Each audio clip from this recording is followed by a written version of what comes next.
Close. Right. Let's go live.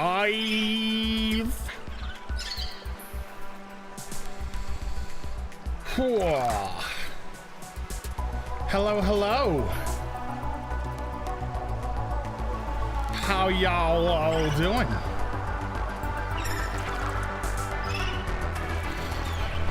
Beep, beep, beep, beep, beep, beep.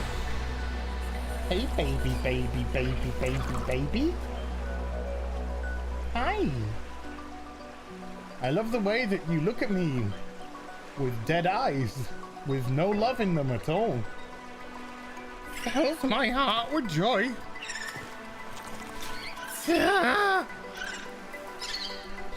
Hello, everyone. Hello. Hello.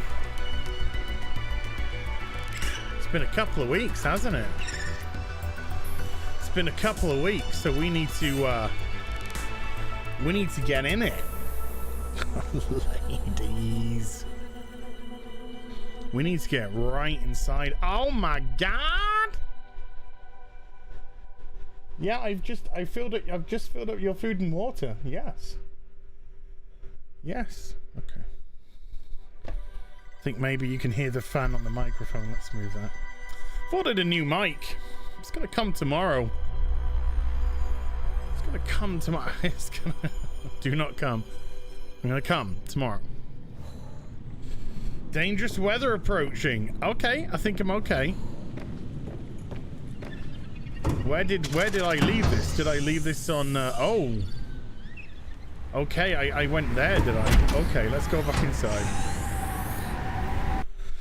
Welcome aboard, Captain. Thanks. I have no clue what to do. I think I'm absolutely bamboozled about hold on. I think you can hear the fan on the mic. Let's just move. There we go. There we go. There we go. It's happening. Can you see the Queen from where you are? Yes. She lives right next door to me. Let's actually turn it off for a bit. Let's actually turn it off for a bit, shall we?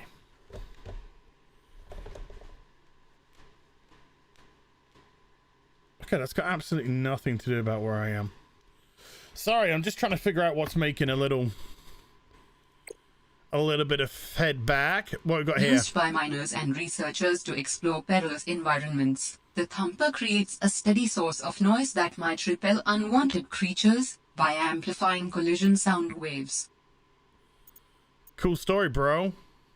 Without spy penguins, scientists may have never discovered that penguins incubate their eggs in small cave burrows, often alongside thermal lily roots.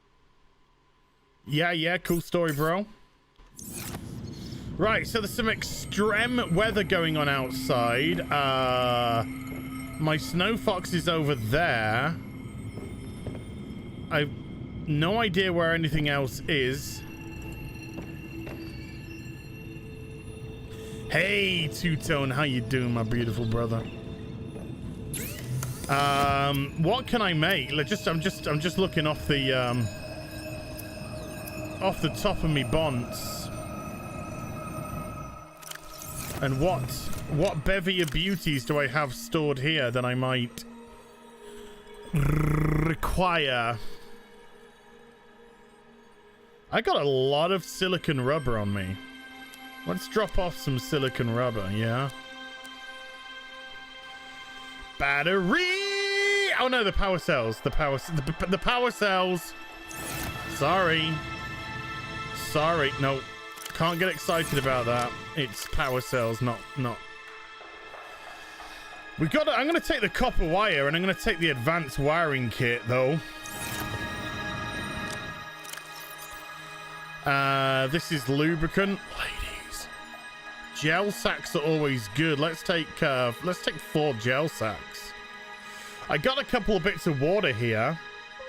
Food, no problem. Hey, happy birthday, Stetson Gold. I hope you have a great day, dude. I hope all your wishes come true, like they do for me and you.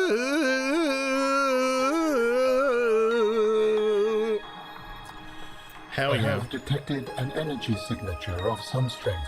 Uh-huh. I am not sure what it is for. Go ahead and share it. Can't hurt. Yeah? Just do it. Just nothing. Keith. Hold on, my volume is like really up my ass, so I'm just gonna turn that down a little bit. Let's drink some water. Let's drink this water which I was coveting. Well, one of them anyway. The Grizzly has chucked a $10 super chat at me. Thank you very much indeed. Oh, there it is. It's right outside. Okay. Do you like ocean exploration, or are you terrified of it? I've seen fear of the ocean just explode amongst the internet over the last few years. I've never had a particular problem with the sea, though. No, if it scares... I mean, no, I do not like the idea of being in a pressurized container under the water. No. Under the sea. Hey, look. Oh, no. Not what I thought it was. Maybe have a look for some pangling holes.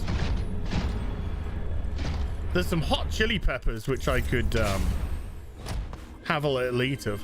But no, I hate the idea of being in a pressurized container. Can't eat too many though, otherwise you overheat and it hurts you. That'll be enough. Let's take a couple. Let's take a yeah and a yeah. Let's get back inside.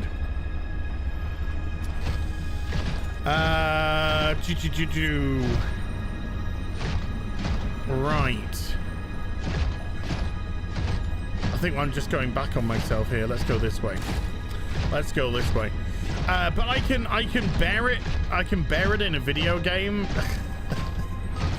to a degree. But it still freaks me out when I go under the water and then start dipping down, you know. I kind of get a little bit of a pit in my stomach, and then when you get used to it, it's like it's okay. But yeah, it's not good. Yeah, it's not good. I hate to drown.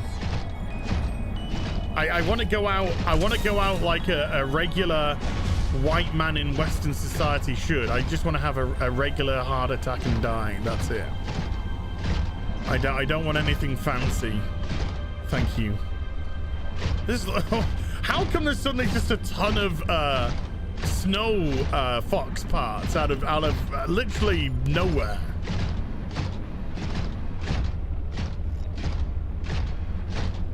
I want to. That's how I want a nice boring death. Nothing to worry about in the water. There's oxygen. Just breathe it in. Oh, okay. We got a vein. What have we got a vein of? That's a titanium vein. A titanium vein. What's over hither? We got some downs and we got some ups. I'm trying to find some. Oi, there's a pengy. Here's some water. Let's just have a little drop down here. Let's see what's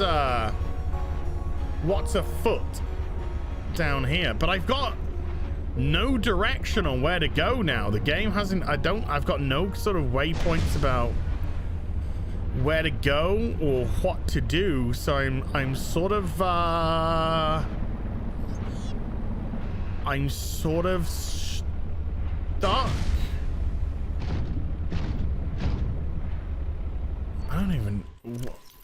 I don't even know who you are. I don't even know what are you? You just like a mini thermal vent or something. let's go down here. So we're gonna do some exploration. I'm not done with Valheim at all. I just want there to be I want there to be a content patch, you know? I want there to be a content patch, something to do. Otherwise, and I don't mean this trivially, because I know it's going to come across as a little bit blunt. Otherwise, it's just building. You know, it's just you know, resource gathering and building. And I don't know if you I don't know if that would really hold people's interests for too long. You know, people might want some more exciting, sexy stuff to do. There is another big eyeball bitch. What are you a vein of? Malachite. Woo! Inventory full.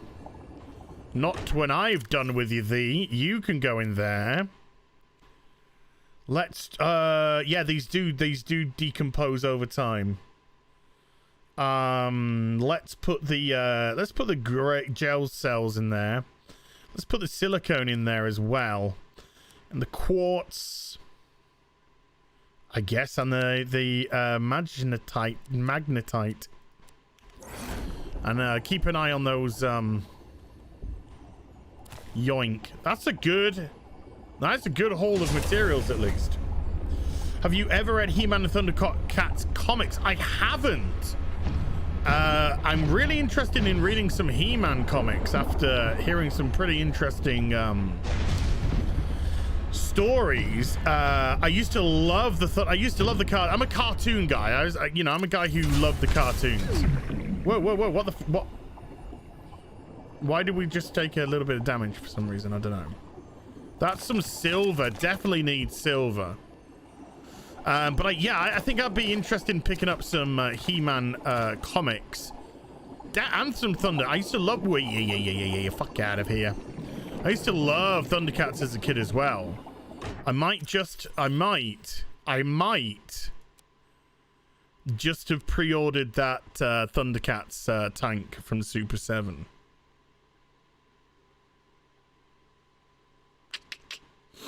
There you go. Yeah, I might just have done that, which I'm okay with. Let's eat a pepper while it's still there. Nice to check you out, as words from Word Up from Massachusetts. How you doing, Massachusetts? I don't like that big gaping vagina mouth that it's got. You know, it's not looking too inviting. I used to read a lot of the Transformer comics when I was a kid as well. Yeah, as a kid. Yeah, of course as a kid. Jesus Christ, of course as a kid. And the weird thing about the Transformer comics, folks, was the English ones deviated from the American ones. So we got our own stories and shit. And I recently, well, I say recently, within the last year or so, picked up some of them again, and kind of tempted to pick up a little bit more, you know. But the UK ones, they're not floppy size; they are magazine size. What's in here? What are you up there? That looks. Well, yeah, what is that? Whoa! If that is nickel, silver. Okay, definitely take it, because silver ore is. That's proved a little bit not tricky. But I need it for a lot of the wiring and shit. So I'd rather have a nice supply of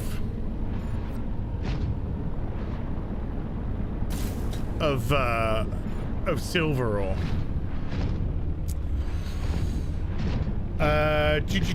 Yeah, so I used to love the Transformer comic as well, because I'm such a big Transformer fan, and what they used to do in the UK, I don't know if this was the case in America, of course, because, like I said, the comic deviated.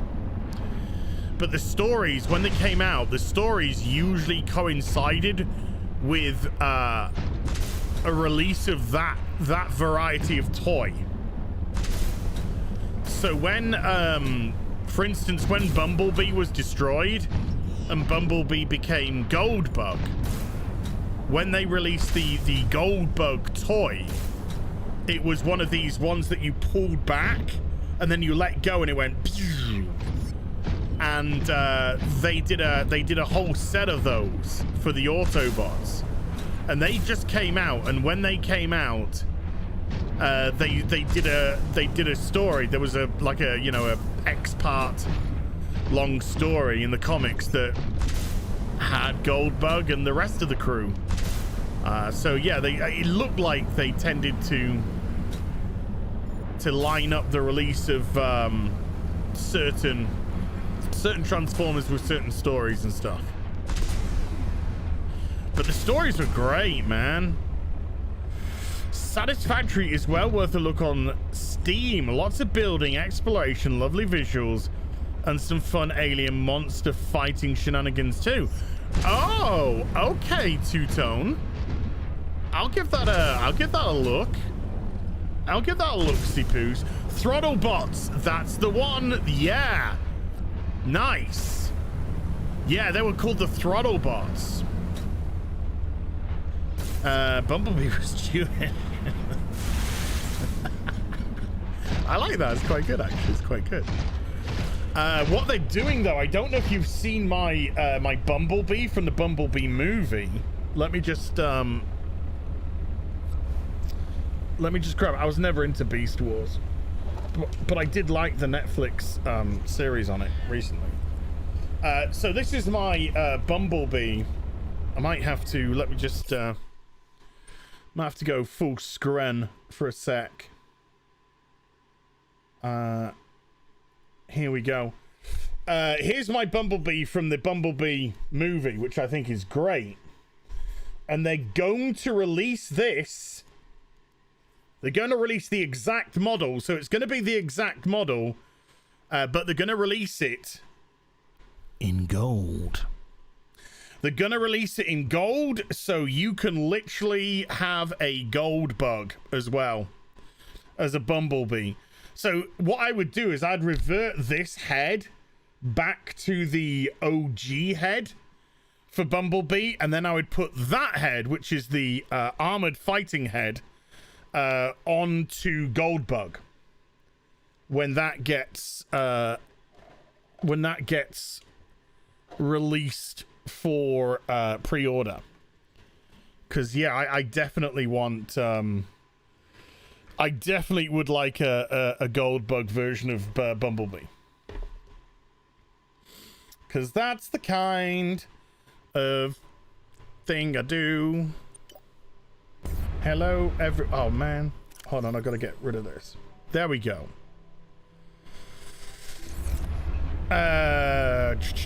I've still got my Grimlock toy. I've still got some OG G1 Transformers. Actually very close to me. Oh! Look, it's a mum with the cubs. Oh, I never knew they did. Oh!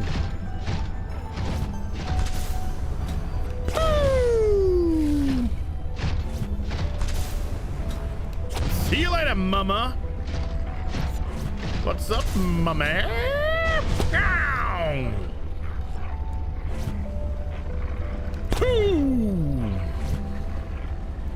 Toing! Not quite. Bonk! No, no, no, no, no, no, no, no, no!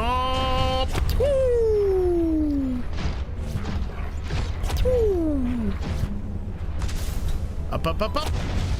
Put away! Poosh! Oh, ho, ho! Okay. I know this is cruel, but you know, whatever. I gotta get my shit down. Oh, I think it might be dead. It dead. It dead. I killed it. Did it? I killed it. Did it? There you go. There's some fur on the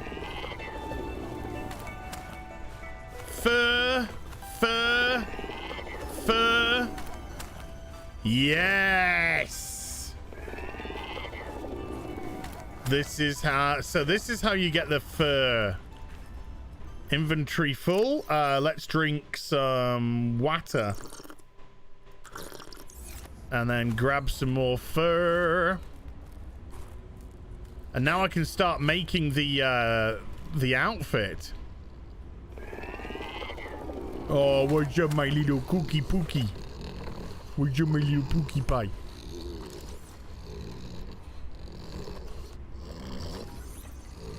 Juvenile Snow Stalker. Did you hear they renamed the Edmonton City Hall the Nathan Fillion? The Nathan Fillion Civilian Pavilion. That is awesome. That is awesome. Nathan Fillion appears in the let me eat a couple of, there you go. He appears in Suicide Squad. Let's grab some more fur. I don't know how much more. One more. Let's grab one more. One more. It's just one more. No, I'm gonna let the kiddies live. I'm gonna let the kids live. I just want to kill the parents. What are we gonna hear? That looks like some silver and a copper. Yeah, it is. You've doomed her cubs to a slow, torturous death. Oh well. Welcome aboard, Captain. Welcome aboard, Captain. What's up, bitch? Anything else in here while I'm here? Or is this... Oh! Hello!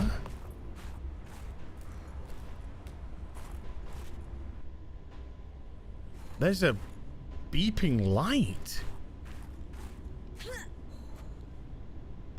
What is... Whoa, hello. Purification tablets, sod that. What do we got here? PDA.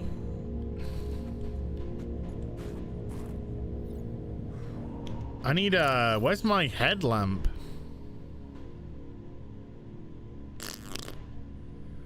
I need a light in here, you know. Oh, no. For fuck's sake.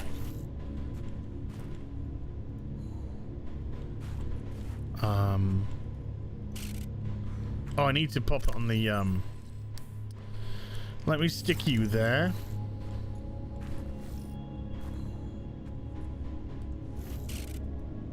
Okay, no. That ain't working.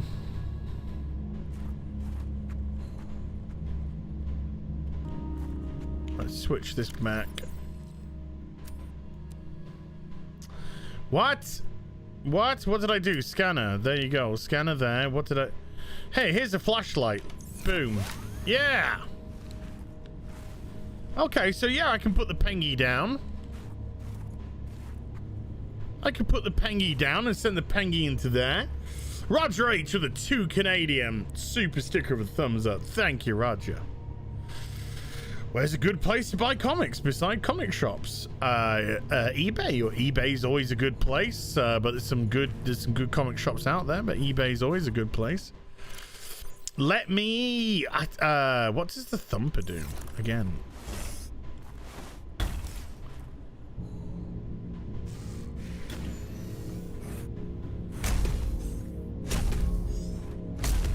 Oh, okay.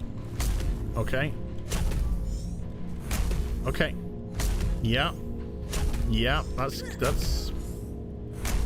good thumping. Okay, right, so that's what a thumper does. Let's move Mr. Pengu. Oh, yeah, and then I got the remote control in number 4. Here we go.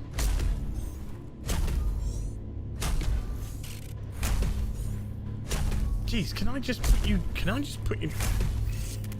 Dude, I just want to... Hey! Okay, here we go.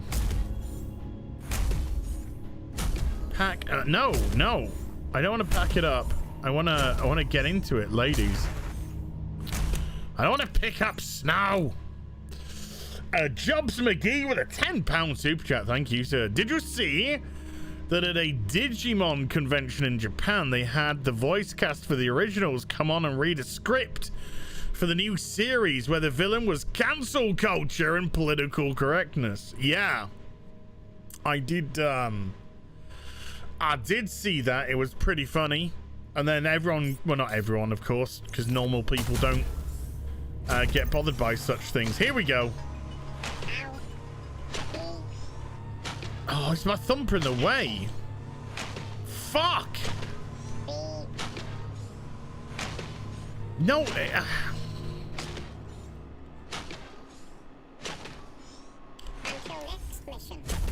Hold on, Pengy. How can I move this fucker out of the way? Shit! I can't even pick it up.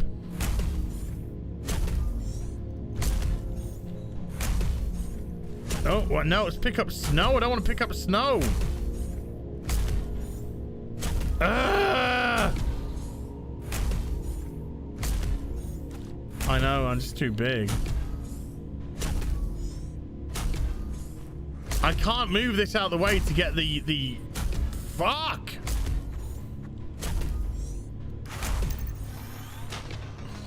Let's try again.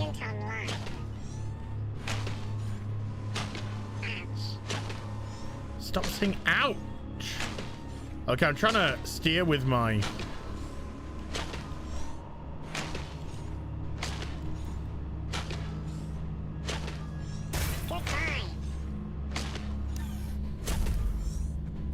Damn! It didn't blow up the thumper. Fuck!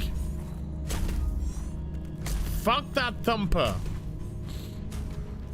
God damn it, Leroy. Fucking...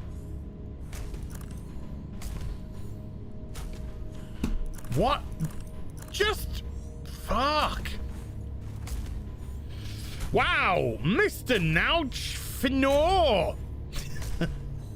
Nouchfinor!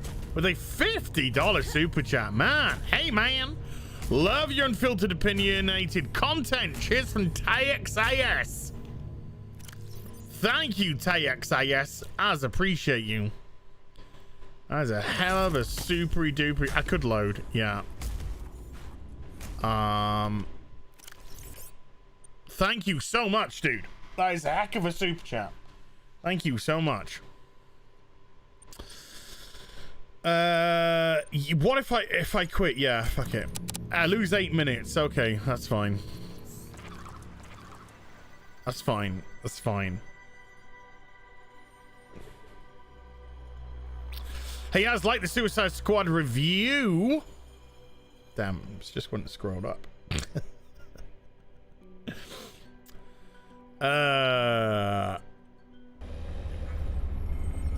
I could do this though. Like the Suicide Squad review seems to be getting a lot of positivity. It's just a, like I said, it's just a good bit of escapism, you know. We need some escapism right now. Okay, this is fine. We need some escapism right now, and it just provided a good bit of escapism. You know, I wasn't thinking about anything else for 2 hours. I was just concentrating on the movie. There wasn't any identity politics. There wasn't any intersectional feminism. It was just a romp. And everyone, you know, everyone got into trouble. Everyone had a moment. So yeah, it was good. It was just nice to watch something. Whoa! It was just nice to watch something that just felt normal for a change. Mikey Guslet, Mikey, dude, with a $50 super chat as well. Rumored state of play event this Thursday. And one of the highlights is GTA 5 Expanded and Enhanced Edition. For single player, there's supposed to be over 100 new licensed songs. Nice. New weapons, cars, items, and all online content in single player. Thoughts? I never... Yeah, you got it. I never finished GTA 5. Why did you... I don't know.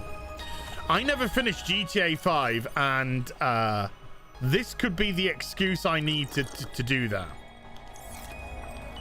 This could be the excuse I need to do that, because GTA 5 was a fucking blast. It was a blast of a video game. It was so funny. It was so good. 2 secs, folks. My penis... Oh! Is in a really... Ow!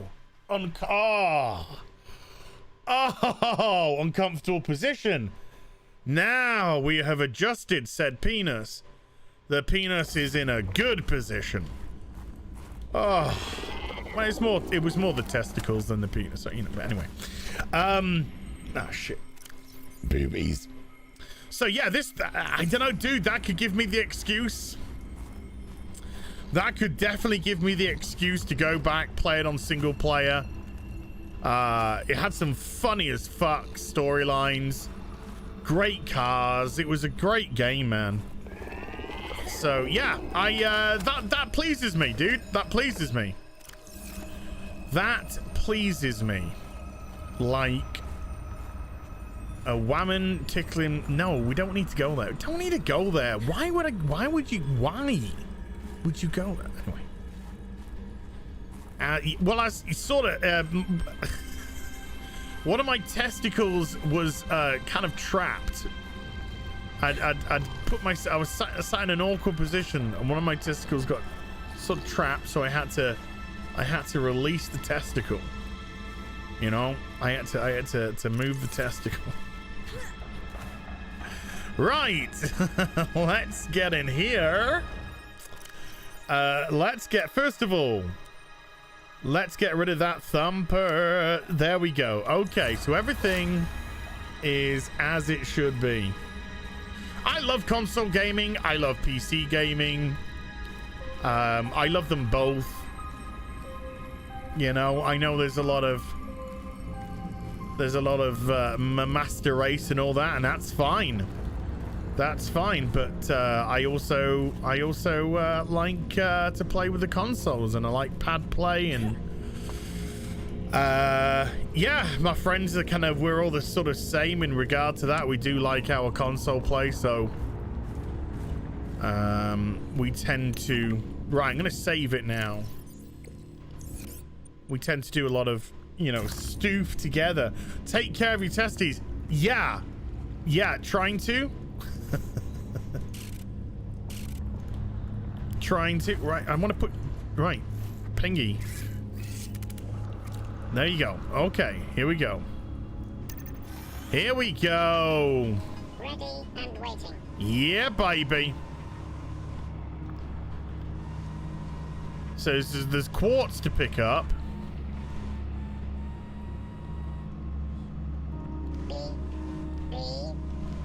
There's some magnesite. Just a bit of quartz. Okay, so there's nothing crazy here, but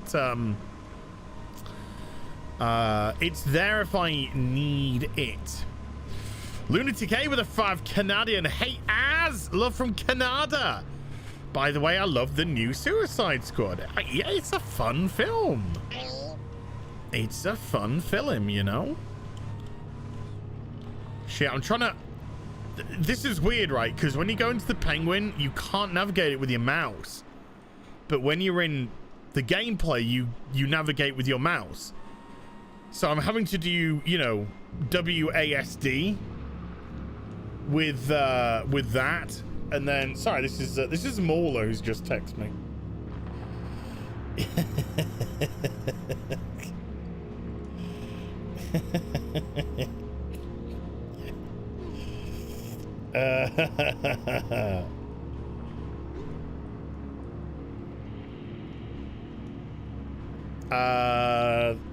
The Man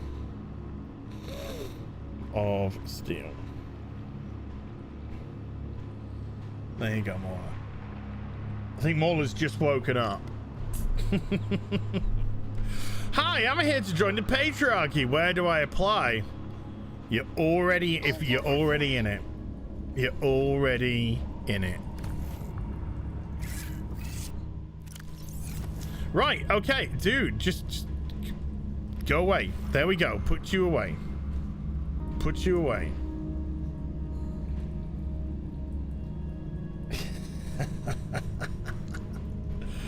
Hey, as I just rebought Batman 496 to 500. Excellent. So that's the Nightfall. That's part of, well, I mean, that's Nightfall parts. Oh, fuckerella, man. Well, part 500 is what? Nightfall part 18, technically? Is it part 18? I don't know. But it's Nightfall. They're Nightfall parts. So they're great. That's, all right, Mola. All right, Mola.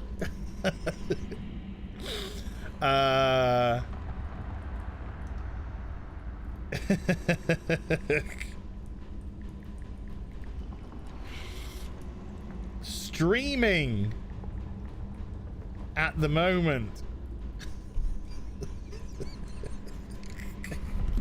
God bless him. God bless him. Yeah, the Man of Steel. I fucking loved that. I woke up this morning. I had this Man of Steel video from Mola. And I watched it and I fucking just died laughing. I really did. It was so funny. And the hilarity is, it's not, all it is just Hassan Piker owning himself. Just absolutely owning himself over and over. It's like, stop hitting yourself. Stop hitting yourself. Stop hitting yourself. Stop hitting yourself. It's just really fucking funny, man. I did, hey dude. Boom! How'd you like that?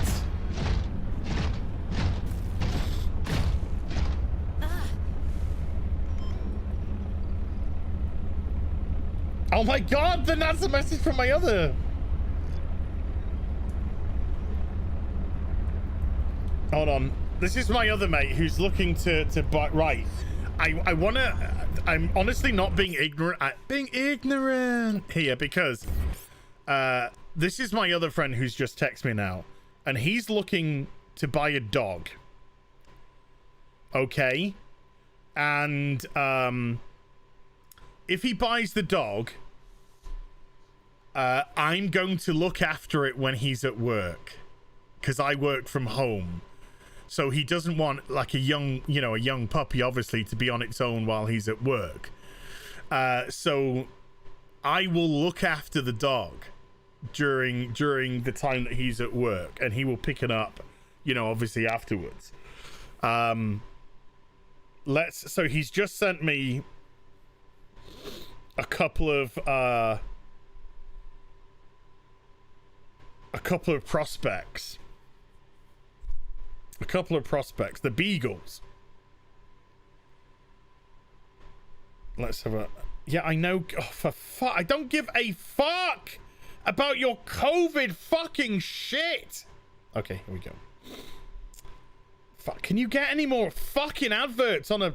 Oh, look at you. Can you see that? Hold on. Can you see that?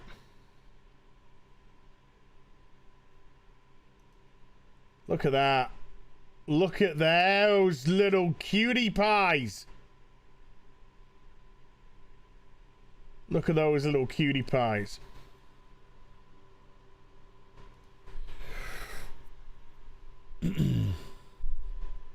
That's a huge... No, it's not a huge mistake at all, Len. It's not a huge mistake at all. Not even close.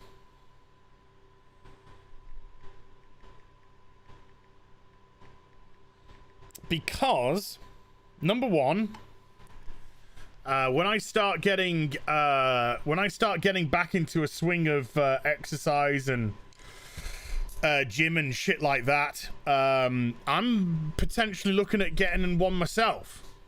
So I won't shoot it, Dresden, but you know what I will do? I'll shoot you. Boom! Look! And it shot you away for 300 seconds. Cool. As YouTuber and dog care operator, exactly. So it'll give me the opportunity to also, you know, have a little bit of responsibility with the dog and looking after it, and so that'll be pretty cool. We got a couple of soups. Trinoculus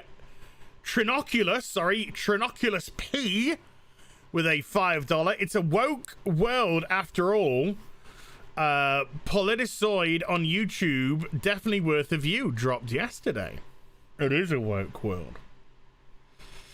As I hate Hot Toys, when they announced the Neon Tech 4.0 and made me pre-order, they not got me looking for a Neon Tech War Machine also. Goodbye money. And there is a Neotech War Machine, of course. That was the previous one. 2% right with a $5.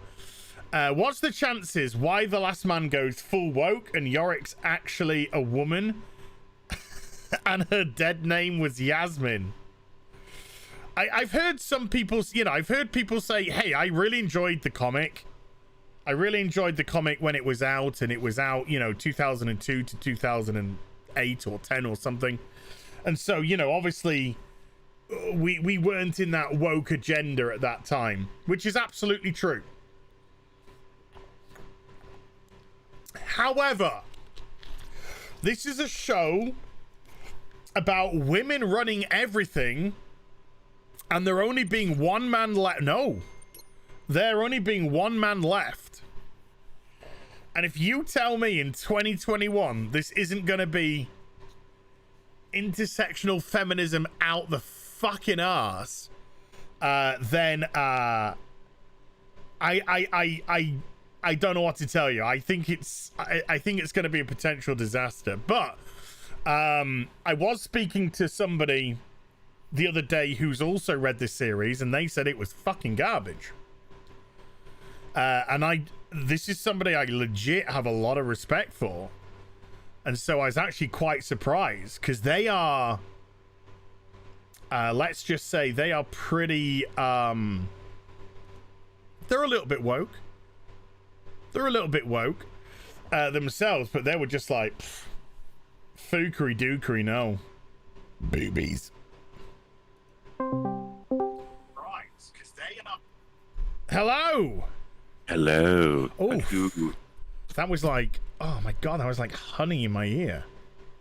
Oh, that was just like, hello. Oh, very tired. How well, you doing? what's good for? I'm drowsy. No, I'm fatigued. I'm the thing that I need an hour and then I'll be back up to normal speed. You are lethargic? That's probably it. English words. that Hassan Piker video, by the way. So like. Well, the creation of it to me is really funny because Stop of hurting like yourself. people. Stop hurting yourself. Stop hurting yourself. Stop hurting yourself. Because you were on part 1 of 3 of our arc to do with all of this bullshit. That was the first EFAP on it. Of course, if you remember, I've got to watch the EFAP now. Having watched that, having watched Man of Steel, I have to watch the EFAP because I was just laughing my ass off at the cell phones. Yeah, he does that a lot. I couldn't believe it. I just could not fucking believe that this man, well, I mean, I sent him message saying, is this guy actually fucking retarded? Because the cell phones were just thick and fast, and He had nothing. He had no response, no answer. I couldn't believe what I was watching. It was so funny. It was so fucking funny. That's the thing with Hassan, though. Like, he doesn't have any arguments. He's just doing it. And he wants to keep doing it. And it's just like, leave me alone. I want to keep doing it. It's just like, well, yeah, but I mean, if you know, I mean, all the YouTubers are right.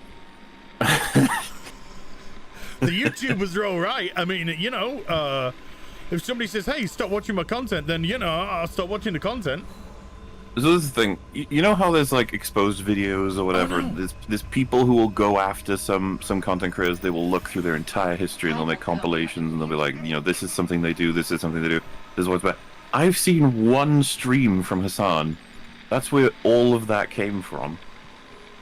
Was it all one stream? Oh, of course, yeah, because he had the same hat on. He had the Most of it is one that was stream. even funnier because he put the Korean veteran hat on. Yeah, and then was talking about how he's stealing valor, and it's just like, I honestly think you have no self-awareness. I don't understand, like, because I've had messages from people being like, it's really fucked up that he did that, and I'm just like, I don't know how to respond to it, because, like, is this something I'm missing about it? Is he doing some kind of inside joke, or like, I died. Well, because like I put the clip in, and you can see this if you look at the stream. I specifically put it in there because I was like, I knew people were gonna ask, why is he wearing a fucking Korea veteran's hat? And I was like, this is why. This is what he says is the reason. Yeah, his reason was, yeah, I'm stealing valor. And I was like, okay. Okay, now I think you're trying to be like funny here, but you're actually doing that. Exactly. At the same time, so it's sort of like, yeah. Dangerous weather approaching. Are you fucking retarded? Yeah, that's the only reaction you get. Well, that's the thing. It makes total sense that Hassan would do something like that and claim that and not have any. Like, you're just like, yep, that's a Hassan thing to do. Yeah. And then it was just, I love the EFAP hate. That was great. Oh yeah, he really doesn't like us, and then he goes on to say like, I have no idea what they are. Yes. Like, I would watch one of dev videos. Okay. Fucking shit content. Because this thing, you might think, because like I could imagine some of the EFAP fans maybe be like, oh no, like, oh, you know, what are you gonna do? You're gonna respond stuff? It's just like, it doesn't really mean much when someone says like, you're a piece of shit, your content's awful, when they have no idea who you are or what you do. It's like, oh no. Well, yeah, I mean, the only thing he said was, oh, is EFAP's that channel where they just get everything wrong. It's just like, what? That's your EFAP criticism. That's the channel to get everything wrong. Just wrecked us. Yeah, everything. I bet you were crying real hard. Well, he called the comment he read out and agreed with was that we were Star Wars incels or whatever. yeah. Star Wars incels and just get everything wrong. Well, like, I don't even know the last time we did an EFAP about Star Wars. It's like Mandalorian season 2. Like, we've been talking about. You could have said Marvel incels would have made more sense, but yeah. Yeah, but I mean, he doesn't even look at the content he steals anyway. So yeah, you can't blame him. Yeah, you gotta. How could he possibly know? Yeah, you can't go too hard on the guy. Yeah. But it's just the moment where he went so casually, and this had me like dying with laughter. So casually, it's just like, I gotta make myself food if Mum's not in. So I was gonna say, dude, the video is pretty funny, but if you watch the reactions people had on EFAP, because I made the videos and I was like, oh, I look forward to seeing people's reactions.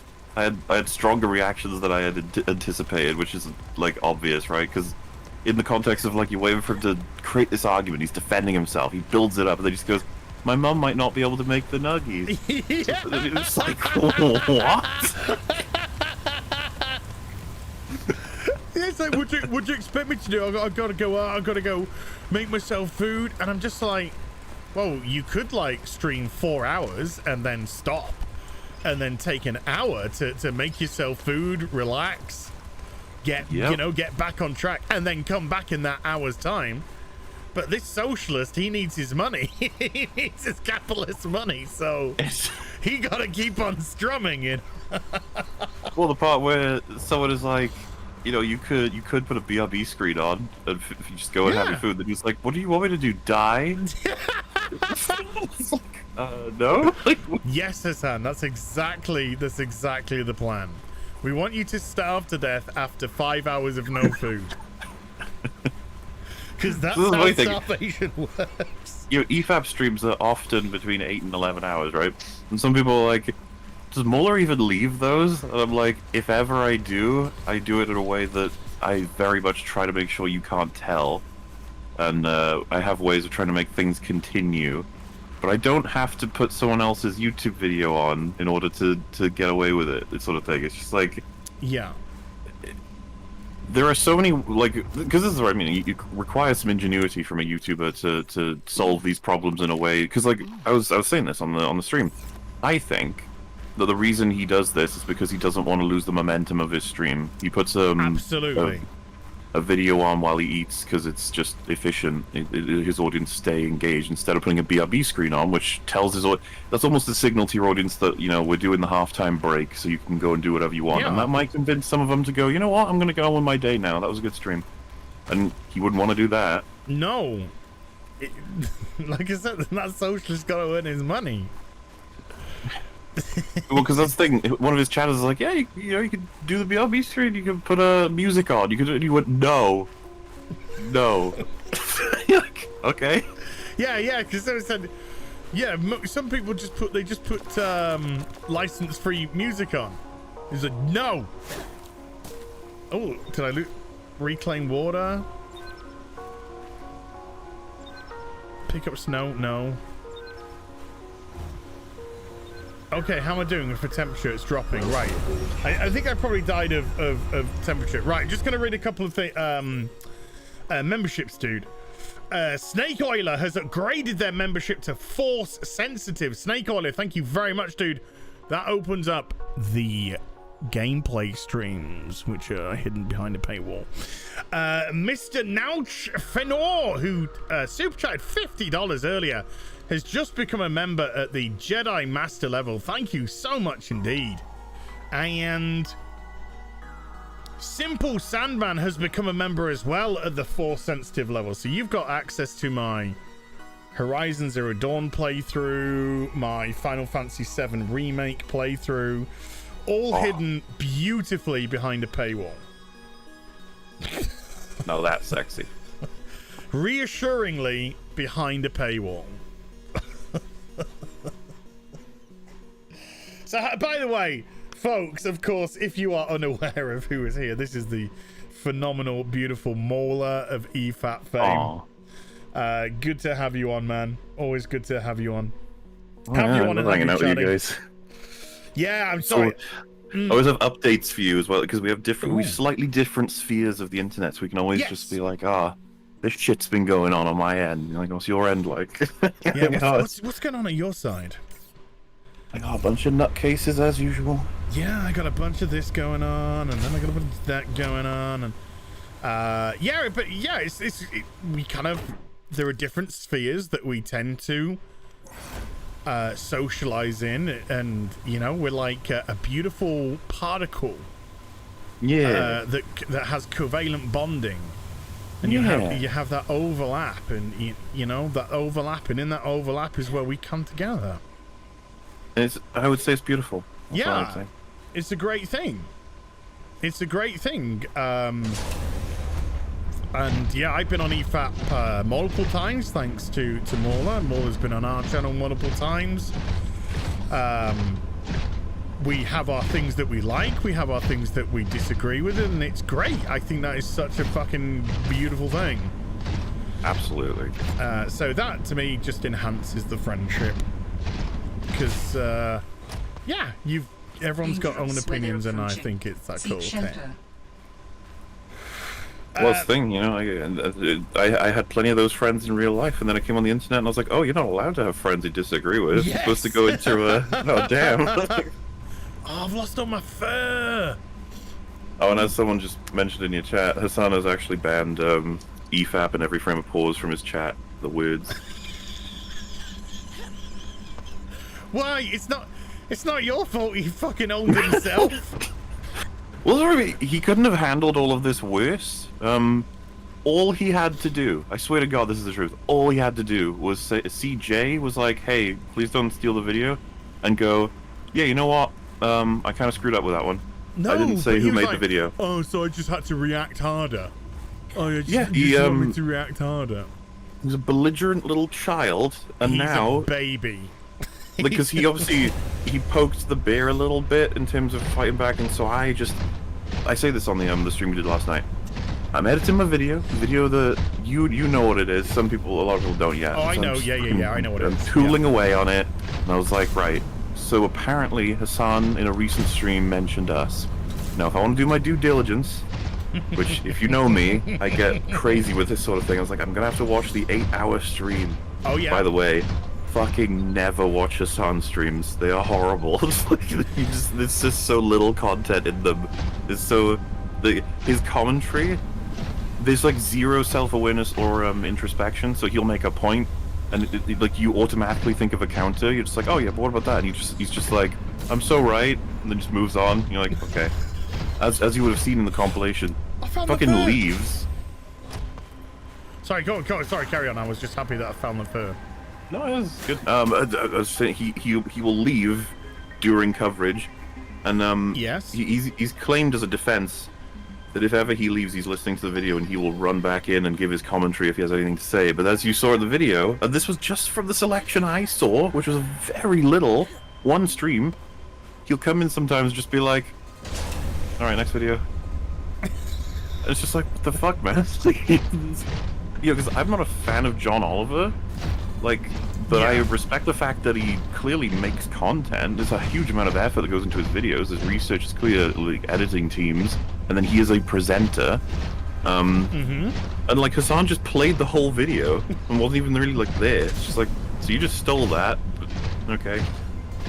And yeah, of course, it's because he needs his nuggies. What? But it was just the sort of almost innocence of, well, if I can't steal content, what do you expect me to do? Type of thing, which was, I don't know, maybe create some of your own? No? Not interested. Well, if you saw, he got angry at one of his viewers for criticizing him, and then he said, how about you make some fucking content before you say that? It was just like, wow. Some content that you can steal, Hassan? And by the way, I just completely lucked out in that stream. In the latter portions of it, he talks about copyright, and he basically admits that 99% of what he does is taking people's stuff. Yeah. Phenomenal that I bumped into that clip of all clips when watching a stream about that. He doesn't adopt fair use at all. Yeah, because I feel like everything you guys do and that we do, it's like it is our content. It's not like the right would belong to us if it was to be generated as an IP upon these things. We, like as you'll know, as everyone who's seen EFAP will know, we take a lot of effort to convert the video we're talking about into our video by pausing and talking for fucking ages. For all kinds of things that are brought up. But yeah, he's in a world, and this is the thing, because like it's just so alien to especially you and I. He just plays the videos in full and goes, next one. And you're just like, wow. Because like, one of the fundamentals I had in the prior EFAP, I was like, do you not have shame? Like is there not part of you that feels bad for doing this? It's just like, nope. Oh, there's no conscience. There's no conscience there. And you can't help but just be like, huh. Look, this is a guy who said America deserved 9/11. His uncle then gave him a huge platform for him to walk back what he said and to try and make good, and he fucked that up as well. Yep. So yeah, I kind of think, and I'm not trying to be cruel, but I kind of think he's a bit of a thickie. You know, I think it's a bit of a thickie. Holy shit. Sorry,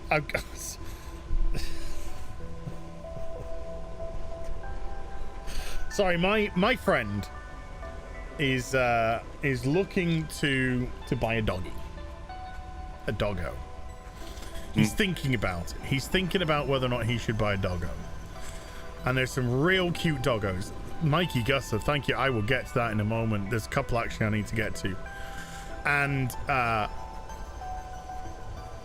I've said, you know, he was like, but you know, there's problems. And like, what's the problem? He's like, well, you know, obviously because I work, and he has to travel like 45 minutes to get to his work and stuff. And you don't want to leave a young dog on their own.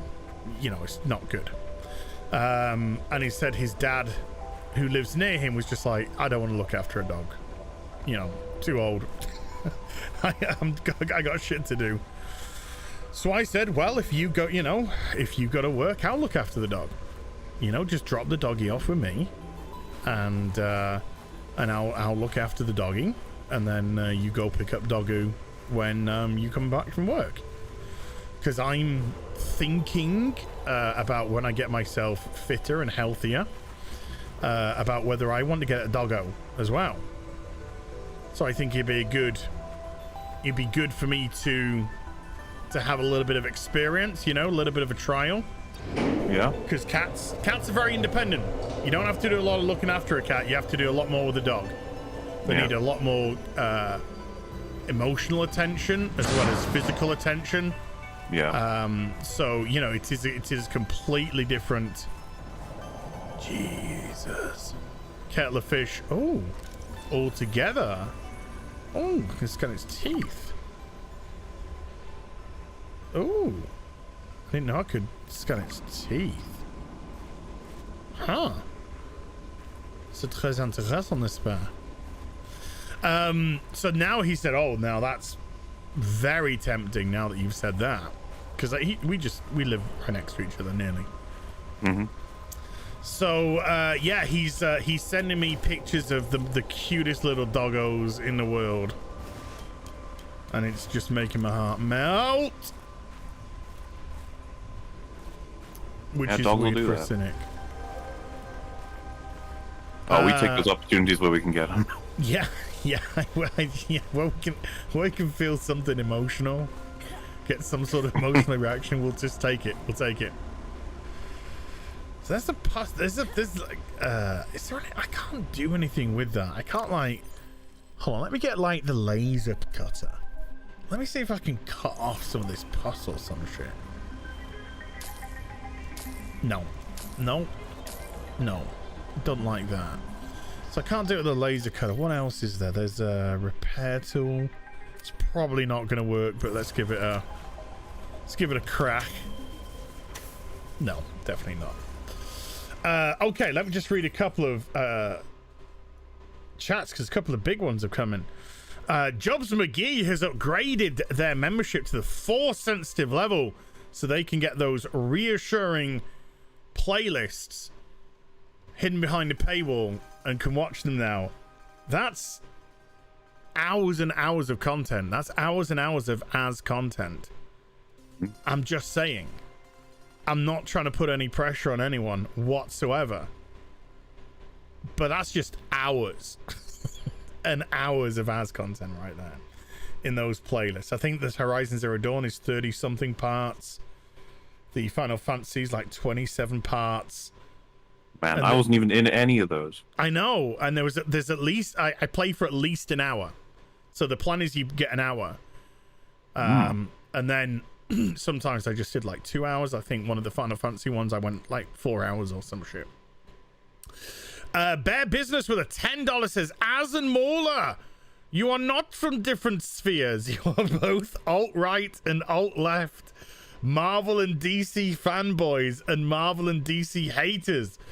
All at the same time. Hell Az and Hell Mauler. Yeah. True. It's true. I'm all of those. I don't even know what I am. I'm different things to different people. And you just look at your own hands like, what? Yeah, what am I? What am I? Yeah, I've had people go, you're just a woke snobby lefty.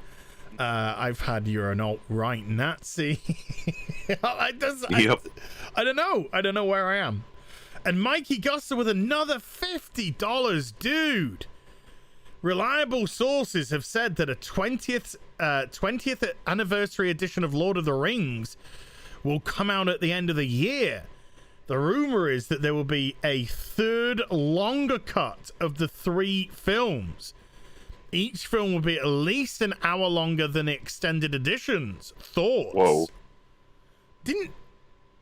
I could be wrong, but didn't Peter Jackson say that he's got something like 18 hours of film per film? Something along those lines. Well, because I picked up the Ultra HD versions when they came out. Yeah. But like they're releasing versions that have an extra hour of content in them. It's just like, oh man, that feels weird. I don't know if it would even feel I mean, I watched all the extended I took a Sunday off a few weeks ago, and I just literally woke up at like 8 o'clock in the morning and just watched all 3 of the films extended editions, and they're like 3.5 hours long or some shit. Oh, what's this? Requires injectable container to function. I did not see that first. Oh, there. Injectable container. Sorry, dude. I gotta see if oh, there's something else I can make as well now. I gotta see if I can make an injectable container. Sorry, I know I'm throwing you off. Snow Fox jump module. That's it. Yeah. Can I make an injectable container?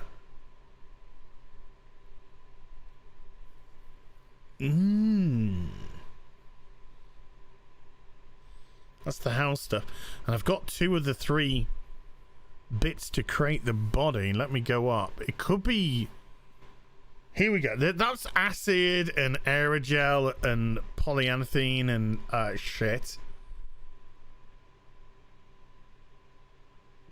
Oh, advanced wiring kit, iron managed power cell, computer chip, spicy fruit salad. What the fuck? Nice. Nice. Didn't know I could make that. I don't know. So unless it's in the fabricator, don't do drugs. I don't do drugs. I don't. Food is a drug. Okay, we all do it. Okay, I do way lots of that shit. Hot toys are a drug. Okay, fair enough. That is a point. They are to me anyway. They're an addiction. So would you like? So what happened right after we watched this video is everyone asked me to put it up, and then I said, okay, you're gonna have to come up with a name for it. The only way I'm putting it up is if you guys in EFAP, you guys name it. Now name something it else is starting to make sense. Okay. And so they had a whole bunch of suggestions, and then we put them all in a straw poll, and Hassan Piker, Man of Steel, was the one that was successful. But I like it's Man of Steel. Yeah, of course. Yeah. Take, not Man of Steel as in Superman. As in the Oh, yeah, well, it was the one that when they put it, when they suggested it, all of us were like, oh, I like that one. Yeah. It's spelled that way, you know, it's like, ah. He would probably watch that video and go, they spelled steel wrong. He would. He'd be like, wait a minute. They couldn't even spell steel correctly. Do you see the part where Jay parodies him by getting off the chair? Yes. And Hassan sees it and He goes, thinks wow, what it's an legit. idiot, he got Yeah. off the chair. See, He's like he's so got off the brain chair, dead. and then he had to have one of his chat tell him he's taking the piss out of you. It's And he's the like, entire oh, okay, point. I get it now. It's just like, You could tell he was a little jeez. upset. He's like, oh, right. You know, if you're paying attention, Hassan, you might have actually got it. I'm gonna go into this bedroom that's around this corner. There's a room around this corner. Maybe this has some of the mystery. I was gonna say, do you want to hear some of the ones that were gonna be the video's title but didn't make it? Absolutely. To go. I like this one because it's so simple. It's literally just calling it transformative content. It's just like Transformative. complete opposite of what he does. Yeah. It's like, you know, it's just okay. A fistful of nuggies. I feel like it gets the stealing aspect across in a way. Very aggressive. Yeah, I like a fistful of nuggies. That's good. Yeah. The assassination of Hassan Piker by the coward Hassan Piker. Yeah, I saw that one. Hassan Souls, do you want me to die edition? Sounds.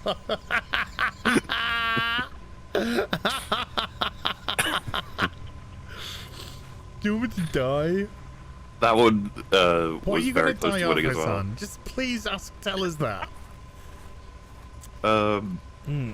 Dr. Nuggies or How I Learned to Stop Worrying and Steal Content.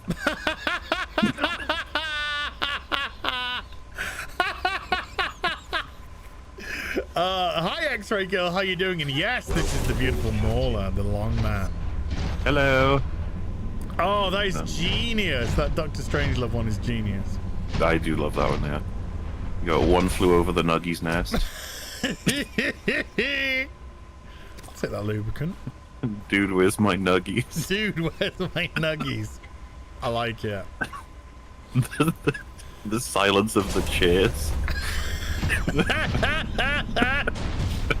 But the thumbnail, because I commented on the video, and I said that thumbnail. I was just like that thumbnail, because as soon as I saw that thumbnail, and then saw Hassan Piker, I was already laughing. Yeah, dude, as soon as the stream finished, I uploaded that video because I had it prepped, and I let people know that they can have it if they wanted it, and people were like, "Oh yeah, we want it." And I was like, "Oh fuck, thumbnail! I gotta think of a thumbnail." And I literally booted up my video thinking I'll grab a face. You know, that's typically what I do. And fucking video started, or I had it on a timestamp of the empty chair, and I was like, "Oh, of course that should be the thumbnail." Yeah. How could it be anything but? Yeah. What is? It shows itself. Yeah, sometimes things just write themselves. Like The Pied Piker. the Pied Piker of Hamelin. The good, the bad, the Piker of nuggies. Twitch. But yeah, we were really happy with all of these, and we were just like, you know what, it's up to the community. And they said Hassan Piker, Man of Steel, is the one they went with. It's a beauty. You cannot deny. Oh, I didn't get my Pengu. Fuck, I forgot to pick up my Pengu. Pick up my Pengu. God damn it, never mind. I have to go back for my Pengu. Some great titles. Some great titles there that cannot be denied. That nobody can deny. You know, at one point, because you see it in the video, there's a commenter on his stream, because apparently you have to be, like, again, brain dead to be in his stream, said, I don't know. I mean, there were a lot of his chat with ripping the fucking shit out of him. In fairness, the ones who speak up usually get banned, so that's how he evolves the chat. You know, he cuts out the ones with any kind of free will. You gotta get rid of those ones. Okay. Yeah, I did see the mass banning of people that dared have an opinion. Like, one of them was like, I think you were a little bit harsh to that guy. There you go, bye. It's like, wow, such a grateful man, and this person has just been subscribed to you. That's at least $5. Let's just say he's on tier 1. Yeah. At least $5 for 2 consecutive years, folks. Every month. Because he said, because he said to Hassan, well, you know, maybe you shouldn't watch it, or maybe you shouldn't take it. He just tells them to fuck off and bans them. Well, if you remember, one of them he banned because they said, I think you're a little bit too harsh. Yes. Banned him. So like, this is a man with incredibly thick skin. Yeah, well, he could take any kind of criticism. He's so good at it. This is the thing, we made an obvious comparison to EFAP chat when we saw all this. We were just like, we've not actually banned anybody because we find them, like, annoying in terms of how they're being critical. We will just fight them. We will, like, go as far as just battling them for as much as 20 minutes if we have, like, a huge issue with, like, a point they have. Or we'll read them out and be like, oh, that's an interesting thought. Or we'll be like, well, you know what, we disagree with you. We only have a ban for, like, spam, breaking TOS, and, you know, whatever else. But, like, Hassan bans people if they fucking breathe wrong. Oh, bless. as you would probably agree, the community is a big part of like what we do. So, Yes. like banning them for having a perspective, it's like, isn't that the fucking point? Isn't that why they're there? Well, I mean, look, if somebody's going around going, gamer word, yeah, you're gonna get a ban, okay? Because you know that's not cricket, and it's not, you know, it's pretty just racist for being racist's sake. But when somebody says something as benign as, well, I don't agree with that, or you know, that's not right, or you know, you can understand the perspective, and you're literally telling them to fuck off. And when they've been subscribed for 2 years, giving you money for 2 fucking years, and that's the hill that died on. Ah! It's like, come on, dude. Fuck. But he was self-owning. I mean, it was just a mass self-own, the whole fucking thing. Some of the clips, by the way, I'm hoping come across okay, like out of context, because I explained some of them and why they were there on the stream. If you remember, there's a section where he actually very specifically says the names of the channels, where to find them, and subscribes to them, but he won't do it for Jay. And the reason why I threw those in was to show that he was just fucking mistaken with what he did with Jay, and that's all he had to do was say, yeah, I should have done what I normally do. But a lot of people have seen those clips, and they're like, the point you're raising is that he only promotes people who line up with him politically. And I was like, that's probably true, actually. But Jay's video was non-political. Well, he doesn't know what Jay's politics are, so he wouldn't want to risk promoting him, is what people are saying. Oh my god, come on. Well, do you remember when ER was promoted by PewDiePie? He got into like serious fucking trouble for that, and it's just like, yeah, because PewDiePie was just like, I enjoy his videos. Like, it had nothing to do with anything else. An antidote. This here.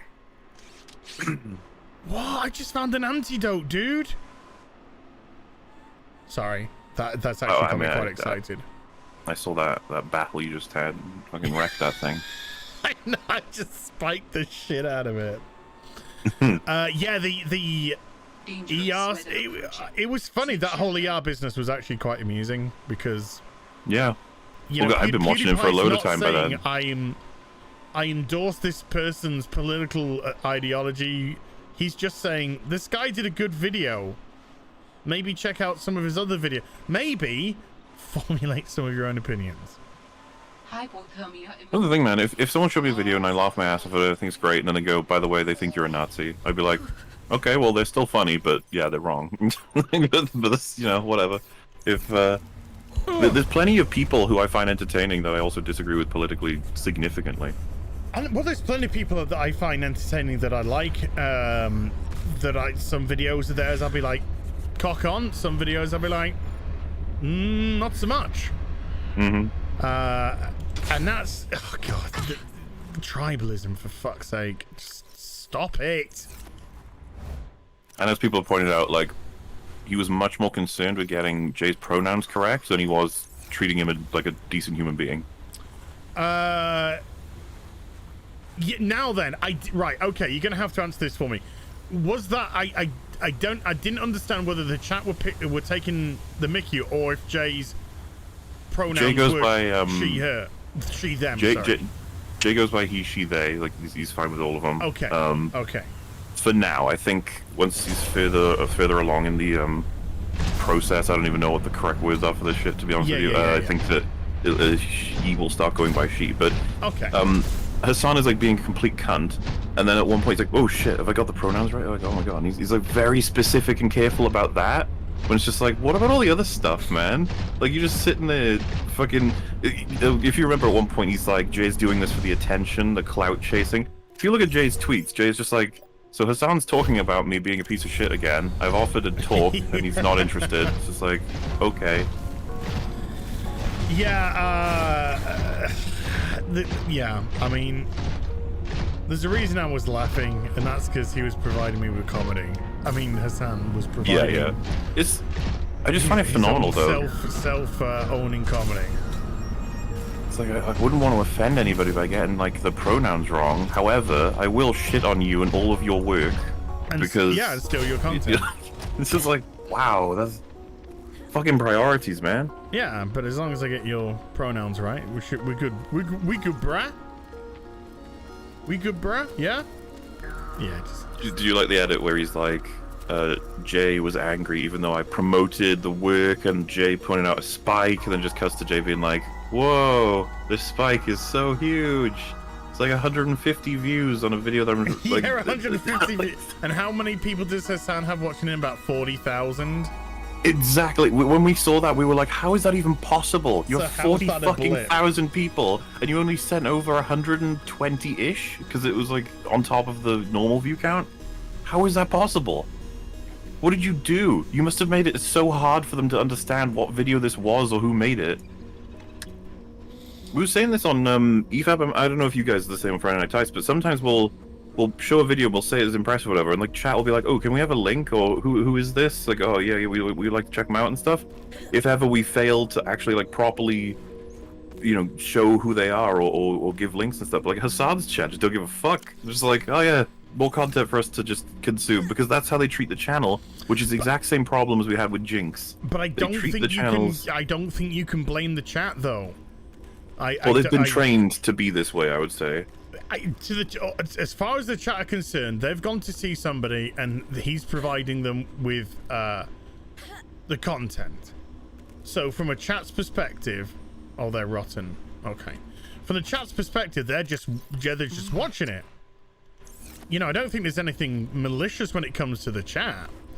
Well, so what I would want, and this is what was happening, as you could see, is more and more sort of chatters in his chat to be like, hey, maybe you know, properly credit, just stuff like that, and then they get banned. So it's just like, this is what I mean about they've been trained. It's like, it's just a form of evolution. If he's gonna punish the people who, you know, make like, did you see that when people get banned, his whole chat laughs at them? The person who got banned or him? So when he bans people, the whole chat like starts laughing and then pointing out like, haha, 28-month subscriber gone, lol, bye. Well, that's a nice attitude. Well, they've been trained to do it. They're supposed to. You do realize that's you. We were talking about this. It was like it's like back fucking medieval days. Like someone just gets grabbed from a crowd and gets executed, and everyone's just cheering, and they're like, "That'll never be me!" Woohoo! Yeah, yeah. Or if somebody takes your freedoms away and they go, "Ha! They'll never get mine." This is not going to be for me. And that's just the thing about that chat. I do it to some degree. Like, I just wish they had more courage, dare I say. Just like, yes, you probably will be banned, but man, like, what Hassan's doing is really just fucked as a content creator. So just, but like, they enjoy their time there, clearly. I mean, there's got to be. He's not my cup of tea, but he's got to be somebody's cup of tea if he's getting so many people watching. I mean, yeah.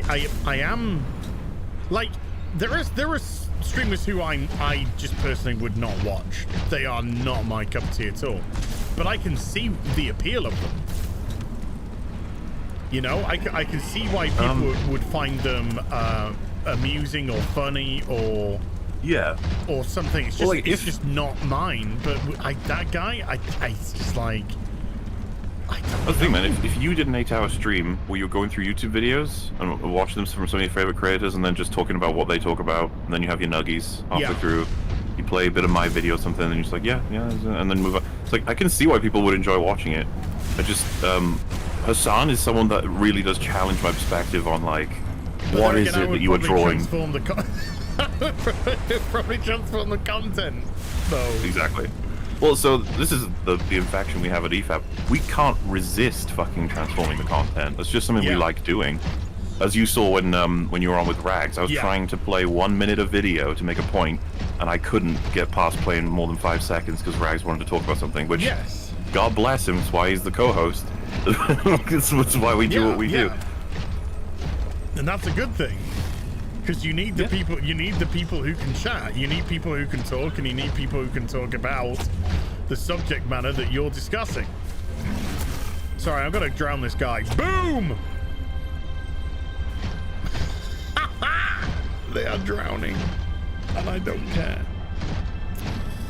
Let me just read a couple more super dupers and we'll get back into this. Germified with a $10. Thank you very much. Says, I just bought the 4K edition steelbook of Lord of the Rings. Is there a new edition that has an extra hour for each? My nerd heart would rejoice as my bank account would weep from my life decisions. Well, stay tuned to the end of the year and there might be. Yeah, I could see myself picking them up as well. Even if all of the bonus content was stuff I didn't like, I could see myself buying it anyway. I would pick it up if it was 4K. Yeah. I would definitely pick it up if it was 4K. Lost for Words with a £1.50 phallic. What? Zog. I got a new microphone coming tomorrow, by the way. Oh, what one? It's black. Oh, okay. Is it a Shure one? That's the one a lot of people get these days. Yes, it is. Yes, it is. I'm considering picking that up. That's the one Hassan uses. That's one a lot of streamers use. Yeah, it's the Shure Podcaster. So I thought I'd give it a try. I thought I'd give it a go. Up the quality of the stream, hopefully. Rodolfo Gonzalez with a $5 says, having fun, thank you, and love you on Friday Night Tights. Hail. Oh, thank you, sir. Hail back to you, too. Fat Steven Seagal, hashtag Crisco Corpse with a $2 Canadian says, maybe you should have rode an inflatable banana. I like an inflatable banana. Yeah. I'm actually thinking, yeah, that's actually put an idea in my head to get an inflatable banana. T-Town Under has become a member at the Force Sensitive level, unlocking that beautiful paywall of playlist of games that I've done. Thank you so much. I'm sorry, I laugh because it's funny. Jordan Crow with a $10. If you get a pup, get a pro dog trainer first and consult them and start training the pup ASAP. I'm training my Irish setter to be a service dog, and training young makes a difference, even if it's a pet. If I personally decide to get a dog after having, because if my mate gets one and I'm looking after it, it's up to him how he raises the dog, of course. I'm not personally going to get a dog trainer for him for that dog. But if I do decide to get a dog myself, I will absolutely get a dog trainer, 100%. 100%, because I think it's actually more beneficial to the dog as well. But it's personal preference, and I'm not no shade on people that don't. But I just personally would. Cred Socks with a $1.50 phallic. What? Dog. Put a bit of gusto into that one more. And Lord Corporal even Corporal whoopsies. Lord Corporal with a $10 Canadian. I get to watch Az play in ice while Mauler sings sweet nothings of hilarious Hassan stories. Life. Oh yes. It's just honey. It's just honey. Thank you so much indeed, people, for your lovely generosities, and I am keeping my eye on the chat as well of what everyone else is saying. So yeah, I'm trying to keep an eye everywhere, if possible. So going back to taking a piss out of Hassan.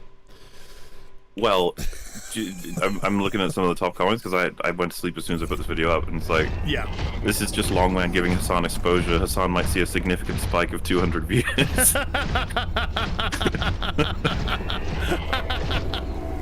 The phrase "piss absorbent object" certainly describes Piker very well. Yes, wasn't there a bit as well where had Jay got something like 45,000 views on the video at some point or something, and then when somebody said, "Hey, he got it like 150." Yeah, view bump. Is like, see, they do get a bump. They do get a bump. So we cover this, I think it was EFAP 147. When you see that happen, right, his viewer tells him he got a spike, and he fucking admits this right here in this tweet. Hassan's excited. He's like, the silver bullet. If I could get, like, proof from the creator that this is actually helpful, that I can prove to the world he's a hypocrite. And he pulls it up, he's like, see? The spike. But if you watch him, he slowly realizes that it was only like 100+ views. And he's like, like... Because it That's not a very good spike. The spike in graph form looks impressive because it's an older video. Isn't it? It's an older video, that one from Jay. So it's obviously you're not getting the, you know, the views on it that you normally do, that you would have done from early doors. So yeah, when you realize that's just 150 people, yeah, thanks. That's great the thing, man. for the 40,000 that come to watch you. There's people saying like, oh, this is really like strong criticism. This is a deep critique. I've seen some of the comments say like, this is transformative content because they've taken Hassan's stuff and moved it all around to make criticism of it. It's like, that was one stream, guys. If anyone was very much into destroying him and watched all of his streams, can you imagine the kind of video you could make? Oh, you could make something pretty hilarious, couldn't you? The amount, so the big one for me, and it really pissed Rags off right at the end, was when he recognizes that merchandise he's wearing was stolen from a fan of his in terms of the artwork. And if you see him, his own fucking community are like, hey, pay them, yeah, pay them. And then I zoom into him and he just goes, paid with exposure. Fuck. It's like, you know, you piece of shit. You know the Vegas Friday Night Tights art that somebody made for us and of all of us, and then the guy who made the other one with the little rectangular segments of all of us from Friday Night Tights on. Yeah. The first thing we did was go to them and buy the rights from them. Exactly. That's the first thing we fucking did. So all the artwork I sell as merchandise comes from artists that I bought the artwork off. That's how it fucking works. You don't just steal it. What the fuck? It's not like this guy makes way more than you and I do. Well, and like I don't like to bring this up, but I believe you and I are capitalists. I am a capitalist. It's completely in line with our ideology. Yes. It's not in line with his ideology at all, and he treats them way worse than he should be okay with what with how he wants to change the world. I find it infinitely hilarious that capitalists are often more ethical by far. He's a fake socialist because if he was a real socialist, he'd be distributing what he earns. There's several comments about how is that wrong? Yeah. Well, this is the thing. He's exploiting the working man's fucking labor for his own benefit. He's the worst kind of capitalist right now. Yeah, but he's exactly what socialism turns into. Well, this is the thing. They always say the real socialism has never been tried because you always have a fucking monster organizing it. Exactly. There's always an authoritarian or a totalitarian. Yeah, this is the thing. I don't typically fucking snake. I don't typically talk about politics that much, but I find it absolutely fascinating that you have so much criticism of capitalism in the sense that, it always leads to, these horrible things. Socialism doesn't, because it's built as a system to prevent it. It's like, all you need is one piece of shit to take advantage of any political system. There is none that fully prevents anyone from doing anything evil that is also a free system in any way, shape, or form. Unless you pack us all into pods, Matrix style, yeah, you can't stop people from doing evil things, and thus a system won't be able to prevent it. Capitalism's problem, as far as I'm concerned, isn't the system itself, more so the people in it willing to do really unethical things that push the boundaries of laws. Well, to me, the problem with capitalism is the what should be a more organic drip feed of the money. Yeah. But it's not, because they're more people, the bigger the corporation, the greedier the corporation gets, the more they try and stifle competition and just hold what they've got. So that doesn't drip feed down, and that doesn't do anyone any good. And you see them being and therefore the solution is socialism, and then they turn out to be some of the most ruthless capitalists you've ever seen. Those very people. Yeah. Literally doing as much as they can to steal as much as they can to make as much money as they can with as little effort as they can. It's just like, man. Pol Pot seems to spring to mind for some bizarre reason. Well, everyone makes these jokes, and it's just like, but it is like a serious critique of his fucking character. Oh, that's, like that's this... not a joke. Well, because I think it's hilarious. Pol Pot, because you know that's a man that, you know, that's a man that murdered anyone that would dare show any sort of threat. You know, whether it be through intelligence, whether it be through genetics or whatever. He killed, what was it? I just watched it recently. 25% of his fucking population. Yeah. Well, again, I wouldn't want to. I'm not going to move your channel to political talk too much. But let's talk about. The last thing I'll say is that last thing I'll say is that I was on Stitch and Adam's show with Fringing. We covered very popular, I think he's a socialist, right? Vorsh, and he was challenged by Des, and he was saying, is it not a problem that a lot of prominent socialists are like more ruthless capitalists than most capitalists? It's like, is this not an issue for them within themselves, but also for like the cause? And Vorsh was like, absolutely not. As long as they profess socialism, it doesn't fucking matter what they're doing. So that's the war, that's the fight, that's the important part. Okay, like well, let's remove politics and let's introduce ethics, shall we? Ethically, Hassan can easily afford to pay the person who created his artwork that he stole to make his t-shirts. Ethically, he should be obliged and should pay the guy. Why you don't, I don't know. I seriously don't know. Well, as he said in the clip, he bought the t-shirt from a seller that stole the work, so it's fine. How did the seller steal the work? So what happened was the artist created it, and then someone's designed a bot that finds artwork, takes it, puts it on shirts, and promotes it to sell, and then it gets that person who made the bot the money, not the artist. And so Hassan bought it from that system, and he's like, it's got nothing to do with me. I bought it from that person. That person's the one who stole it, not me. Yeah, this guy's retarded. Well, it's see, to me that doesn't even phase into it. The logistics of where he got it. I should be like, dude, you're probably soon to be a billionaire. Just fucking pay them.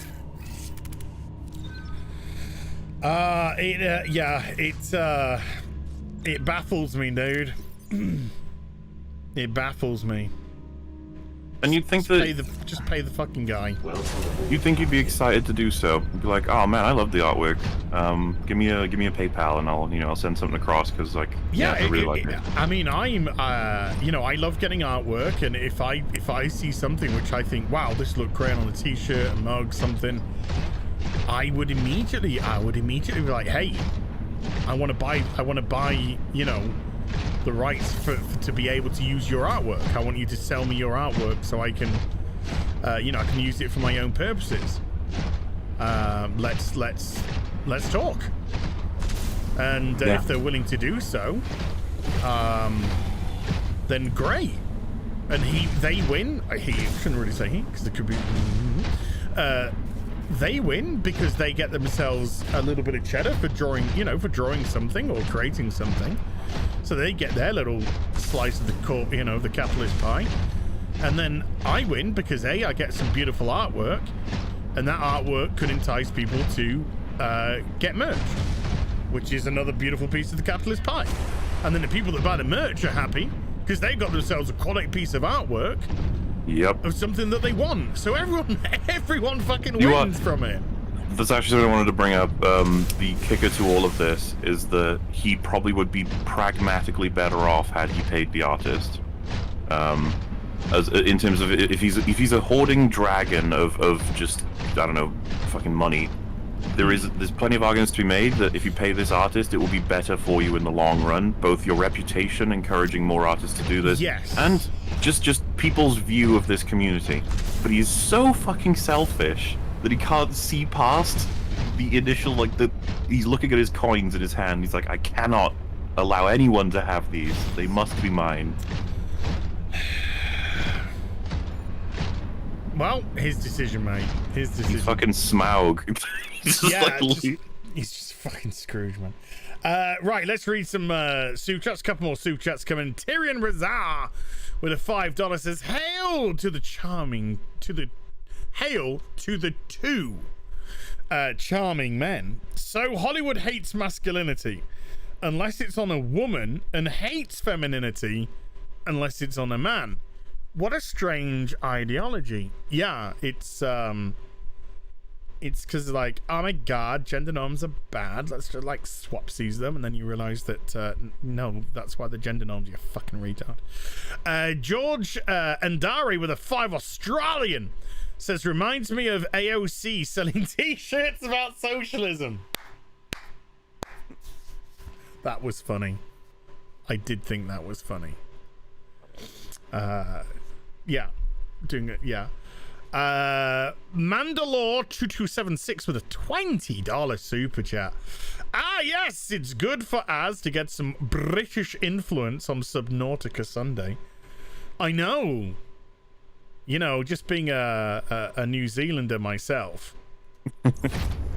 You know, it's always nice to have some British representation in the chat. Bit of British blood in this part of the internet. Yeah. Yeah, you know, I mean, how many streams had I done with Chrissy? Probably 2, 3 up until then. And then she fucking turns around to you and goes, oh, you know, I hear a British accent. Fuck you, Chrissy. Fuck you. But yeah, it's funny with the quartering though, because do you know where the New Zealand comes from? The whole New Zealand thing comes from? I guess not. No.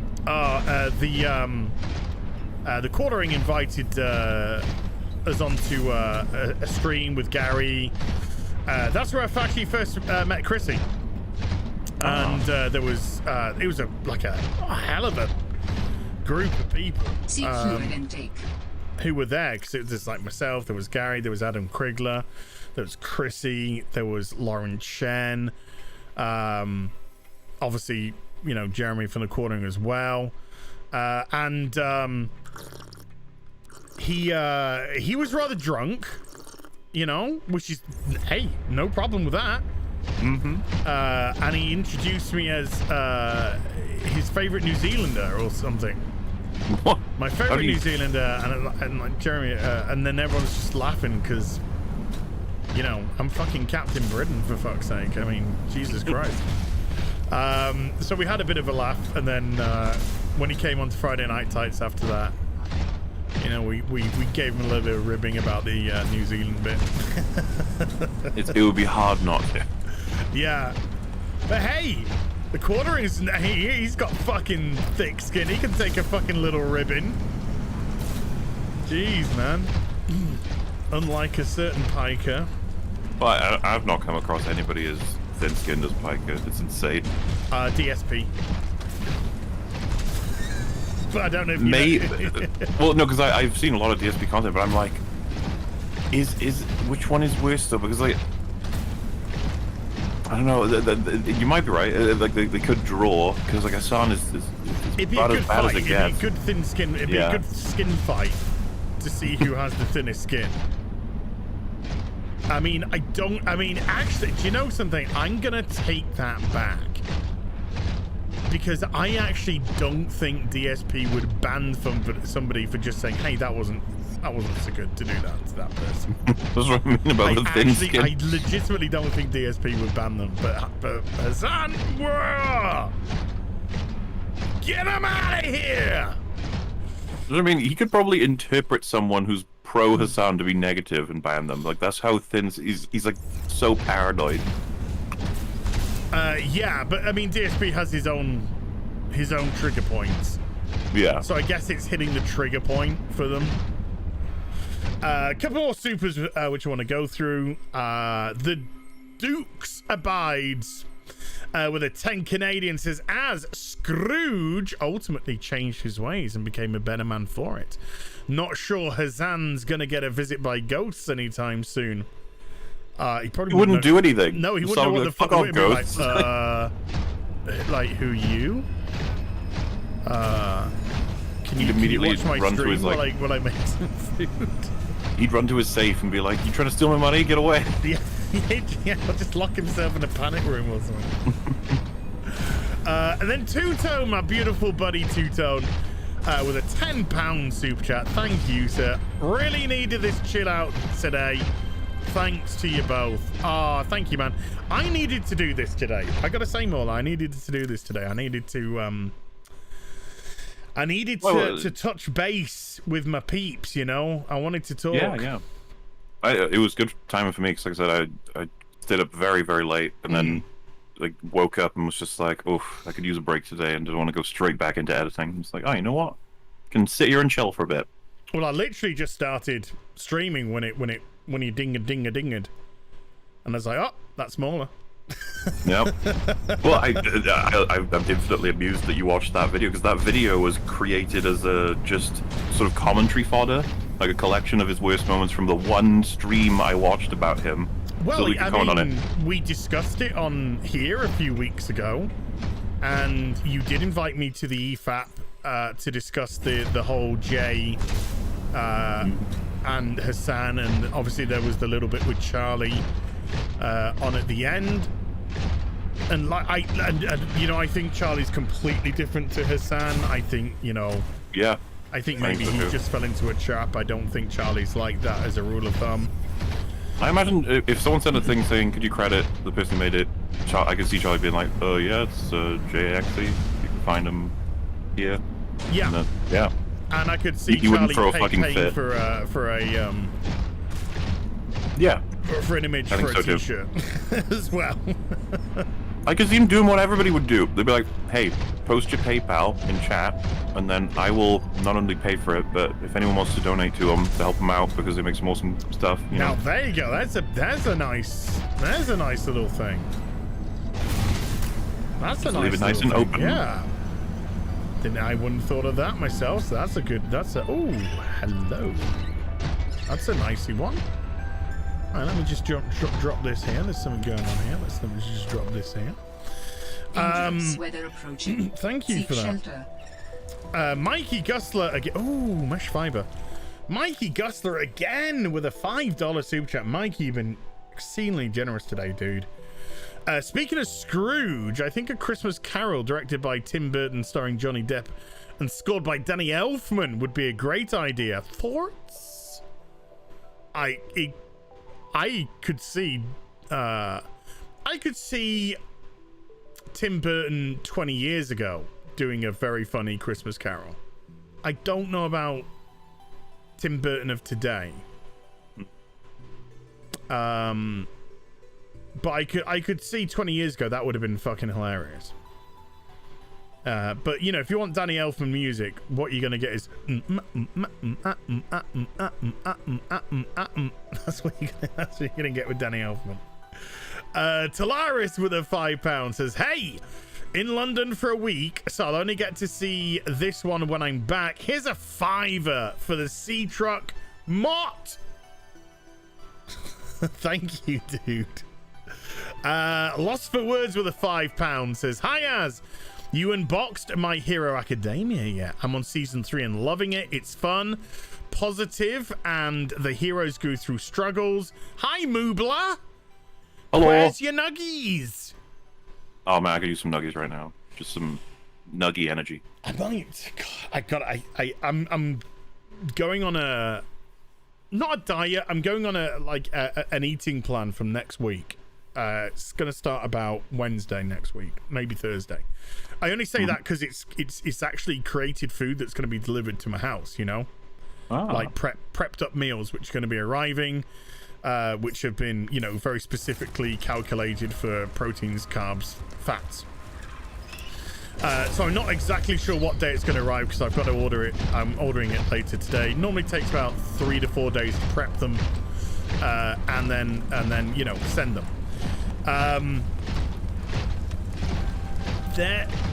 And this is perfect timing because there is a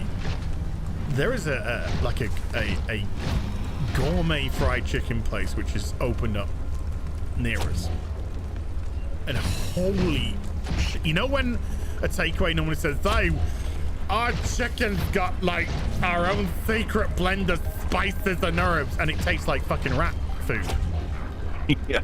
Just absolutely fucking disgusting, stodgy fucking shit.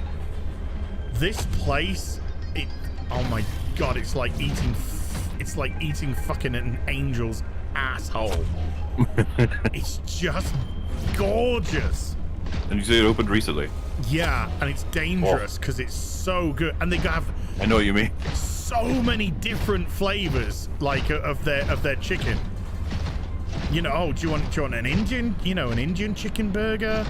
Do you want a coleslaw? Do you want a nachos? Do you want a barbecue? Do you want a this, this, that, the other? It's just so many different, and I've tried a couple. I ain't gonna lie, I've tried a fucking couple. And every flavor that I've tasted has just been divine. And it's like, oh god, this place is fucking dangerous. So yeah, I'm kind of glad that the food prep is kicking in this week. Otherwise, I could be in massive trouble. Just keeping it real, folks. Just keeping it real. Hold on, let me get off. I've got it on Twitch for some reason. We got the Dukes Abides again with a 5 Canadian. The Muppets Christmas Carol, Michael Caine, is a great adaptation. It is. It's fucking awesome. And the Gallifreyan Avenger. Oh, dude. Gallifreyan Avenger, I don't know if you're a toy collector. I don't know how deep you are into Doctor Who. But did you see on Big Chief the Day of the Daleks? 1 in 6 scale Daleks. Oh my god. That'd be pretty neat. I bought it immediately. Well, I mean, it's on pre-order, but I was just like, take my fucking money right now. Are you going to buy a house for the Hot Toys? Yes. Like, you don't live there, it's just the Hot Toys. Yes. There's no space for me. I might just leave them here and me move out to somewhere else. We just get a 1-to-1 scale Millennium Falcon, you store them all in there. Oh, oh my god. Oh well, hopefully, a new hoop. Star Wars one, A New Hope. I don't like really saying A New Hope because it's just Star Wars to me, but Star Wars, not the the Millennium Flamingo, the Millennial Flamingo from Millennial. Then the Gallifreyan Adventure for €5 says, "Hi Az, I hope you're well. Great speech about the Vietnam veteran shop owner on Friday Night Tights. Thank you, man. Also, hi Mauler. I did get a few vets reach out to me on email after that, and I felt very humbled because I'm just a shouty man on the internet, and they're the people who have legit done stuff, and so you kind of feel, a little bit humble when a vet contacts you and says thank you, and it's just like, dude, don't thank me, fuck off, it's you guys. But yeah, okay, I mean, if you want, we can talk about this. Do you know all about this shop owner? I think I saw the clip. Doesn't he say, like, you just don't give a fuck if you're upset because he fought for you to... Well, it's really about kind of like the whole process that went on. Did you see the whole context of what it was about? And no. Okay, so there's a guy, a 78-year-old Vietnam vet who owns a Star Wars shop. It's just got Star Wars memorabilia, I believe it's in Washington, somewhere in Washington. And he was annoyed that the cancellation of the Dr. Zeus books, some of the Dr. Zeus books. So he put up a sign in his shop saying, if you got a dick, then you ain't a chick. The new Dr. Zeus book coming, and then there's a little sign next to it saying coming because of the people who cancelled his other books. So he was clearly frustrated and annoyed, as he should be, at the removal of these Dr. Zeus books. They're a product of the time, regardless of what you think about them. You know, we don't need to go into some Nazi totalitarian book burning fucking session that's going, you know, people seem to be wanting. And so there was a cancel woman, shall we say, from the area, and they came into the shop, and they came into the shop with the express desire, because they came with a camera crew. Oh. Well, they came with somebody who was recording it. Let's put it that. Camera crew might be a bit. No, I know what you mean. Like, yeah. they knew what they were doing. Yeah, they came with somebody who was recording what they were doing. Put it that way. Openly recording. You know, not sneak recording. Openly recording. And they came in and they said they were like, you know, the guy took the sign down when he saw them, because he didn't want to cause them offense because they were in the store. But they just came and they were just giving him mouth about, you know,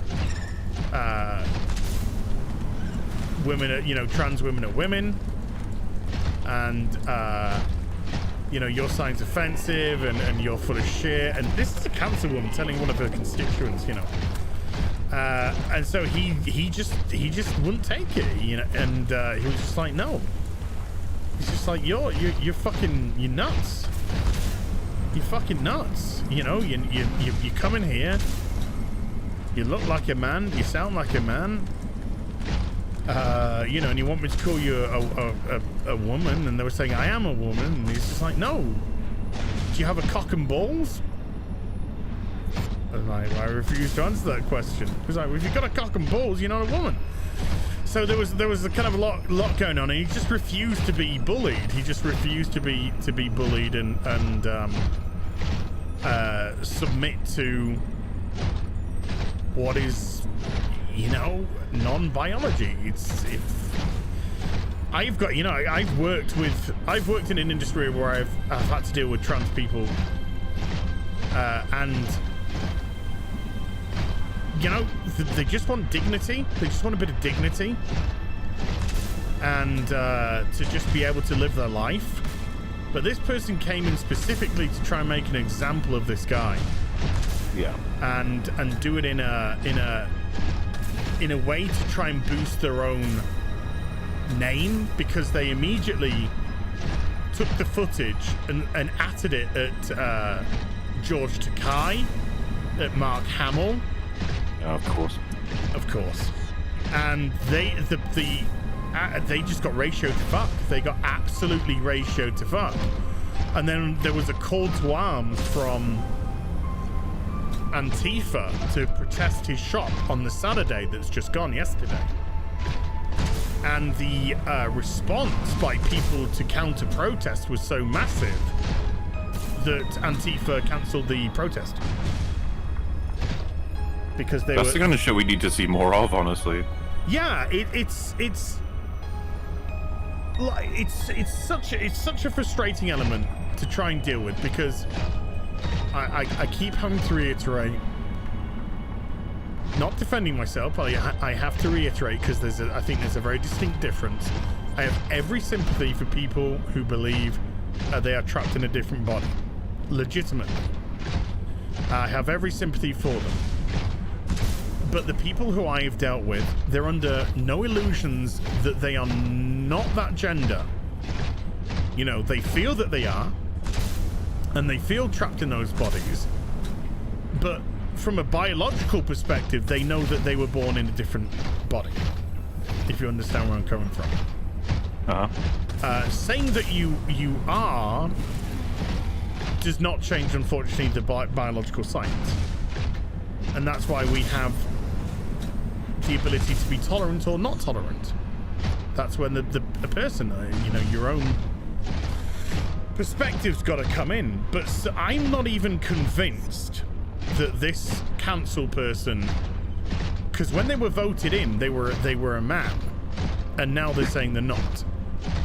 And I'm not even convinced that they're on the legit. You know, I'm not even convinced that this isn't just a nice cushy scam for them. Because you get an awful lot of protection now. And if you're trying to advance your political career, I don't know. So I'm not even convinced that this person's legit. But the bullying of regardless of the bullying of a 78-year-old war veteran, a purposeful and targeted bullying of that person because you want to make a name for yourself is fucking disgusting. Well, it goes. I would want to almost increase. It's not just bullying. Like, it looked like Antifa would probably wanted to have. They want to deprive him of the ability to live. I'd imagine, but not in a kill him way, but in a destroy the business. Yeah. I was gonna say, if Antifa had just been left to their own devices, they would have attacked the shop. You know they would have done. Yeah, would have thrown shit through the windows and then probably throw a fucking Molotov. You don't know what they're gonna do. Yeah, you got these rocks. I'm sure can move. Because what's interesting is I was actually watching Sargon cover a video of Lindsay Ellis's recently. She did some kind of interview. She was talking about how hard it was to be cancelled, how rough it was and stuff. I don't know if you know everything that happened with Lindsay Ellis, but she basically said that do tell. She basically said that a lot of YA novels are very much inspired by Avatar: The Last Airbender these days, and that is one of, in terms of offensive statements, like you and I have. Sorry, can you say again? Sorry, I missed that. She said that a lot of YA novels these days have taken inspiration from Atla. They're like Atla clones. Okay. So like, I was gonna say on the offensive scale, that doesn't even register for you and I. Like, it's like there was something offensive in there. Yeah. What? I don't understand. So her fans were very upset by that. I guess it's considered racist or something. So she got cancelled, quote unquote. Okay. In reality, she was given a lot of criticism by her fans, as well as like just, stupid shit, lots of stupid shit from her fans, and she left Twitter. And she talked about like the mental anguish of being cancelled, and how upsetting it is, and how horrible it is. I was watching Sargon cover, and it was like, you weren't cancelled, you came right back, and everyone's fine with you. They didn't work their asses off to deplatform you and stop you from being able to earn money and tell everybody you're the worst person. That was like, what you got was fucking child's play compared to what actually being cancelled is. I couldn't agree more. Their goal is to be able to kill you in every way that doesn't actually overtly kill you. Yeah, deperson you, stop you from earning a living, taking away the ability to get another job. It's I can move the rock with my thing.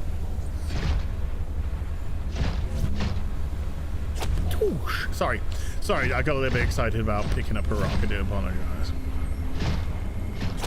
But yeah, without enough pushback, they just get more and more ravenous, and then so that they find the next target, and they're like, let's do something to them that because that guy's shop. I could picture that what they wanted was to stop him from having that shop entirely. Yeah, absolutely. And I am concerned that that they might still attempt at some point to do so. This is a man who fought in a war to give people their freedoms, to allow them to be the cunts that they are. That's the irony is definitely lost on these people. Yeah. Someone in chat said, she got feedback and she considers that cancellation. She did get like a good few hundred of people saying like she's racist and horrible and stuff, which I think is like an indication you're being cancelled, but like it never got further than that. And it was funny as well. She described it as she didn't like, she was people call it she was forced off Twitter. She ran away when it was her choice to leave Twitter, and I was just like, you understand it is a choice to run away. Yeah. Like, that is a choice. Like, when people say you ran away, they're talking about how you chose to run away. This is the thing. I had it with the whole Jenny Nicholson thing. I had shit tons of big profiles, like, quote tweeting me and the work we did on EFAB and stuff, and saying, like, we're the worst, most horrible, misogynistic, like, incel ranters ever. It was just 2 full days of getting completely blasted. all it was me quote tweeting back and then getting on with my work. If that's if that's the peak of cancellation as an experience for her, it's just like, man, you don't even know. No. But God bless. Good try. Good try. Yeah. That's the thing, she has the correct politics, so cancellation for them is much different. Much different. Like well, being mean. I don't know, because once you've Vital signs stabilizing. once you bend the knee, you are always fodder for them. You are. True, but always fodder. it doesn't seem that they're like their cancellations aren't as permanent. It seems. I'm assuming because they repent. I don't know. Well, I mean, there is definitely a different rule for what, you know, thee and not for me. You know, like, look at all the people on the left who used to do blackface. Where's their cancellation? You know, comparative to somebody who's not on their side, who has potentially done something like that for comedic purposes or whatever. Yeah, it's just a massive spurg of hypocrisy. And it's so obvious and it's so boring now, because you know, when you can't take the moral high ground and just complete and utterly ignore what people that have the same politics of you has done that falls under the remit of what you deem offensive. But there you are. That, you know, but that is the case. It is just a one rule for you and one for me, and the hypocrisy to them is just non-existent. Because well, yeah, because you're right. A lot of them have done stuff that by their own rule books should make it so that they're persona non grata, but they get away with it. Did I get it? Yeah, boy. There you go. Got some fishy foo-foos, and I've got a big full belly. Let's read a couple of soups on the toy front, says Mark Arsenault for 5 Canadian. Getting the Lego UCS Republic gunship this week, and my pre-ordered Bandai DX VF 1D Valkyrie. Nice. DX stuff's good stuff. 2% right with a $5 says Azix is excited about picking up boulders. Our next DSP. No, it's wrong. That should have been our next Mr. Mundane. Yep. Then you should have said the next Monday. No. No, unfortunately I don't do mass flagging campaigns when somebody goes, I don't like Az. Oh, well, that's your mistake to make. I know. I should do. And then I should lie about it and then get caught on stream red-handed. The best way to do it. Jesus Christ. I'm so Again, glad I do you ever watched that feel stream though, live. with stuff like that, do you ever have a moment where you're just like, man, fucking some human beings really don't have a spine, do they? Like, they just don't. They'll just do anything. This is super fucking disappointing to share a species with some of these people. It's like, I'm just gonna try and ruin everyone's careers because I'm sad that they're making fun of me. Well, I mean, when I used to do World of Warcraft videos, I was very divisive because I was very critical of the game, and some people would agree and some people wouldn't, and you know, that's their right to do so. And when you're dealing with an MMO community, yeah, they're very defensive of their games. So I'd get a lot of hate, shall we say, from certain parties. And there was a specific channel who absolutely despised me. In actual fact, apparently they were talking about me. And I mean, put it this way, dude.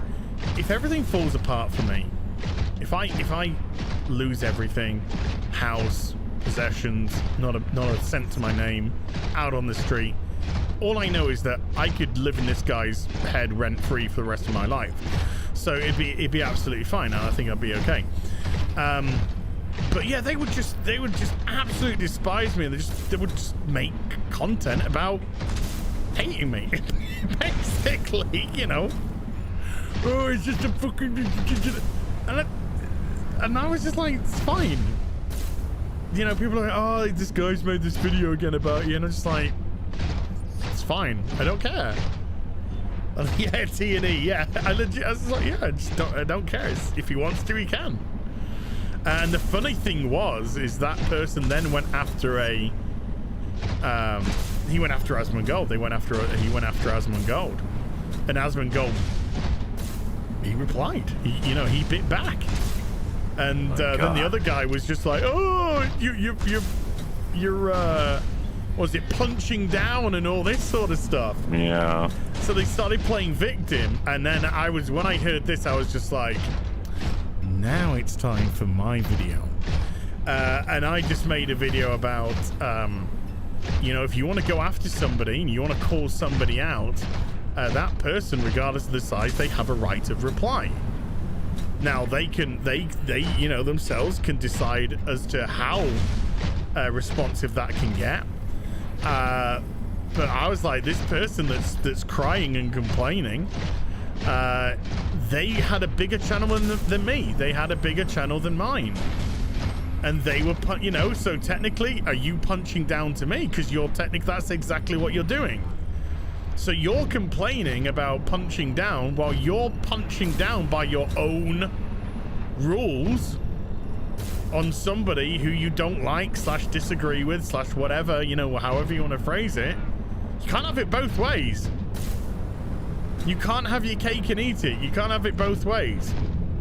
Yeah. You either accept everyone. You say, I don't care who I go after, big or small. I don't care. If I don't like them, I don't agree with them, I'm going after them. That's what we try to do on EFAP. We treat the one viewer video person as same as a 100 million viewer person, which is like we're about the arguments and stuff. And I said when we were covering this, because of course, if you would have seen in the video, it's like you have the little like please break in case of emergency arguments, and if they have lower subscribers than you, then they're clout chasing. If they have higher, they're bullying. Yeah. Easy. So done and done. I'm sort of fine with whoever goes after it. Bigger channel, if you want to go after me, go after me. Yeah, same. If you're a smaller channel and you wanna have a whinge and a moan at me, have whinge and a moan at me. Well, I ain't gonna fucking come after you. If you start slandering me, if you start saying, oh, as does this and does that, and it's not true, then yeah, we're gonna have a problem, because that'll just be out and out lying. But no, if you just want to say I'm a poopy pants and you hate my guts and all that kind of stuff, I'm cool. Say it. I'm cool. That's fine. You do you. I'm okay. I got skin. I got thick skin. I can handle that kind of stuff. Well, because we just had someone describe everyone in EFAP as incels who are wrong about everything and make terrible, shitty content no one should watch to 40,000 live viewers. Yeah. We could easily pull the bullying card, but I'm just no, he's just a fucking moron. I don't really care. It's fine. It's not going to do anything, because his arguments are so bad that if anyone checks out us or our response, I'd be fucking surprised if they watched all of it and were like, yes, I still think Hassan is right. Yes. And at that point, it's just like, you were a lost cause. Bye-bye. But he was owning himself by then, so, yeah. I think, and, and a lot of it, 2 year subscriber. That takes a lot of love to do that for someone. To give them 2 years worth of money each month to support them. That shows a lot of love for that content creator, and God bless you for him to just go, no, go fuck yourself because you disagreed with me. Wow. I feel like just going into a stream guy, I think you're a poopy pants, and then subscribe for 1 month, so he could go 1 month, fucking nothing. Bye. Would not be surprised. A couple more supers to go through. Let's go through these. Stone Cold. Oh, we'll talk about DSP in a minute, though, if you want. Stone Cold's beer cooler with a $5 says, did you know that the Tomorrow War is a masterpiece? Filaments said so, right, Mauler? Filaments. Filaments, yeah. Calls himself Phil Filomeno, Mento. isn't it? Filomeno? Phil Mento. We Oh, that's it. Filmento. we actually almost lost our fucking minds I watching just his saw video your last tweet and I night. fucking pissed myself with when you just had the frog taking the glasses off. I just died laughing when I saw that. It was just like, now you have my interest. You know, so I'm subscribed to them. I'm subscribed to them because I think they do some really good videos. But I must confess, I was rather taken aback by the take that it's a masterpiece. It's a weird video. It's almost a satire. His point is, if you watch the whole thing, he's annoyed that his fan base think he's being too negative. So the joke is, I'm going to be overly positive about the Tomorrow War and call it a masterpiece. Okay. So it's like, okay, I understand. However, he spends most of the video complimenting the film, and like most of the compliments just like built on just matchsticks, and so it's just like I'm very confused at what we're doing here. Is it a satire or do you? Well, I would. There were people in our chat in the first 5 minutes who were like, "Wow, you can't tell us satire, can't tell us." But as time went on, chat were all over the place. They had no idea what was happening in the video anymore. They didn't know if it was an earnest point or not with everything he was saying. Yeah, I gotta confess, I'm subscribed, but I don't watch every video. But that's just because I kind of have, you know, sort of my faves, and then if something from another channel that I'm interested in, if there's like something which piques my interest, I'll be like, oh, okay. So, you know, I'm not gonna say, oh, I'm a big fan and I watch all their videos, but I do like them. When I watch them, I do like them. I do think, you know, they are very well argued. But I haven't seen this one yet. I haven't seen this Tomorrow War one. Maybe I should see it and see if I see the satire. We are not a fan of his work on YouFab. Aren't you? Oh. No, we've covered him 4 times, and all 4 we've been very disappointed. Oh, poor dude. I'm so sorry. It's all right. It's not me. You're the Hassan viewer, like, yeah, get him. It's not me. yeah. As long as it's not me, I'm all right, Jack. Yeah, exactly. That's how we're gonna go with that one. I would hate to be on the end of a legit. No, I wouldn't hate it. Hate it is the wrong word. But I'd be like, oh no. If I was under the legit full brunt of EFAP, you'd be like, oh no. How am I gonna come out of this one? How bad am I gonna come out of this one? Roast everything to death. Yeah.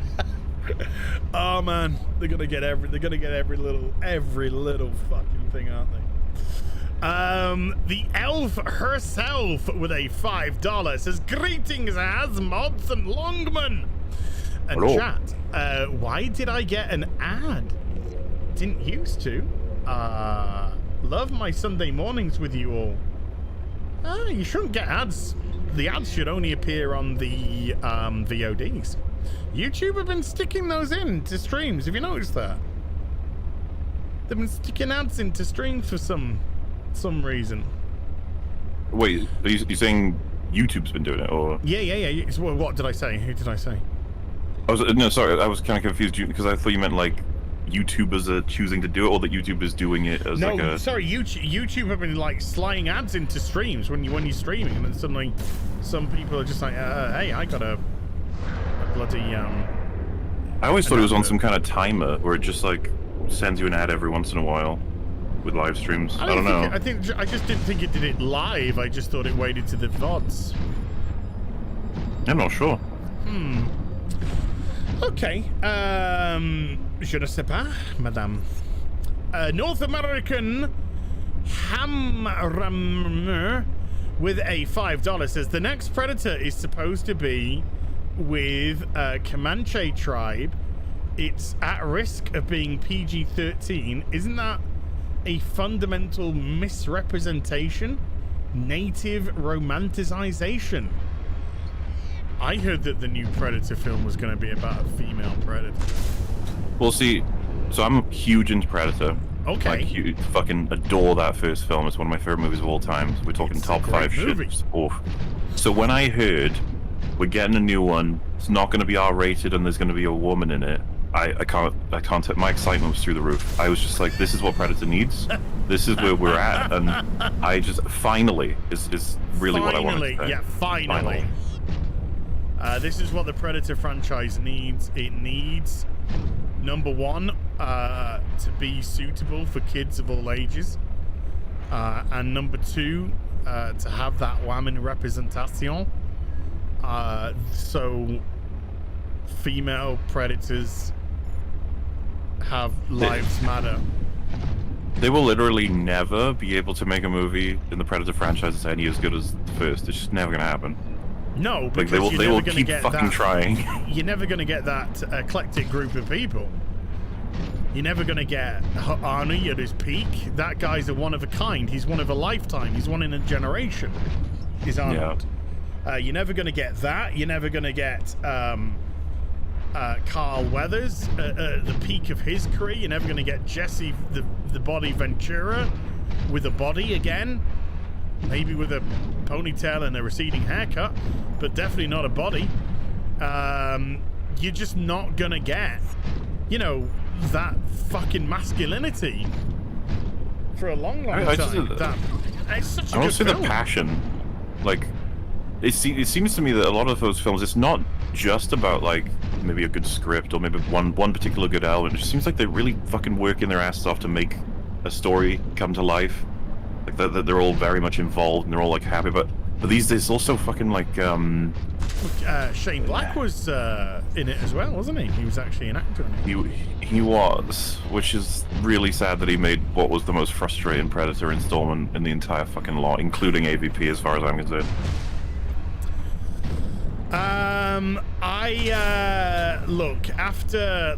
I love the first Predator. I think is fucking genius. I love it to pieces.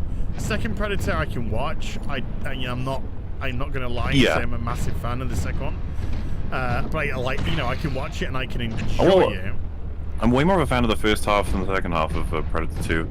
I get really, every single time I watch it, dude, when the Predator says shit happens, yeah, I get really distracted. I'm just like, yeah, I don't want to see a Predator saying shit happens. It feels weird. Some candy?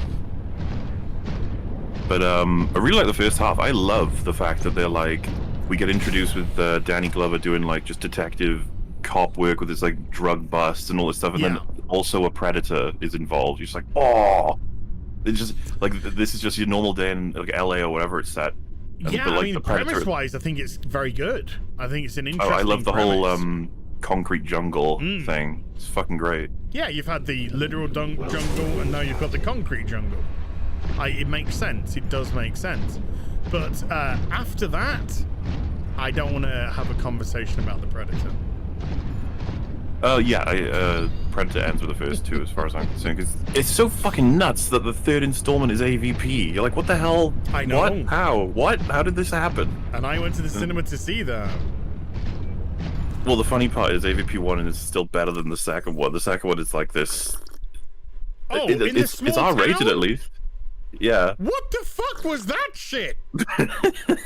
It's such a weird movie. No, it's like, what the fuck was that? No signal. Check data cable. I thought that's how you're describing the movie. Yeah, no, I am. That's exactly how I'm describing the movie. Check data cable. No, that film, I went to the cinema to see that as well. And I was like, what am I watching? That was like 2003, I think, or something, right? So early 2000s, I think, yeah. And then you got Predators, which I don't hate Predators. The Rodriguez film, right? I think he wrote it. I'm out by then. I'm not watching any. I haven't seen any. Oh, I understand.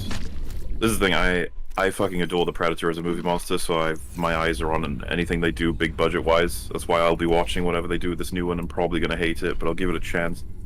You know what they want? You know who you want in the Predator film?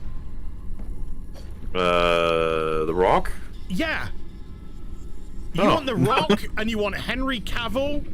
Oh yeah. And you want anyone who's got some fucking muscles on them. That's who you fucking want.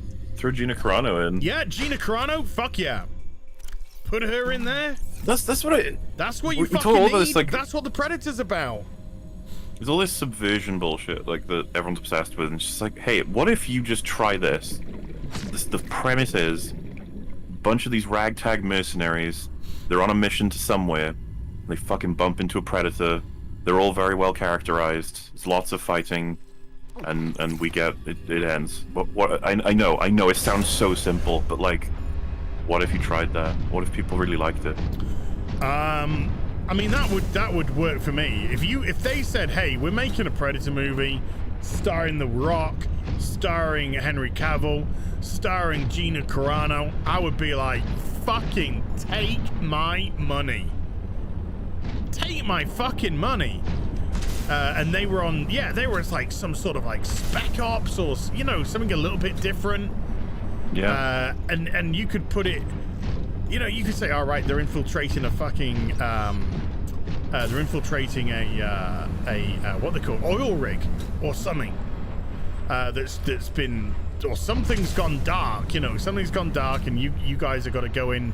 We think it's, you know, the Russians who are making a move on blah blah blah. The Chinese are making a move, yada yada yada. And you're like, okay, and you go there, it's fucking predators, man. It's like, come on, you know, big guns, fucking explosions, you know, getting picked off, some of them getting picked off, put some fucking cannon fodder in there. You there's just so many options you have. You could have, The Rock is like a really charismatic, full-on leader, and he's like the halfway mark, he's the first one to get killed or something. Yeah, and then Gina's gonna take over, or Henry's gonna take over, and then they become the main character from there on out to the end of the film. And like, we are not describing something as in any way complicated. That's what I just feel like we don't have anymore. This is not fucking rocket science, people. We are not fucking splitting the atom here. We are literally opening up a coloring book with fucking crayons. That's what we're doing. And it's got numbers that we have to fill in. It's not fucking hard. Let's go through a couple of supers, because we've got some supers building up now. Hey, North American Hammer Ram, that was a cool super chat that got that little bit of convo there. Scott Philbin has become a member at the Stormtrooper level. Scott, thank you so much indeed, dude. Benjamin Flensborg with a 14 Danish super sticker. Good to see you, Benjamin. Joel Reyes with a €2. Az, look at me. Hi. Cheers. Cheers back at you, Joel. Good to see you too, man. Mikey Guster again with a $5. Speaking of Predator 5, the producer of that film said that the film will be just as good as Predator 1. What do you think? I think we've found the liar. I think we found the liar. Yeah. I suppose they have to say that. Yeah, but you know, at least dress it up in some reality. I would just, I don't even think I would want to claim it. I'd be like, there's no fucking way I'm making a movie as good as... You'd be like, that just sounds so ridiculous. Yeah. Oh, right, so you got talent akin that's better than fucking Duke. You know, what's the thing with Duke? Carl Weathers, Jesse Ventura, Arnold Schwarzenegger. Okay. Yeah. Okay. No. The answer is no. We've got Mob Jam Audio with a 5, I think it's Swiss francs, maybe. Hi, Az. I really found myself enjoying your Subnautica streams and content in general, and also my regards to Mauler. Peace. Thank you, dude. Thank you. I really appreciate that. I know I hadn't done Subnautica Sunday for a couple of weeks. I had shit I needed to do, and I just needed to kind of rest as well. But I really wanted to do today's Subnautica Sunday, because I do like the chill. I do like the chat, and it's also really nice if, you know, somebody joins us on. You know, Mauler comes in, we get, I think, some good conversation going that I reckon so. Fuels you guys as well. Mikey Goslow with another 20. Mikey, dude, Exceptionally generous man. Alien 5 was in production with Weaver as the star, written by James Cameron, directed by Ridley Scott. Then Freddy vs. Jason came out in 2003, so Fox went with Alien vs. Predator, that had a 2-month shoot and 4-month post-production. Jesus. What the fuck? You might as well just give a fucking camcorder to some students. Technical Chet with a $5 says, greetings, Az and Mola. Either of you interested in the new season of Stranger Things? I find my interest waning. Dude, I didn't even watch season 3. I was done after season 2. I was gonna say, I don't know if I'm hot taking here, but like, so I love season 1. I actually look forward to rewatching it someday with someone who hasn't seen it, so I can just talk about how much I enjoyed it. Is fun. I really liked it. I thought it was a really cool idea, and it was executed well enough that there was lots to sort of grip to. Really didn't like season 2. Felt like they tried to repeat season 1. Badly. A lot of the same payoffs, and it was just like, wait, I thought you had a story to tell, you that you wouldn't just like fucking wobble it. And then, dude, season 3, I was pretty much done, but a friend of mine who was very into Stranger Things at the time was like, I'd really love to watch it with somebody, and you're the only person I know that like is interested or at least knows it, so you would watch it with me. And I was like, alright, fine. Season 3 was a fucking disaster. Like, I don't know what the fuck they were doing throughout the whole thing, and like the idea that it's like season 4 is coming, I'm like, Jesus, just stop. Stranger Things dead. Yeah, it had a thin premise, and after season 1, I really, I knew that even though I enjoyed season 1, I thought it was fun. I did see how fragile the premise of this was, so season 2 really needed to explore the upside down and exactly what, the threat and what. No, let's just do season 1 again badly. Oh, okay. Yeah. You got nothing. Gotcha. You don't know where you're going. Gotcha. I'm out. Thanks. Joel Reyes with a €5 says, interesting tidbit about the Suicide Squad. Ratcatcher and Portugal. Google convent of Mafra and the rat population to get your mind blown. I'm kind of confused about that, Joel. I did read that verbatim, and I have no idea what you're talking about. Mafra and the Google Portugal. I reckon the town's called Mafra, and the rat population in Mafra. I think that's where we're going. But Ratcatcher you're seeing it tomorrow, aren't you? The Suicide Squad, I'm seeing it. Is it Sun? Yes, tomorrow. Yeah, and I thought Ratcatcher 2 was I thought she was very good. I thought she was good. Genuinely, dude, like, I'm just hoping to have some fun. I understand it's probably going to have, like, some issues, contrivances and stuff, but absolutely, man, I have seen there's some fights on Twitter about how good this film is, and I'm just trying to avoid them. Like, I'm just gonna watch it. The way that I described it was, to me, it was just 2 hours of a great escapism. The film, that's what I want. It's not going to win any Oscars. It does have some pacing issues. Certainly in the middle of the film, it starts really wobbling, and then they manage to get it back on the rails, and it's good through to the end. And there's going to be plenty of things that people can pick apart, but to me, it's just 2 hours of escapism, which I really enjoyed. It was daft, it was stupid, it had some good serious moments in it, the action was fun, there was some great characterization, and it was it's a film I'll watch again just for fun, Mm-hmm. And it's what I needed. I just needed a bit of I needed something to kind of blow some steam off, and it was good. So there we go. I posted a meme in our little chat. I thought it was funny.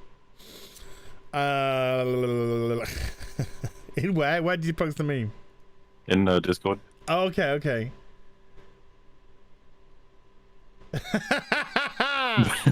Dude, that's me and biscuits. Period. I've had one. Yeah. I might as well just have the pack, you know? After all, why shouldn't I? After all, yeah, I earned that. What? Hold on. Sorry, I'm looking something up.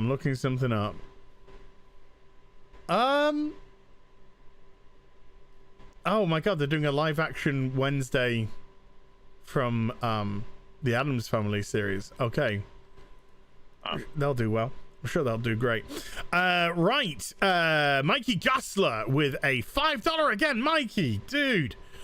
If I was in charge, I would make a third Alien vs. Predator film called Aliens vs. Predators Colonial Marines. Its own story with Cavill, Gillian, Momoa. Oh, that's it, Momoa. Get Jason Momoa in there. And Carano. You want the Rock, Just Cavill, stack the cast Momoa, with bodies. Carano. Come And then have on. you probably need just like the one or two nerd characters, like communications guy or whatever. Yeah. You want a nerd, communications. You want a couple of pieces of fodder in there.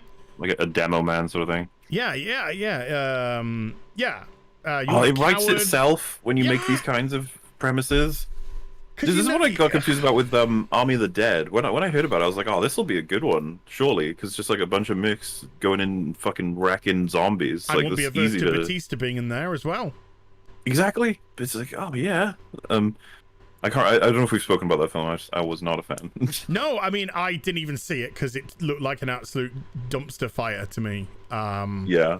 So, and then all I heard was just, this is fucking shit. So I was like, okay, I know not to waste my time.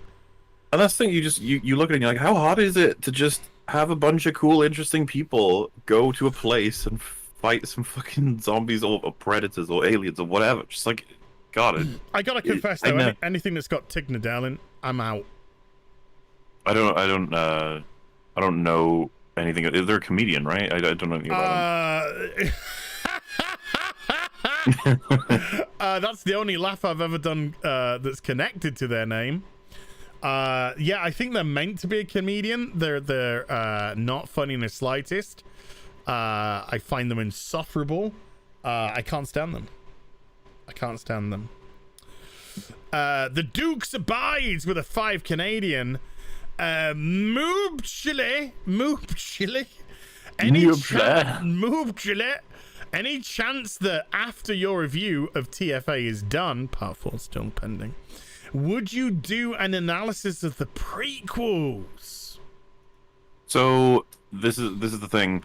It's like I should have just opened with this back when I started the series. Like I planned for this to just be the ongoing one that, all the TFA will be done.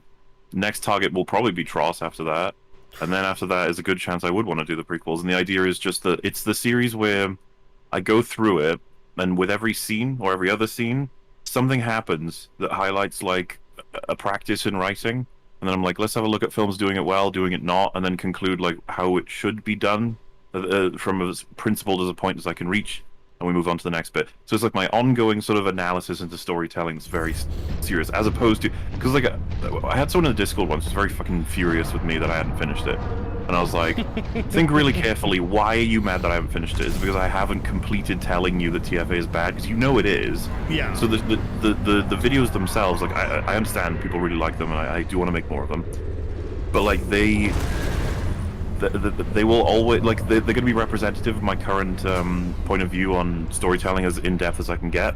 Yeah. So like they will always be, they'll just keep going, because the part was, so for example, where I say, man, fucking Captain Phasma allows herself to be taken at gunpoint when she's got armor that's immune to fucking blasters. Like, that doesn't make any sense at all.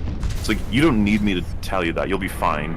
But if I can highlight a couple of them and then draw out some kind of like conversation on dare I call it plot poison as opposed to plot armor, where someone should be safe but the plot just says they're not safe now because they need something else to happen. And so I could start talking about that when it, it's been covered in EFAB and other things before, but like that, this is what I mean. It's like you guys are gonna be totally fine waiting for it, because it'll just be representative of conversations I'm having at the time.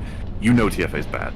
Like, you don't need me to finish it to tell you that, but they are on the way. They are coming, and I would like to use Star Wars as my vehicle for talking about all kinds of like writing practices, because Star Wars is huge. It's filled with all kinds of choices in writing. Yes. So, yeah. Where I'm going with this is, I picture by the time I'm fucking like 80, if I live that long, I will still be making a critique of episode 13, part 6.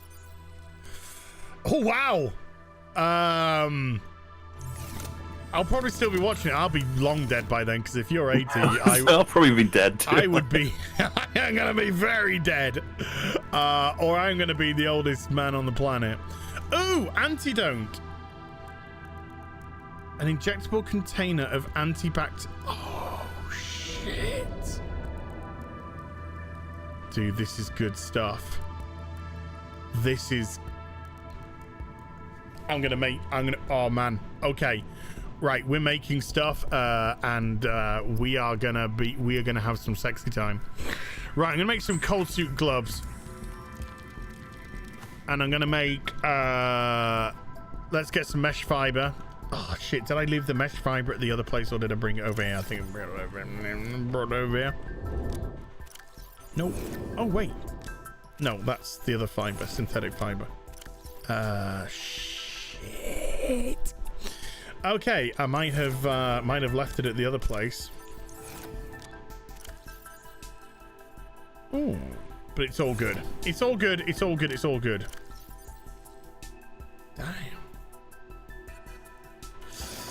Damn. Yeah, but it's still funny listening to you rip the shit out of it, I gotta confess. Well, obviously, this big video coming soon. That's me shitting all over a movie, so. Yeah, a video coming soon, me shitting over something. But don't you worry. That's just justifiably, justifiably so. Not just shitting for shitting's sake, but shitting absolutely, yeah. Hey, another good recommendation for our Predator film from the Fixer, George St. Pierre. Yeah, sure. I think so. Yeah. That makes me just think, why not Colin McGregor? Get him as a big fucking mouth little man with a big gun.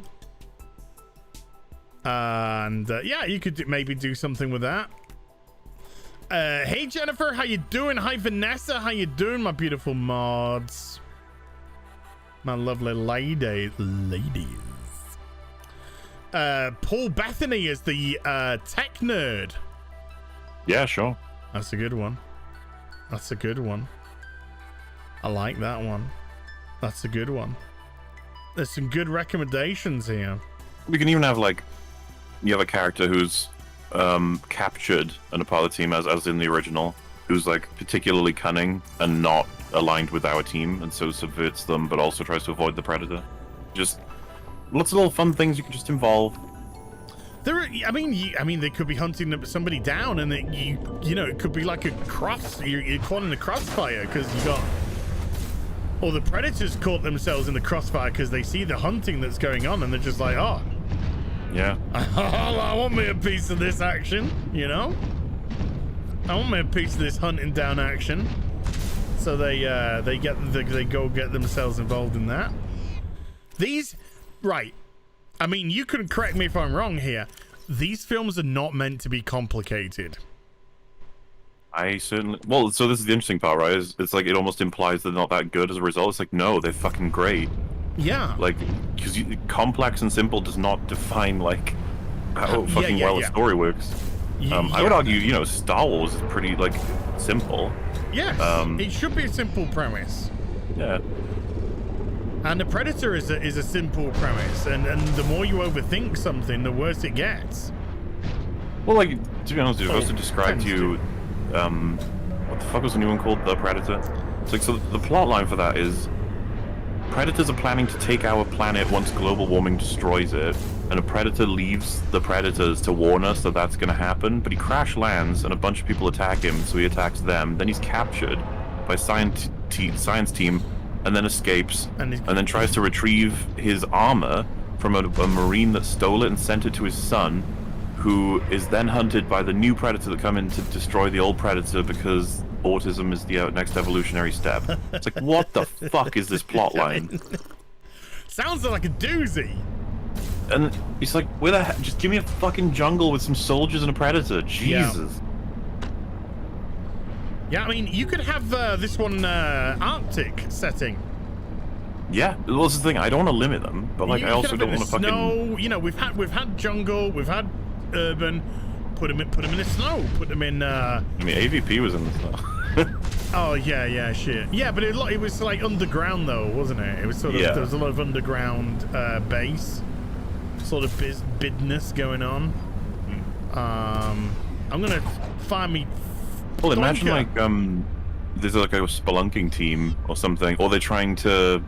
So like Marines, but they need to go through a series of caves to get to some kind of like secret hidden base, and the Predator's hunting them in the caves. Or why not? Why not subvert it by going for like a beautiful fucking Paradise Island resort? Yeah. Yeah, you know, you could do. There is. That is one of the. You could thrash that one out in 15 minutes in an office about what would be a good location. That is part of this that I'm very curious about. If you hired a whole bunch of unknowns, but they're all bodybuilders that are decent actors and stuff, and then you had like a low budget and, as you suggested earlier, like an oil rig or just some relatively basic set that doesn't cost hundreds and hundreds and hundreds of millions, it's like you could probably make like a couple of Predator movies for under 100 million, honestly. Okay, look this guy up. This guy's going to be the lead of the film. Callum von Moger.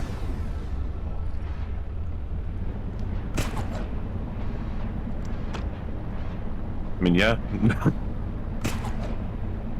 He's a dude that I follow. He's a YouTube channel that I follow. He's a bodybuilder, actor. He played Arnold in the not the biopic of Arnold's life, but in like a movie that was revolving around the bodybuilding scene, and he played Arnie in that. But he's built as fuck, man. He's built as fuck, and he's an unknown in as much as you don't know him as an actor, you know. Yeah. If you're into bodybuilding, you know who Callum von Moger is. But he you know, you want a budget, you got a budget, and you gotta abide by that budget. I say that dude's worth a punt. Worth a punty poo. We got ourselves. I gotta do this. We got ourselves a $1.50 phallic what swag from Apollo 536. Apollo 536. Thank you very much indeed. So I mean, yeah, there you go. That's if you've not got money. And saying, hey Callum, we It reminds me of Joker. You know, I know that wasn't a low budget, but it was lower than basically every other fucking superhero movie that's come out in the past 10 years. Yeah. And so, and it's like one of the best. So it's like, guys, maybe it's not about just throwing as much fucking money as possible at the other thing. I always have to stress this though, that Joker wasn't a Joker script. I can agree with that. Yeah. No, but no, that's a fact. It wasn't. It was a script that that Thingamajiggy had, the director had. Well, yeah, he said that he it was the only way to package it in a way that it would be sold, because that's the environment we're in right now. Yeah. Which is sad. But it worked brilliantly. It worked. But we're now going to get into a stage, I believe, where if you want to make a big budget movie, you know, 50 million's going to be a big budget. Well, so that's the thing, right? Like, we might be heading back down soon, depending on how like Shang-Chi and Eternals turn out. You're oh, what's happening? You right? No, I think Shang-Chi's going to be a fucking flippy floppy floopy. Anyone on Friday Night Tights on your team with that one? I don't think other people think it's going to be a roaring success, but I don't know if they're as pessimistic as I am with this, but I think it's going to be a big flippy floppy. I just don't know who gives a fuck and why we should give a fuck. That's what's kind of. No, I watched your video and I was like, I completely agree. Like the trailers have not done any. The only thing this thing is going for it is being supported by the MCU. Like that's it. Yes. If it was released separately from that, can you imagine if it was released separately? Like, have you seen that Shang-Chi thing? It's like, what is that? And it's like, I don't know. Looks weird. I honestly think if this wasn't Marvel, I totally agree. That's potentially its saving grace is it's a Marvel film. But if it wasn't, and you put those trailers out, like people just be like, why is it Crazy Rich Asians Kung Fu style? Yeah, and these films, you always have to remember, they fucking like 200 million. It's something ridiculous. Yeah. And so they have to make a lot of money. These are big budgets. These are big budget movies. Right, I'm gonna pop away the remote control and the Pengu for a second. I'm gonna take out some of this mesh. Let's drop some of the silver, which I'm just hanging around with. Take some more mesh, and let's go make some equipment to wear. Cold suit, boom, got him. But yeah, I mean, I don't, you know, I'm not trying to be cruel for cruel's sake, but I legit just don't know why I should give a flying fuck about this film. Why should I care about the lead? Why should I care about? He's just a rich guy that wants naughty daddy wants him to take over. He's just doing money. You gotta sympathize. It's just like, it's very sad that his dad has been a dick. And just like, okay, well. But as he's Asian. He is. But this is the thing. If Black Widow's gonna fail to that degree, when it's like one of the most well-known Avengers in the MCU's movie, you're like, damn. I guess you're really gonna have to hope Shang-Chi just has this just golden attention. Because the thing, a lot of people are like, well, you have to account for COVID times. It's like, well, sure, but like at the same time, if we're gonna judge isolated, these two have that apply to them both, which means Shang-Chi should be in trouble. Even if we account for most of the losses from, because it's not coming out on streaming. That's the one thing it has over Black Widow, right? I don't think this is going onto the streaming platform, no. And so that'll be an interesting test to see how much significant difference that makes to the box office. Absolutely. Especially. Oh no.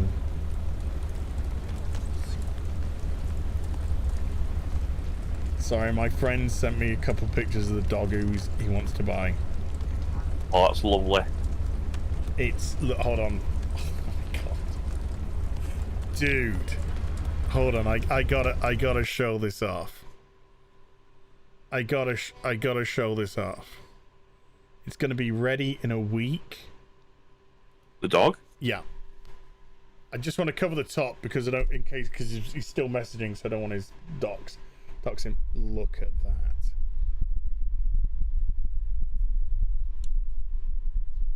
It's gonna take a little bit, obviously, a few seconds to pop up on yours.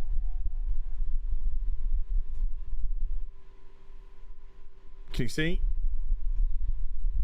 Is it I think I will in a moment. Okay, I think that's enough there, so I can go back to absolutely adorable. Aww.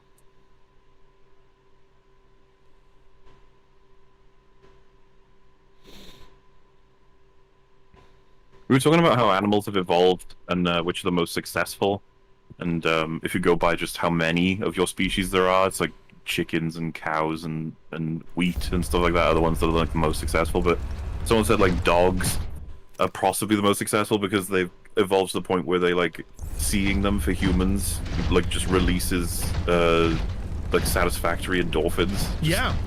It's just like, yeah, dogs are gonna fucking win out at that point, aren't they? Yeah, I mean, dogs. You see a dog, and that's it. You just get a dopamine hit.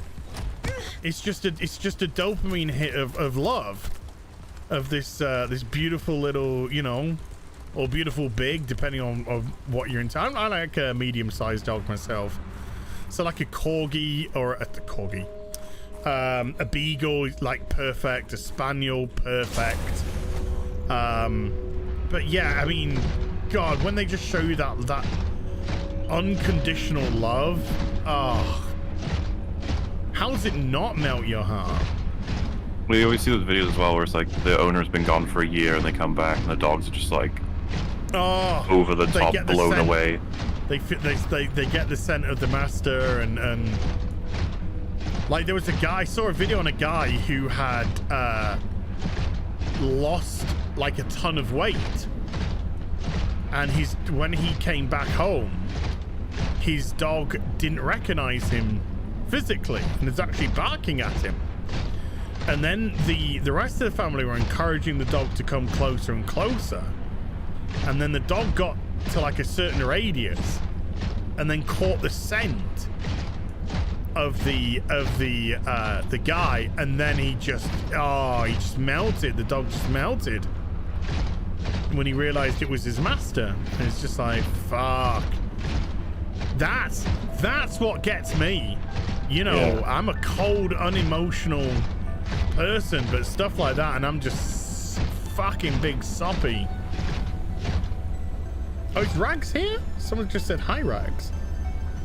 I'm assuming that could just be because we're talking about dogs. It could just be because you're talking about dogs, yes, actually, yeah, that's a good point.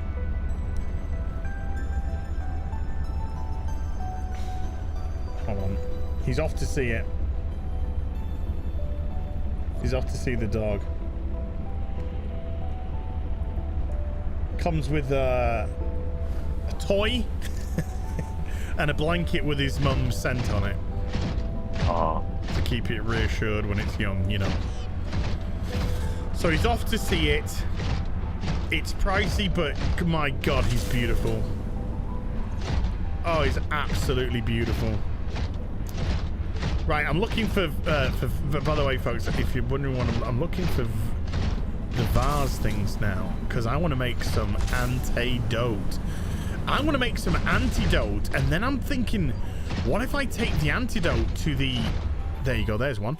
What if I take the antidote to the spores that are on the... Oh, fucking inventory's full, really? Drop a couple of them. What if I take that to the infection that's on that Leviathan? I mean, I think the Leviathan's dead. I hope it's not just dormant. But if it's, you know, it might be dormant. But maybe it does something. I don't know. I'm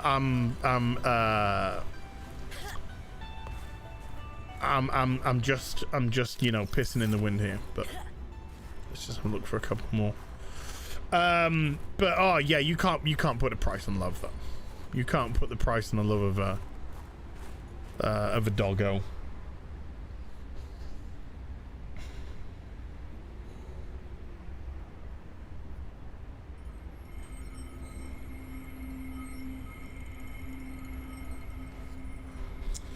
Yeah, so he's gonna go. Are you there? Sorry. He's gonna go. Sorry, yeah. No, sorry.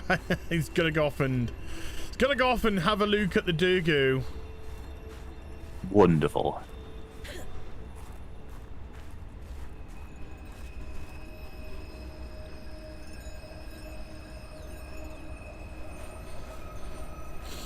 Now he's going through all the. It's a big commitment. I'm nervous. Yeah. This is where you got to think these things. You got to think them through. You got to think them. You got to go through all the pros and the cons.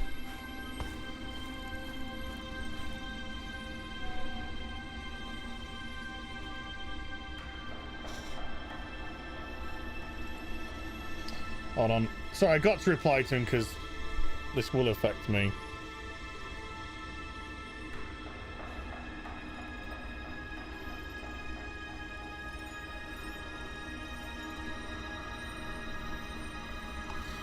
Because, yeah, like I said, when he goes to work, I'll be looking after little doggy.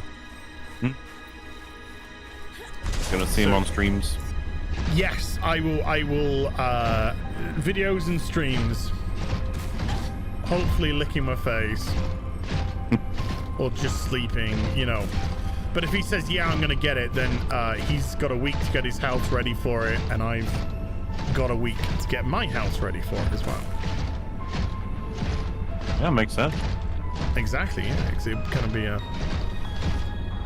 I will be spending, you know, a significant period of time with it. You know, and if my mate wants to go out, you know, stuff, then he can always just drop the doggo off here. Mm-hmm. So it's always got somebody, and it's always got... Where is this? It's always got somebody, it's always got some love. Oh. Huh. Oh, wow, I didn't... Okay, weird. Mr. Beans has become a member at the Stormtrooper level. Mr. Beans, thank you very much indeed. And the North American Hammer is back with a $5 saying, thoughts on the Dune trailer? Could it change the movie landscape if it lives up to the hype? I think we need a third eye reset with a sci-fi adventure. I really hope so. I really hope it's really fucking good and it makes everyone go, man, you know, movies are kind of cool actually. Instead of just... Because like, as Gary's talked about before, the whole... It feels like we're in a fucking era of slop, of the hose, the content is just pouring out, nobody loves anything. No, it's just stuff. But the reason why, the reason why... I'll put this one to mute now. He's all excited and he's texting like a master.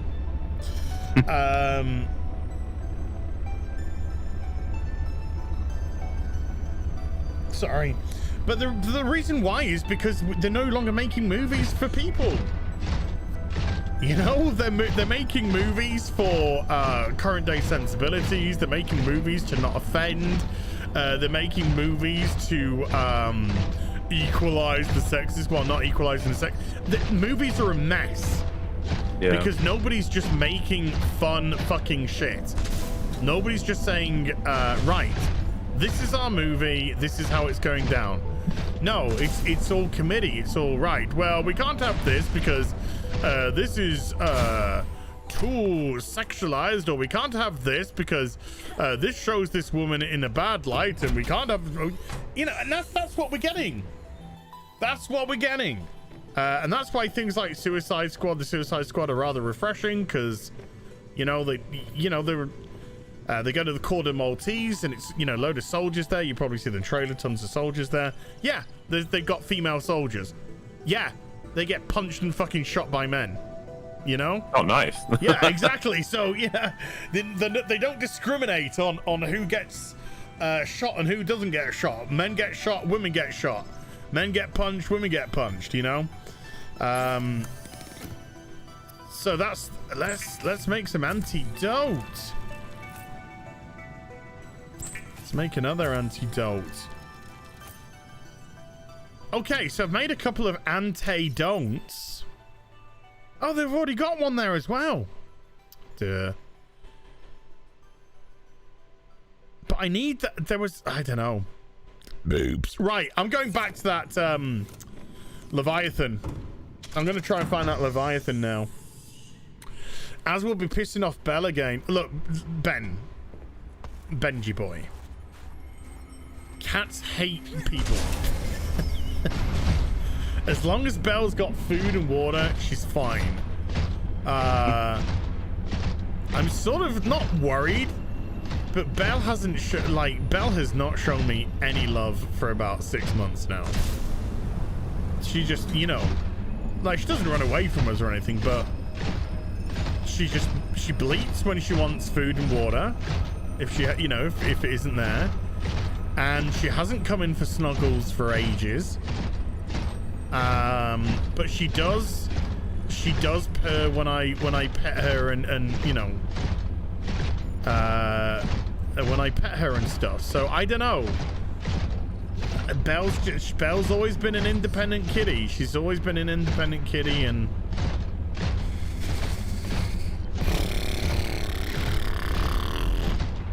you know, it breaks my heart. Breaks my little heart.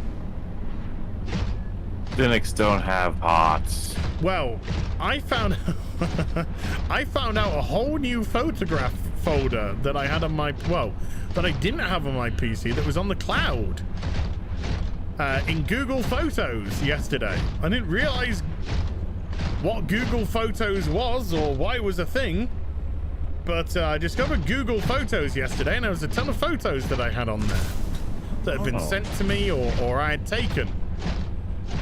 And it was just like, wow, because these photos range from 2014 to 2017 or something. And there were a lot of photos of me and Belle. And there was a lot of photos of like Belle asleep on my desk by me. Belle on my desk, Belle on me. Because she used to love going up on my shoulder and falling asleep on my shoulder. So it's just like, why have things changed, Belle? Why don't you love me? I don't love me anymore. Why don't you love me anymore, Belle? So yeah, I gotta confess that I was looking through these photos, and I was sort of a little bit sad. There was a little bit of melancholy that came over me. So I'm like, you know, Belle hasn't been like that with me for a long time, and it's just like, you know, I treat Belle well. You know, it's not like I'm like, oh fuck, well I do throw her around the house all the time, so yeah, I can understand why she hates me. No, I legit treat her well, you know. I look after hers and love hers and make sure she's always got her food and the water and, you know, a toy if she wants to, you know, come in, and toy's just there. So it's just like she's just been, I don't know if it's because it's summertime and she wants, you know, she's been out of the house more and stuff, but I just feel it just makes me sad. It just makes me sad because I love her to death, and I kind of just feel like I'm fucking getting therapy here, aren't I? I'm just kind of feeling that yeah, my kitties just, you know, just don't give a fuck. They're moving on. They're growing up in the world. They're gonna go to college soon. I know. Well, she's 11 years old.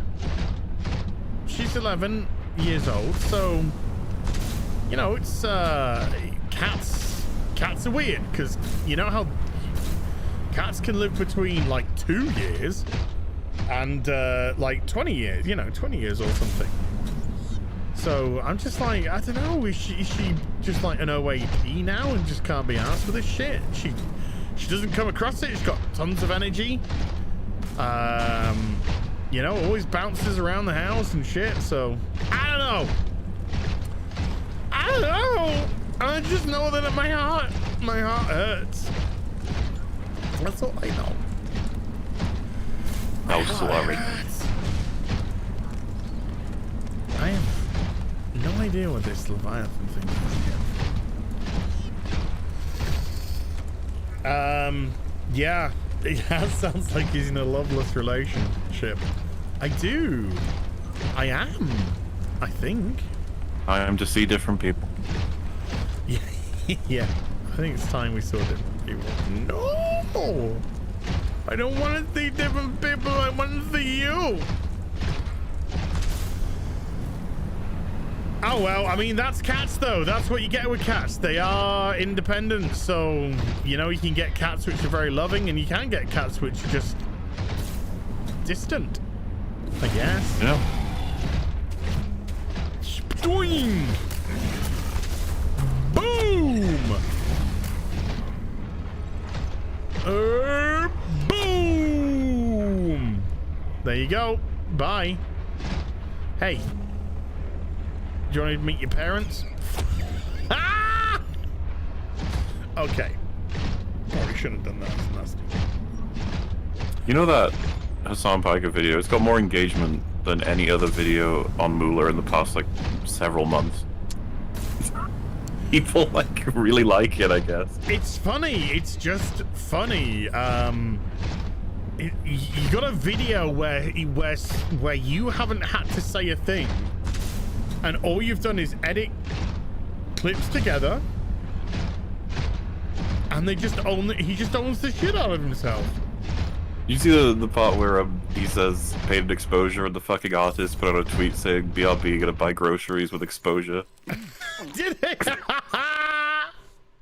I saw the whole thing. I didn't see that. Yes, it's quick because this is the thing. When I'm streaming it, I can point this stuff out, but like if it's just consumed as a video, you might miss it. It's, Yeah. God, that's, like I said, it really piss rags off that part. 'Cause it's just like that artist is like a huge fan of his, clearly, and he just fucked him over. Fucked him out. Yeah, fucked him over and showed him absolutely no respect. No, yeah. It's like no, it's just no. But the guy, I mean, look, you can see from that video, like the guy is he's a piece of shit. He's a twat. Yeah, he's not the kind of person I'd like to hang around with. No, he comes across as selfish and pampered and a baby. But there you go. As have you recently moved any furniture around? No. Your cat's probably scared of Batwoman. Could be. Who wouldn't be? Who wouldn't be? People like drama. You're absolutely correct. You are absolutely correct. And Hassan Piker is a drama queen.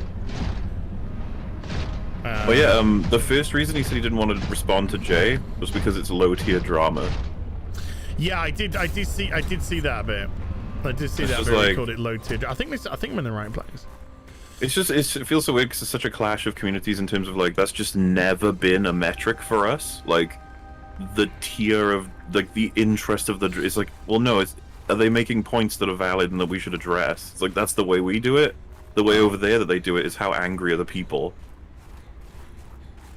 But it's not low tier drama per se.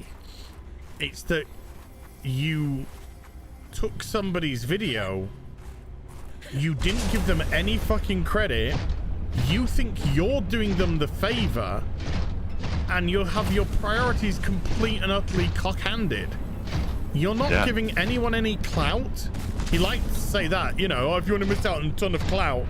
No, nobody's getting any fucking clout from this. Nobody's getting any fucking clout on this.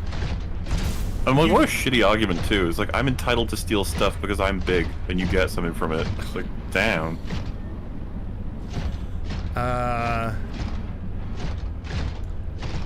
Yeah. I mean, I speak, you know, Gary and I speak almost daily. And we'll speak later tonight. You know, we encourage each other, you know, keep working hard, you know, let's keep thinking about things that we can do that the fans will like, you know, that might get a reaction from them, that they, you know, all this kind of stuff. And even, you know, we're doing, you know, Gary's had like his 5 best months in a row now. I've had like the last couple. Gary's had like his 5 best months on YouTube in a row now. You know, he's doing, you know, his channel's doing really well. Friday Night Tights is growing, you know, massively. You know, we're now getting an average of you know, 7,500 to 8,000 concurrent viewers, which is unbelievable. You know, well, yeah, you guys are getting to the point where I'm starting to wonder which streams do better that aren't like, you know, ones that have been around for fucking like a decade or something. But I mean, and you know, we know that we're small fry, you know, compared to like Sam Pikers and stuff. We know that. Yeah, you can't pull 40k brainless zombies, no, we right? can't pull, you know, we're not putting 40k on a stream and stuff. But we always say to each other, stay grounded. Stay grounded. Yeah. Always stay grounded. And that's one thing that we always say to each other. Always stay grounded, no matter, you know, if you're doing well, great. It's great that we're doing well. Build on it. Build on it. But stay grounded. Because it could all be gone tomorrow. Absolutely, and it's funny you say it because Metal was obviously on the stream last night, and he was saying when he heard Hassan say, like, I don't know if you remember the part where someone says to him, "Can I just steal all of your stuff and claim I'm giving you clout?" And then he goes, "You have 45,000 views. Like, that's pathetic. Like, what am I gonna get from you?" And Metal was just like, "Damn, dude. Like, when you've just completely lost sight, like you've just lost the fucking plot. You've gone so big that." People with 45,000 viewers are just like pathetic little tiny people that you don't care about. It's like, damn, it never should have been. Your like perspective on people should never have been dictated by their fucking view count. You can tell that's how he looks at the world. It's like whatever your pull is, that's what your value is. Yeah. Yeah. Yeah. It's just. It was shameful. Like you need someone to fucking beat that shit out of him. It's just like you're a bad human being. Stop it. No, he's been pampered though. That's just it. He's just a pampered baby. So he's probably. I'm just wondering if the antidote goes into here. Let's have a look. Can the antidote go into here? Yes! Holy shit! The antidote goes in. Oh shit!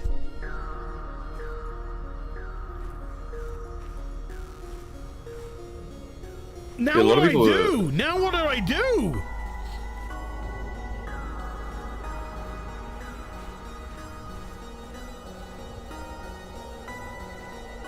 What do I do with you? Can I just, no, I can't, can I,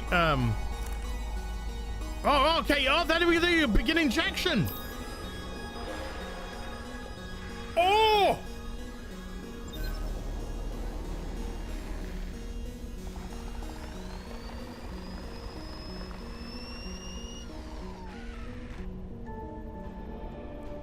I believe the antibacterial agent was effective. Without it, the bacteria could have spread. Now it cannot. Your sister's memory will live in you through this gesture. Feels good. Doing this one last thing for Sam. I feel like I got some closure. My people do not experience endings as you do. Do humans feel joy in realizing that you've reached the end of something? Sometimes.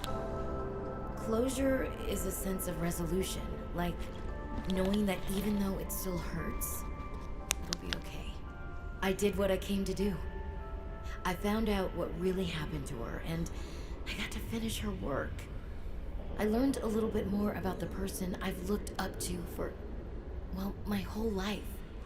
I wish I told her that more. Sam always wanted to make a difference. She wanted the bacteria contained to keep everyone safe. I'm grateful to give her that. I just wish I could have said goodbye.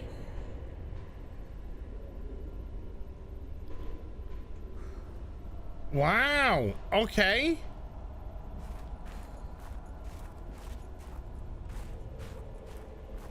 Okay.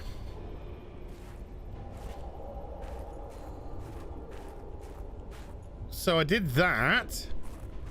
I've cured the infection on the creature.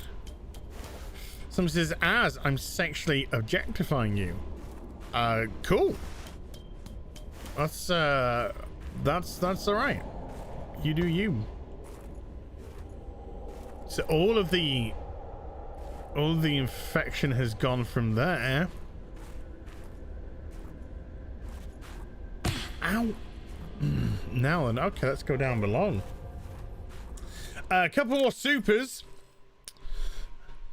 Jefferson C. Post with a $5. Relationships change over time. Hopefully she leaves the modem alone. Yeah. Yeah. The modem is in the safest spot now, shall we say. The Framinator with a $5 also says, "Hello, Az. You have inspired me to get some of the early 2000s Star Wars Dark Horse." Hey, baby. Hey. And she's gone. Star Wars Dark Horse comics. Good. They're good. They're good shit. Can't wait to have the omnibus coming on the 16th. Hi, Mumblo. Hello. Sorry, dude. I needed to watch that story bit. All so good. we got that story bit. I've cured the well, not cured it because it's fucking dead. It's encased in ice. But I got rid of the infection that was on it. I'm gonna go down here.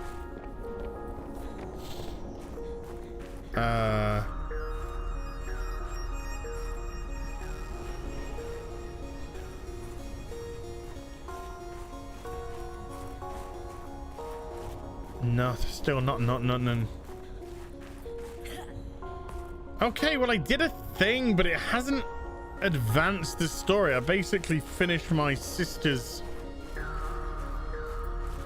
work. I don't know, maybe leaving here might start something else. Hey, I'm pretty glad I worked that out, you know. I'm pretty glad I worked that out. I'm a bit of a thicko when it comes to stuff like that. So I'm okay. I'm okay. What, Mauler's still here. Yeah. He's doing his thing. Any idea if Mauler said when the latest EFAP would be on Moolah? That would be 40 minutes. Oh, I gotta watch that tonight. I gotta. It's pretty funny. After seeing that, hell yeah. We had quite a blast with Hassan. This is the thing, man. He does what, like 5 streams per week or something, or more. If I just watched them and collected all of the stupidest shit he says, that could just be EFAP forever after. Like, just looking at what he says and being fucking laughing at it. He's I say it all the time. I just don't get it. I just don't get why people are so interested in watching him. It's fucking bizarre. Well, I mean, if it becomes a purveyor of content for you. Oh, well, I doubt it. Like, unless he fucking has a hissy fit and says a bunch of other shit about EFAP, that should be it now. Yeah, I'm kind of being facetious. I don't think he could. No, of course. hold I was saying it's possible, but like, you know, EFAP, we like to cover loads of stuff. So it's like the Hassan EFAP era could already be over, especially if he doesn't say anything else. Oh no! Is it over already? I have saved. I have saved. Look, I will do it again just so you're all happy. But I did save. Did EFAP review Masters of the Universe Revelation? Somebody says in the chat. No, but you were there for this, right? I think Shad had a bit of a rant about it at the beginning of our Loki EFAP. So that's the closest EFAP came to it because the thing, I don't know much of anything about He-Man. I obviously fucking disapprove of what Kevin Smith has done, like, entirely. Oh, Shad, I would have loved to have carried on a discussion with Shad about that. Yeah, I mean, I was the thing. I was happy to listen to him. EFAP's very much like, hey, you want to take an hour tangent? You go right ahead. Yeah. Well, yeah, because it goes on for 15 hours, so you can afford to do that, which is great. Shad was on fire that stream though. Fuck, it was funny. That's what I mean, man. You want to hear from the people who really fucking care, because you're gonna get the most like really well-informed takes about like what the fuck the problem is. No, I want to hear Hassan go. Oh man, I want to hear him. I want to hear his chest squeak as it blows in the wind. Maybe this house belonged to, like, I don't know, students or something. Well, like the fucking when I showed him skip over like 5 minutes of video when he wasn't there, and he came back for another like 3 minutes. He just sits there, then just goes true, and then he walks away. After he's eating his food. He's just there dropping his food, and then just goes, yeah. Well, I mean, I ordered. Him to do die. Hey. What do you expect him to do? Die? Fucking hell. Die of starvation. Yep. Yeah, I mean, I love hearing passionate people talking about their loves. That, you know, we're nerds. We're all fucking nerds. I find it so funny when like somebody who likes one franchise is like, hey, you're such a fucking nerd, and he's like, yeah, do you know what, you know, just because you play Call of Duty, you're still a big fucking nerd, bitch. But that's your nerd. That's your nerd. Just because you're running around with a gun, you think it's cool, and no, you're still a fucking nerd doing your nerd shit.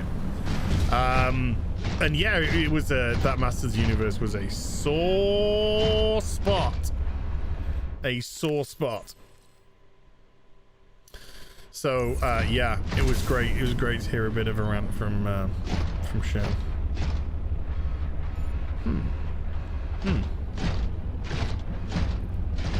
I'd like to see an EFAP on that.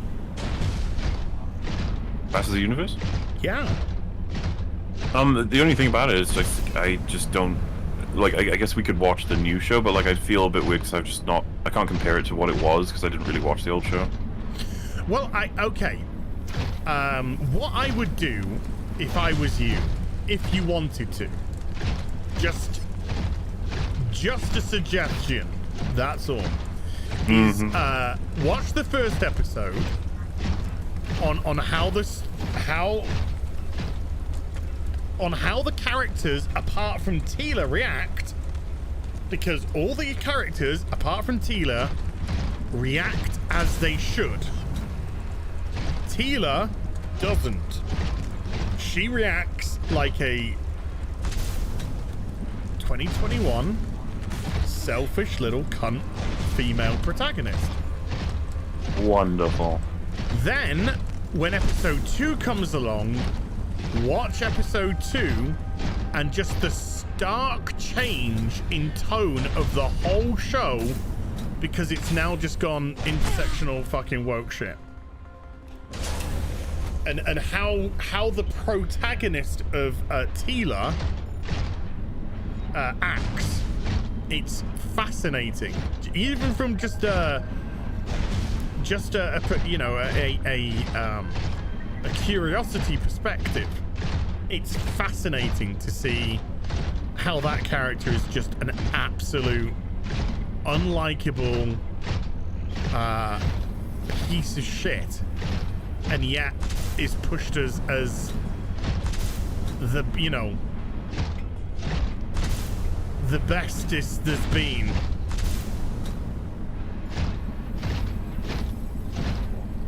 I mean, even in episode 4, they have to go to like the part of the story is they have to go to like heaven and hell to reclaim the two parts of the power sword to put it together again. Humpty Dumpty. And when she's in hell, she has to face her fear and confront her fear. And her fear is that she's scared because she's so amazing. And she's scared to allow herself to be so amazing. I feel like it's fucking same shit that Ray had. It is. It's the same. It's the same boring, fuck off, unlikable, type of shit we've had now for years. Do you remember? I could reference a lot from Buffy, but do you remember the last season? There's this. I think they were called Turok Hans. They're like original vampires. They start getting spawned from like the Hellmouth, and Buffy fights one and then annihilates her, and then she's just sitting, I think, in like dining room or something while she's listening to everyone talk about how Buffy's like can't beat this thing, so we're fucked. And like I remember the camera just slowly zooms on her covered in like wounds, listening to all of her friends say that they can't rely on her anymore. Yeah. And it's just like, damn, dude, like person who's just strong enough to beat pretty much all of the bad guys throughout the show, just getting like this is a foot soldier too. This wasn't like a leader. Meanwhile, you have like, I'm just too good and I worry about how good I am. Like, yeah. Okay. You're amazing, and you're just scared to allow yourself to be that amazing. What retarded fucking shit is that? Who writes that shit? Who thinks it's even empowering to women? That's the thing. I'm pretty sure women find it bullshit too. I think the majority of women. I think women who have an IQ above fucking 5 understand that they're just being absolutely pandered to. And this is a fucking white man who's writing this. Women, you're amazing. You're just amazing. Yeah, it's bullshit, all of it. Right. I would kill for some flawed female characters. It'd be great. Well, I mean, in this Suicide Squad, I think this is the, I think this is the best that Harley Quinn's been. I think this is the best Harley Quinn we've seen in the cinema. I'm not saying I look forward to it. It's the Harley Quinn I want to see. I do think there's, I want to see the Paul Dini Harley Quinn. But I don't think we're ever going to get that now, sadly. Yeah, I mean, she's, she kicks ass and all that kind of stuff, but she's much more likable and broken in this, is the only way I can describe it. Which is good to see. Yeah. I got a few supers which I'm gonna go into. Skyjumper 12 with a $5. Remember, guys, leftists believe what is yours is mine, and what is theirs is also mine.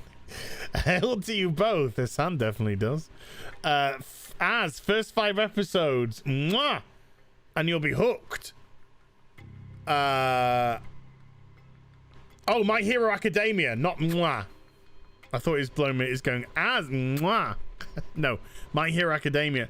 No, I will get onto it soon. I will get onto it soon. I promise. I'm actually looking forward to it. I am looking forward to it.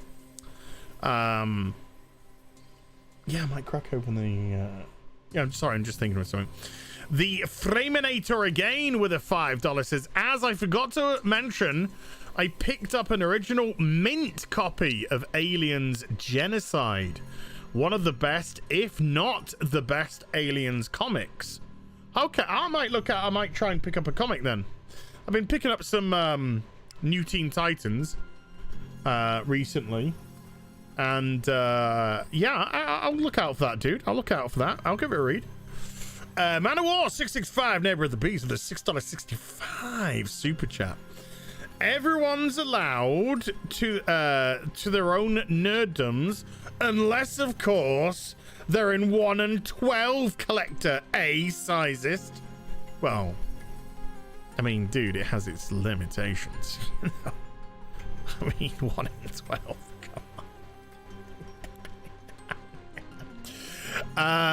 Signor Nessuno with a $5 says, greetings to you and Mauler. Missed these Subnautica Sundays for the past month. Didn't have anyone to give my $5 to. Aww. Well, I'm very grateful that you have blessed me with it, sir. So thank you very much indeed. And Sarah B with a $1 fiddy phallic. Swag. And I hope you're doing well, Sarah. I hope you're doing well, sweetie. I'm gonna turn this fan off because I think I actually am on the verge of hypothermia. Neat. It's just been blowing on my arm. My arm's fucking freezing now. Boosh! Look at this. This is how Mundane Matt picked up the boulders when he, you know, when he wasn't responding or doing his Twitter thing. I don't know what you mean, bro. I've just been picking up the boulders. Oh, can we add him to the thin skin fight? Dangerous Do weather it. approaching. Do it. Seek shelter. Do it. Do it, do it. Do it now. Quick, let's go get a pump. Okay, let's go back and dump some stuff. Yeah, we can have the thin-skinned Olympics.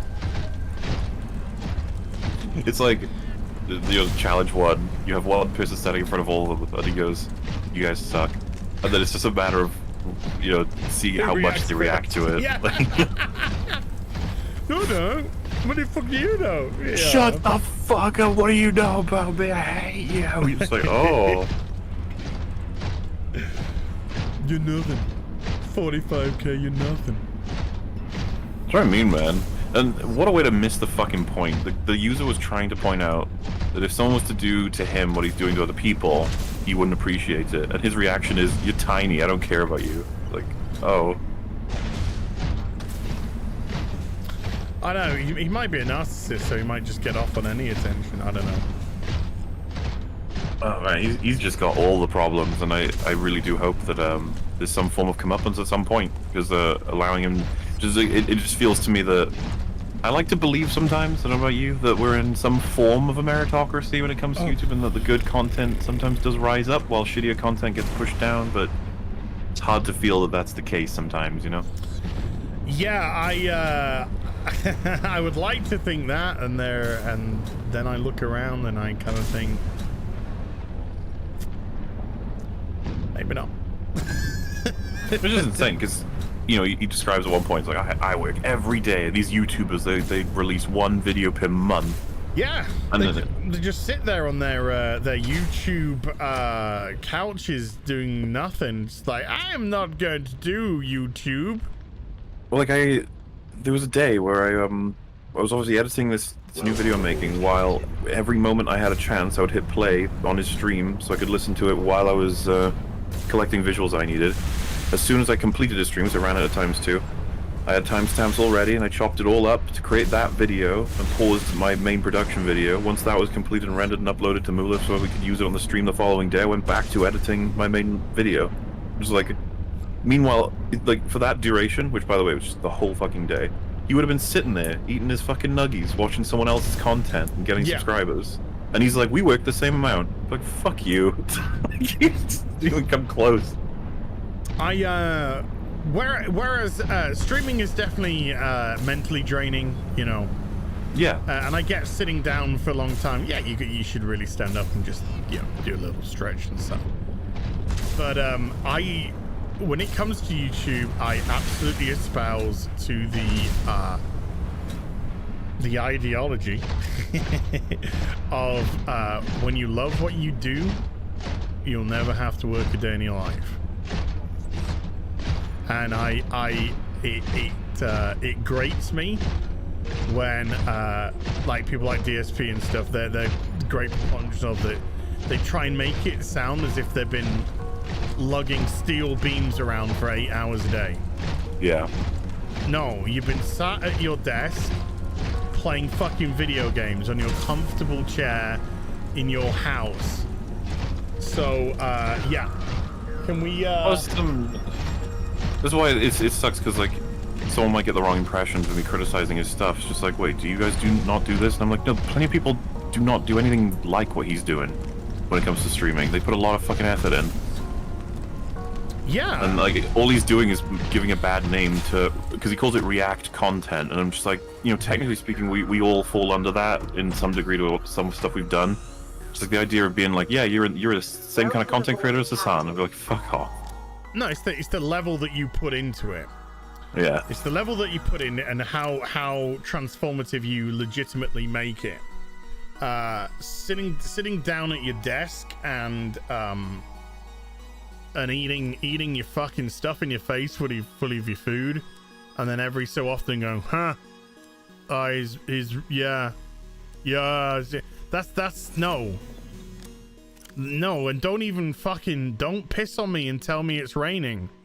That's not even close to fucking hard work, what you're doing there. You were complaining more that you had to make your own food because your mummy was out. Your mummy was out and she couldn't. Your mummy, how old's he? 30 something? Gotta be, yeah. Late 20s, 30 something.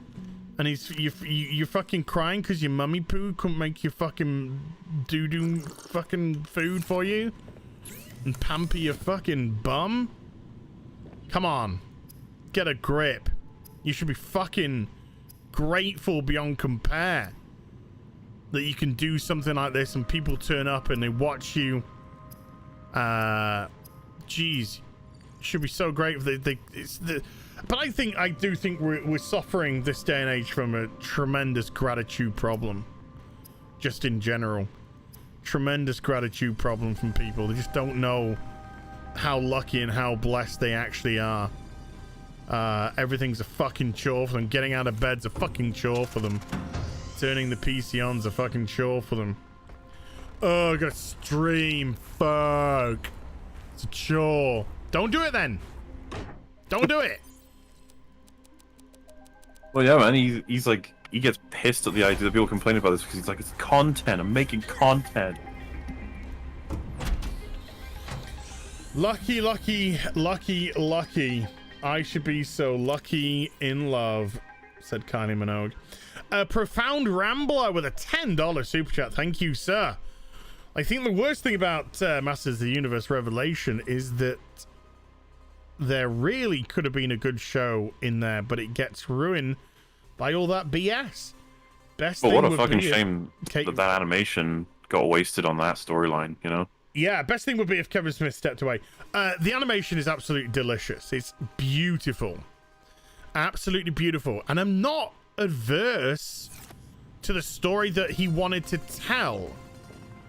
What I'm averse to is the way that they try to market it and completely mislead people on what it was. Now, if you are misleading people on what your show is, to me that doesn't show a tremendous amount of confidence in your show. That could just be me. Yeah. But no, they tried to disguise what the show was, and if they'd just been open and honest, they could have got a completely different reaction. So instead of saying, no, this has got nothing to do with Teela, this is a complete He-Man movie, ooh, you're all a bunch of rotters for trying to do this. If they're just marketed as He-Man has fallen, the champion of Eternia has fallen, and it's up to the Masters of the Universe to rise up and defend Eternia. And, you know, they could have marketed it in such a different way that put more focus on, let's just say, multiple Masters of the Universe. But no, that's not what they wanted to do. They wanted to make this another piece of fucking intersectional feminist shit. Another piece where you reduce men to try and elevate women. Another piece where your female characters are fucking unlikable. Mary Sue's that everybody likes. If it had an ounce of realism to it, people would have been going, Teela, stop being such a fucking cunt. Adam's just died, and the king and queen are mortified, and you're fucking worried because he didn't tell you his secret. You know, it wasn't our secret to tell you, it was his, and maybe he didn't tell you because look at the way you're acting, you fucking entitled twat. So, you know, she didn't exhibit any sort of likability that would make you think Adam would trust her with it. They turned Adam into a complete fucking femi boy. So when he was Prince Adam, it's very campy Prince Adam. It's like, okay, you know, it's just like, why are you doing these things? Oh, we're doing it for the, and what did Kevin Smith said that this series was going to be a love letter to the fans?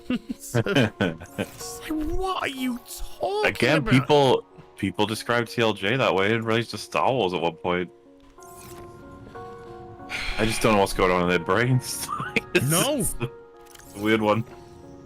I have no idea. And so if it was marketed differently and they actually made Teela how Teela was, this would have been a distinct less of a shit show. But no, you had to lie. And the reason why you lied is because you know that it was you knew that it was a misanthropist, misanthropy is a man-hating, but you knew that it was a misanthropist, third-wave feminist, intersectional feminist piece of shit that Masters of the Universe fans would hate. That's why you lied.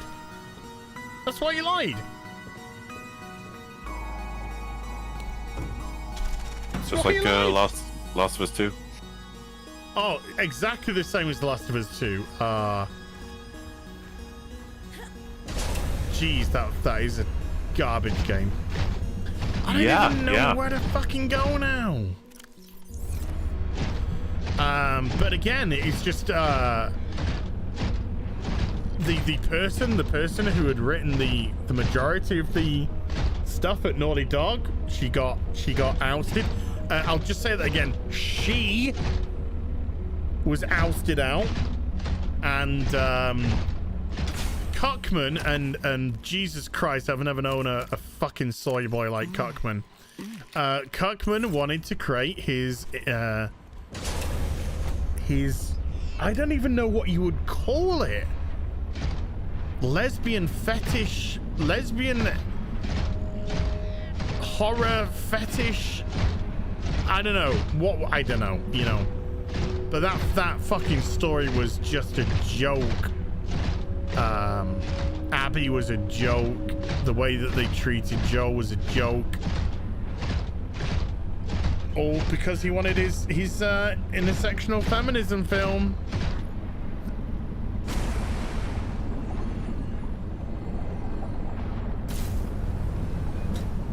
I'm kind of thinking maybe we should call you Ball up and say, hey, do you want to come back to... We miss you. Making really shitty movies. It's what I mean, man. It's just, his flavor of shit is just, I find it much more engaging to talk about. Because this stuff is just depressing a lot of the time. Yes. At least this stuff is like schlock. Yeah. That you can laugh at, but yeah, there's not many laughs to be had with. Hey Andy, how you doing? Amy Henning, yeah, I'm talking about Amy Henning ousted from Naughty Dog. Yeah, there's not much jokes and fun and laughter, you know, apart from at the actual story itself. To be had at something like The Last of Us. I mean, it's hilarious when you hear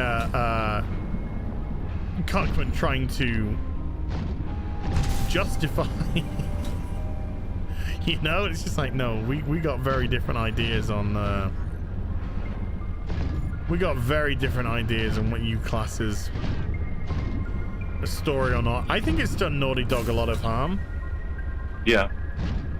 Dude, fucking, if they do a Last of Us 3 and the main character's Abby, holy shit. Well, didn't Cuckman say he's got a story for Last of Us 3? That's what I'm saying. If they go through with it. Oh, bring it on, dude! Bring it on! I need hot toys. I need hot toys. Bring it on, Neo. You know, you'll make me money. You'll make me money, dude. And I'll be grateful for you for at least for that. You know, fuck you, cracking. You know, fuck you, shit. But at least I'll be grateful for that. Yeah. Where's this going? Where's this going? But no, do it. Make it. I want it made. Bring me The Last of Us Part 3. I'll You're play referencing Thor there. Hey. You're referencing Thor. Bring me Thanos. Like, bring me The Thanos. Last of Us 3. Bring me The Last of Us Part 3. Yeah. I think I'm gonna have to get out. I don't think I can make it through with this. Oh, what are you? What are you down here? What are you part of? Mobile vehicle bay fragment? Oh, just what if it? Oh, I don't care. What have you nicked from me? Piece of titanium or some shit? I don't know. Here. Oh no! The sea monkey brought me some silver ore. Hey, cheers, dude. Hey, I've befriended the sea monkeys. They're now bringing me shit. Yeah, no, I say, make them, make it all. Bring me all the black Supermen. Bring me The Last of Us Part 3. Bring me Batwoman Season 5. You know, bring it all, baby. Bring it all. It's just content for me. Thank you, and I appreciate it.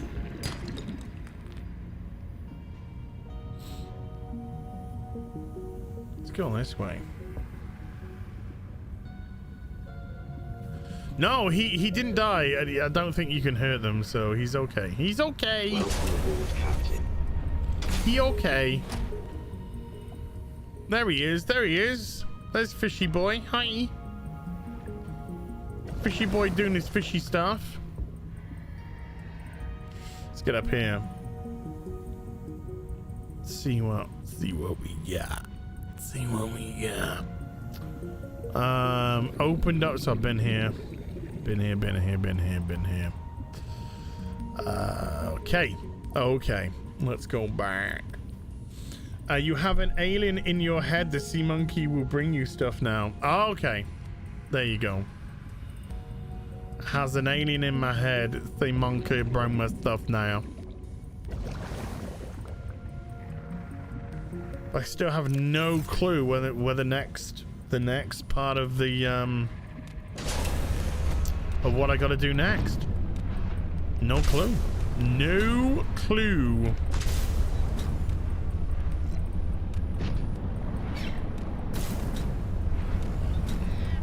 Have you heard apparently like Nostalgia Critic has been asked to address like a lot of the criticisms he's gotten from different people, and apparently he handled it really well. No, do tell.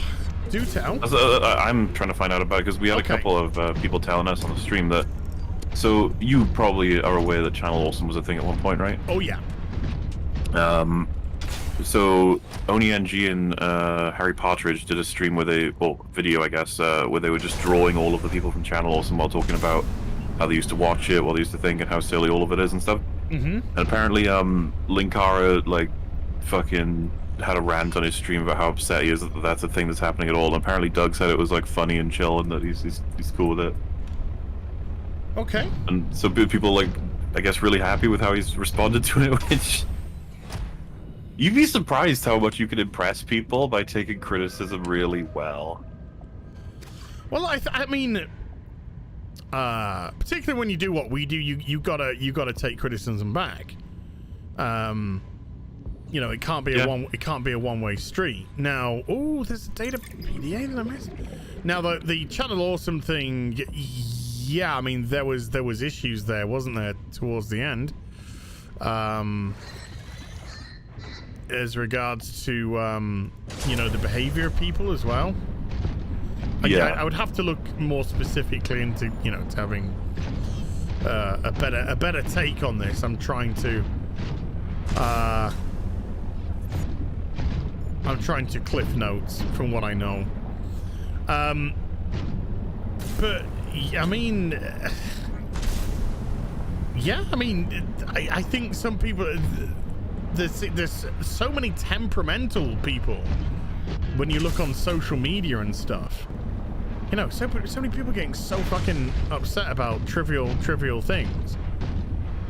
You know, I gotta, you know, I fall for it. You know, I get mad when my fucking big burly comic man doesn't get the respect he deserves to sell me toys. You know, I get fucking mad at that shit as well. But you know, when we go out and we criticize stuff, and when we go out and we poke fun at stuff, if somebody thinks they got a better counter argument against us, make it. You know, make it. We're all open to criticism. Yeah, if you want to get back, you know, so yeah, fine on him for doing so. Gonna read a couple of super dupers if you don't mind. We got Jackass 92 at a 5 Australian.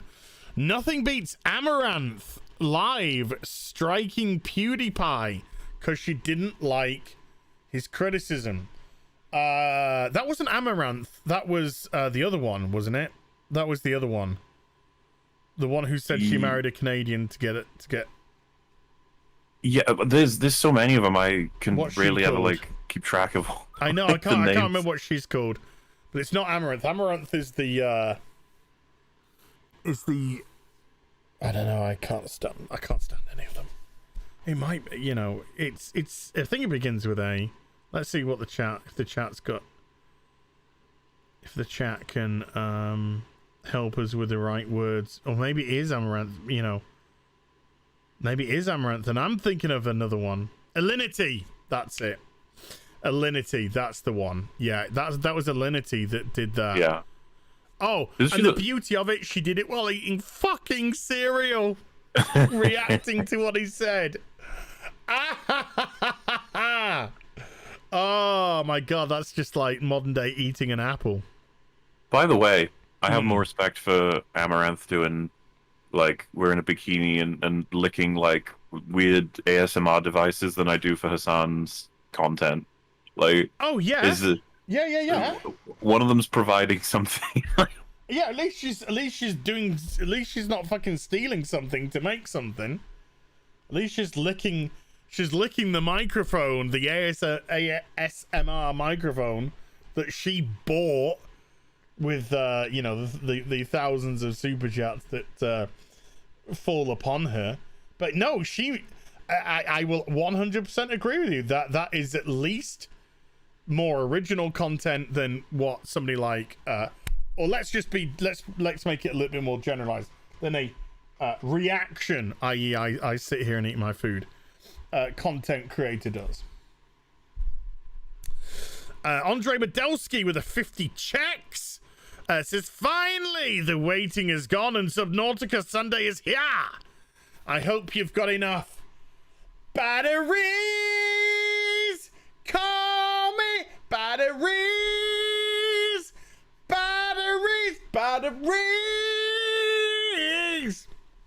I just need some batteries. Is that beautiful? Sounded like you were reading along. Yeah, that's the kind of point of the song. That is basically the point of the song. Voltaire's Puppet with a £5 says, a He-Man love letter that starts Dear John. Exactly. I think that's how I described it. I said this isn't a love letter to fans, this is a Dear John. BJ Brown with a $5. After Masters of the Universe, how commercially bad would be the Beastmaster movie if they made it current year? Well, I mean, are you talking about the 80s Beastmaster movie? Look, if they made that nowadays, the Beastmaster wouldn't be a guy, it'd be a woman. Her whole motivation would be around her mum dying. There'd be no male role models of any variety. Look, we can make current day movies as easily as we can make a Predator movie. Sue Chapman with a £20 super chat. Thank you, Sue. Hi Mauler. Been watching old TV shows and movies because I can't find anything good to watch. Fed up with poor storytelling and shallow characters. Will these talentless writers ever get fired so we can get good content? What do you think? Mauler. Well, I thought you were going to answer it first. No, I said, what do you think? I'm throwing this one to you. First. So I do that a lot myself. I watch a lot of old. I realize, like, I'm going to watch blah, blah, blah. And I'm like, fuck, that came out like 30 years ago. Yeah. And it can sometimes vaguely be like, that's something I still consider really good. I am very fed up with shitty storytelling myself. As you'll see if you watch EFAB, we are getting more and more frustrated. It's like, man, can I please just have one character who has a journey where they have a blind spot, a flaw, and then by the end of the fucking story they realize that is their blind spot / flaw, and then they move on from it. Just give me that for once. Someone who acts consistently, someone who's vaguely human instead of like causing massacres, rapes, or just crazy shit happening all the time. And then a plot line that doesn't involve 7,000 different things that don't make any sense and just fuck each other over all the time. And then also no preaching. Really could use not having the protagonist look at the screen and tell me what I need to live my life as. It's like, I'm alright, I'll be fine. And so yeah, you really do. Like, I think we all have it, all of us creators, we all have this little like box of our favorites, and we'll just go back to it. It's like a little comfort zone. It's like, and you realize that box of favorites is the whole fucking reason we're here. It's like we saw those things by happenstance of existing, And then we're like, you know what, this storytelling thing, I fucking love it. It's Yeah. great. I want more of this. And then you end up retreating. You're like, oh, I don't. Okay, I didn't know that this was what I was getting into. Jeez. No, I wanted you to answer it first because I'm in exactly the same boat as Sue, in as much as I am just watching older stuff again. I'm not watching current stuff unless I'm doing it for work benefit. I went back recently. Well, I'm watching Babylon 5. I'm nearly at the end of season 3 with that. I rewatched all 5 seasons of Person of Interest because it was a great TV series that had a proper story that they wanted to tell, that had political undertones in as much as it was about the surveillance state and giving up your freedoms and the way that government takes it away from you and all this stuff, and yet did it in a non-political way. You know, there was no sort of Republican Democrat nonsense. It was just about you as an individual, which is how you should, in my eyes, cover it, because it's the individual who's watching your show. And also do it in an interesting and well-written way that it doesn't feel as if you are, you know, the messaging of surveillance state and lack of freedoms coming into today's society feels like a chore, because the show itself is exciting. I'm watching older films again. It's because I just can't stand current stuff anymore. I've literally had my belly full of it, and I got a big belly, and I just had my belly full of it. I cannot take any more. I have zero interest in any of this nonsense.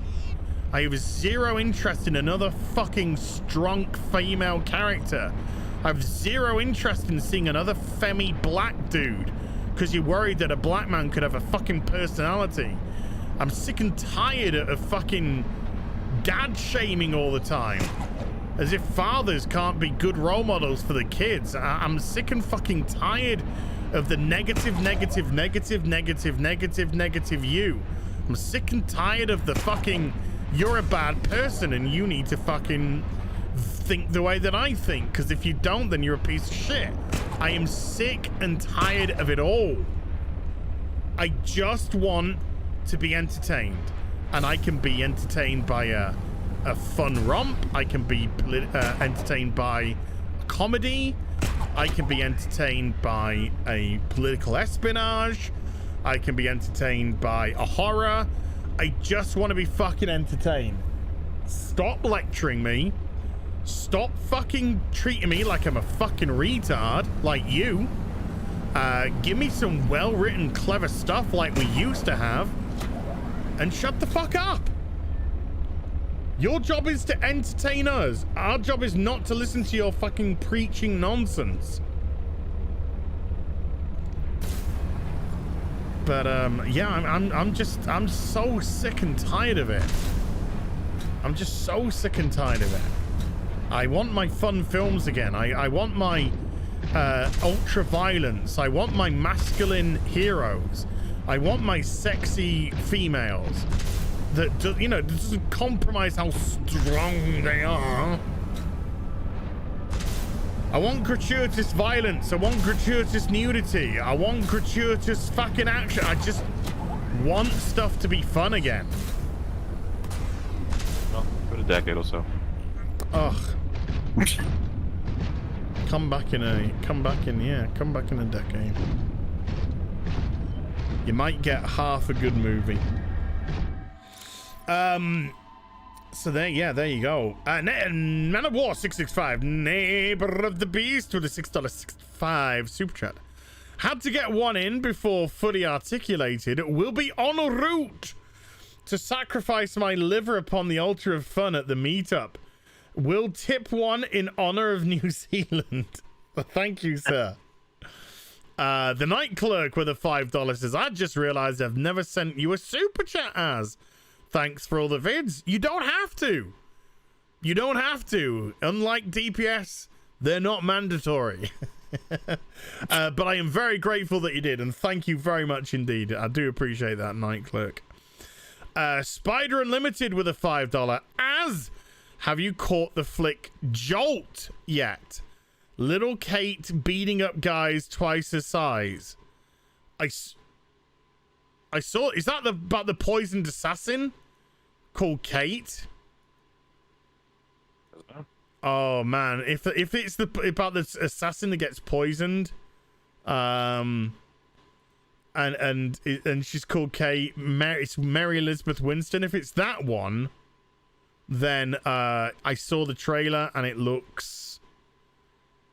just looks like a joke to me. But Stefan Rogers with a £5. Thanks for being my front line for games / movies and shows. I've saved hundreds of pounds thanks to you. Keep up the hard work. Oh, thank you, Stefan. I appreciate that. Marvel's Katie. I can't wait for Marvel's Katie. Oh, Katie. And Jackass 92 just threw a quick 10 Australian at me and said, "Hey man, excuse me, it's She-Man." Yes. She-Man. Why are they killing it? Why are they? Well, okay, that was too obvious a question I was going to ask. But yeah, I'm just getting. Excuse me, yawn. I'm just getting so tired, Mauler. I want something to fucking enjoy. I want a show to enjoy. I want some good sci-fi. I want some good Star Wars. I want some good Star Trek. I want some good Doctor Who. You know, I want some good CW, how they can do it. They've proven they can do it. Particularly with this Superman and Lois. And it's just so frustrating. It's just so frustrating. It's Kate Beckinsale. Oh, so her husband would have directed that then. Yeah, that's all I want. And apparently that is way too much to ask for. Apparently that is way too much to ask for, dude. So, I don't know.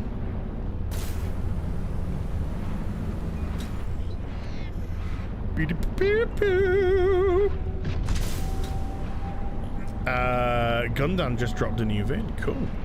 Feel free to watch it after the stream. Those the rules. Sims, they're the rules.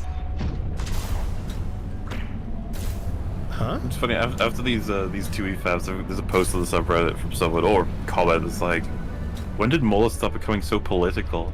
And I'm just like, look, when a political streamer makes media arguments, it's like, they're not immune to me because they're politically typically, that's focused. It's like, he's literally stealing people's content and repurposing it for himself. It's like, just because he's political doesn't mean I can't respond to that shit, you know? Yeah, but dude, so it's just... I just found something! Where the fuck did this come from?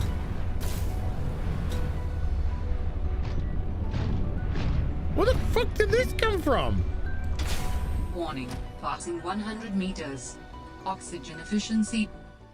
Yeah, whatever. Let's put the repair tool on. Sorry, Mauler. Sorry to cut you off. It's alright, it's alright. Decreased. This is just, where did this come from? It's got like an Omega symbol on it, and I'm gonna change my outfit. Reinforce. No. Idiot, that's the God of War symbol, not Omega. Yeah. Sorry, I am a retard. We'll go with the reinforced, actually. There we go. So let's go with that. Let's save. Oh my god, you finally found it, said somebody. I had no idea. Guys, we just found a thing. Swim charge fins. Who? Omega Lab. Sorry, God of War Lab. Why is... Dude! Bulkhead. Scan. How How have I missed this?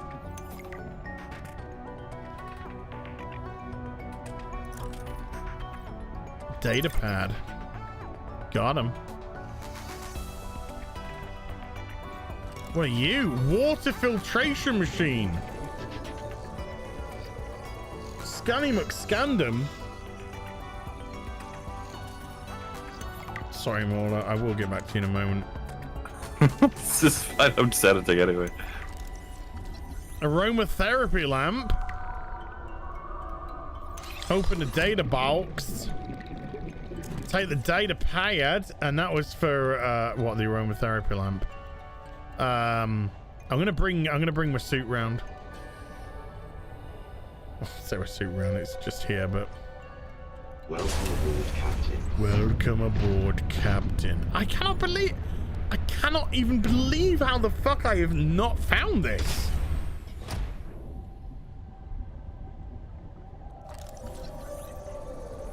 Pick up antenna fruit.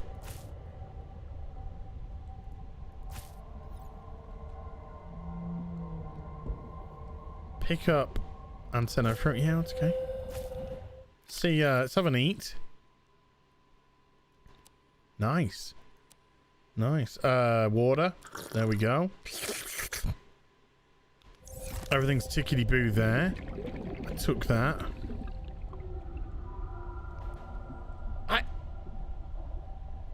Why? What? Why people? Why? Jennifer, why are you face palming me? What did I do? This is crazy. This isn't a place where I've been multiple times.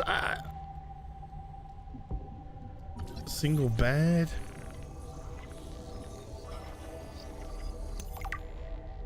Data pad.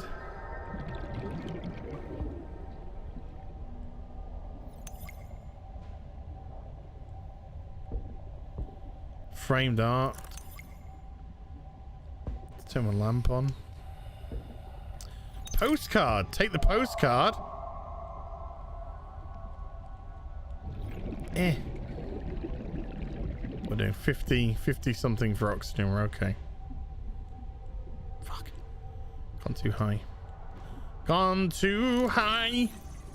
Danielle's bed. So now I can make Danielle's bed.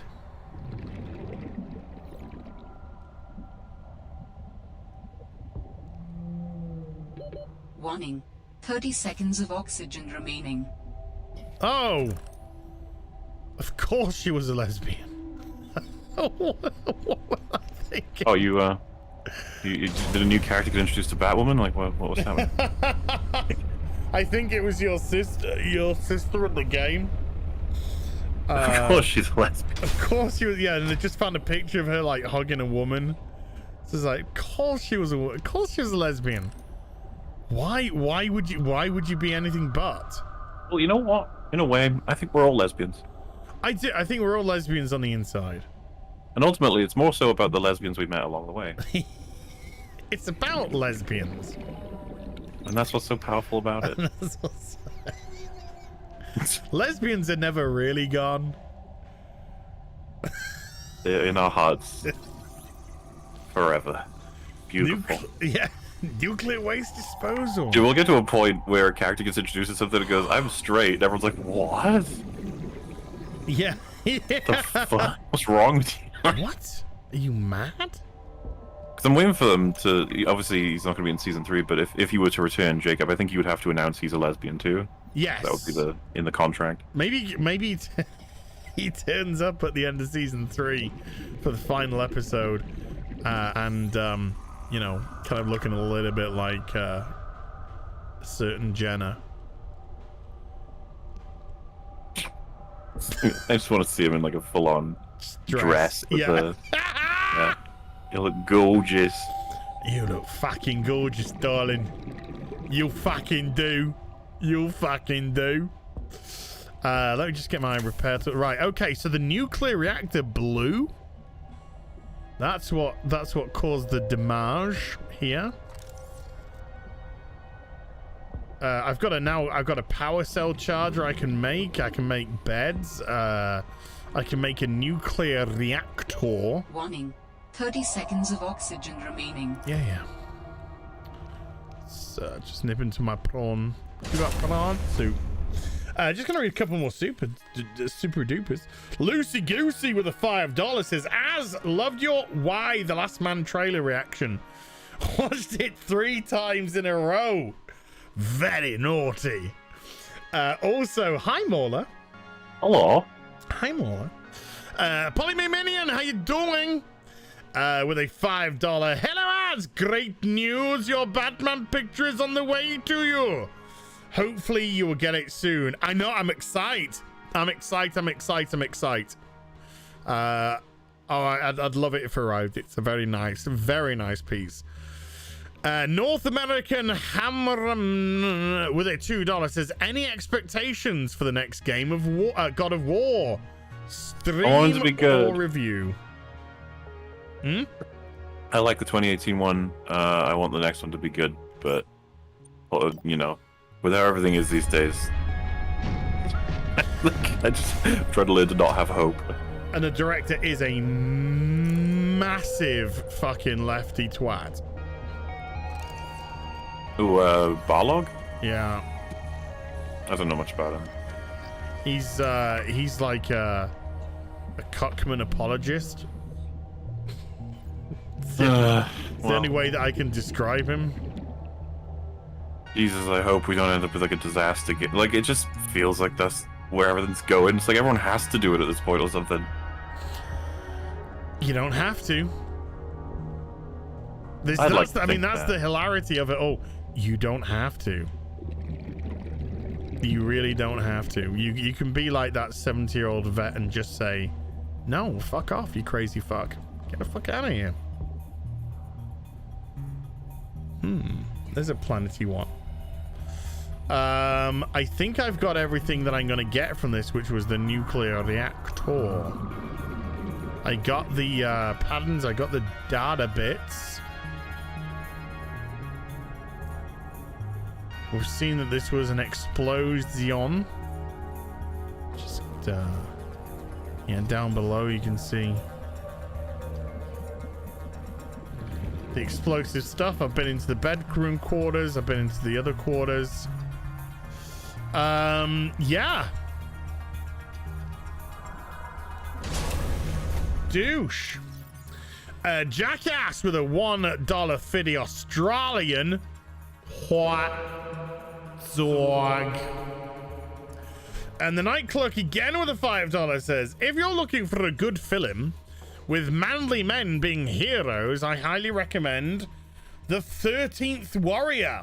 That is what's a majiggy from Desperado.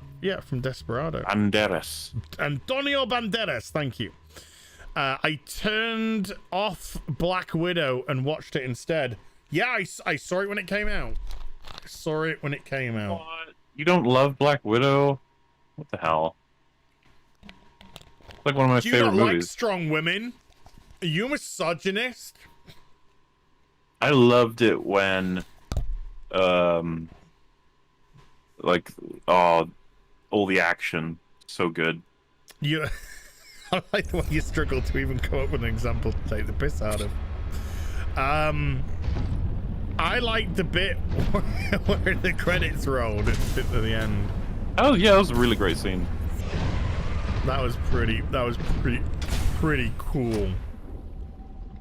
That was pretty cool. I'm sort of...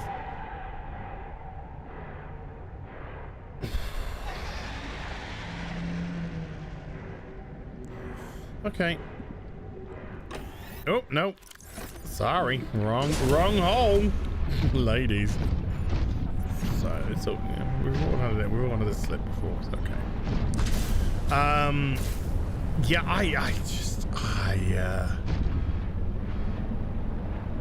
I do feel that we are lacking in content. I think for both male and females. I don't think females are getting any joy out of this shit. I fucking hope they aren't, otherwise we'll end up with more of it. Well, we are going to get more of it regardless of whether or not we do or want it. Keep getting more versus some kind of pendulum swing, you know? I don't know. Yeah, but that pendulum swing's got to start. It's got to start, you know? Somebody's got to turn around and go, well, you know, maybe, I mean, you could say, one could argue that maybe something as trivial as the Suicide Squad is just a little step in the direction of we just want to have a little bit of fun again with our films. Yeah. Oh, excuse me, people. I didn't get a lot of sleep last night. I didn't get a lot of sleep. I was tossing and turning, and not in a masturbatory kind of a way either.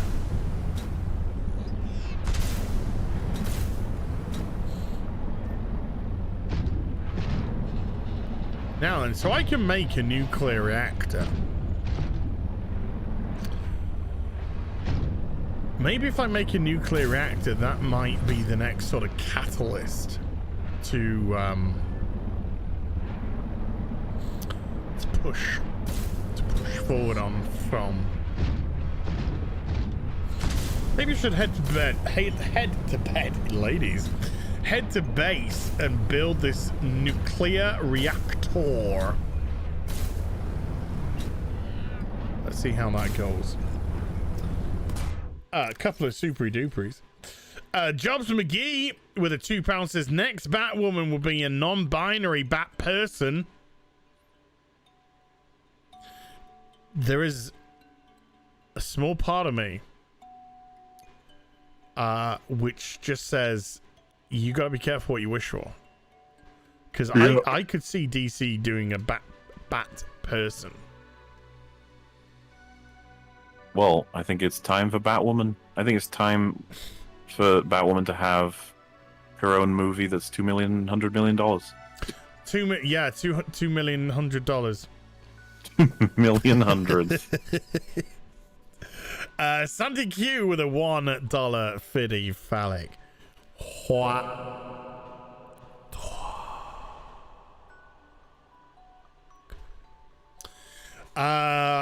Dude, if they had announced, I mean, I was kind of upset that Batgirl was a TV series, because after the fucking stupidity there as well, I'm just kind of thinking to myself, God, I wish that was a fucking $150 million film. You know, you could literally just see them urinating the fucking money away, just pissing it away, like an old man with a weak bladder.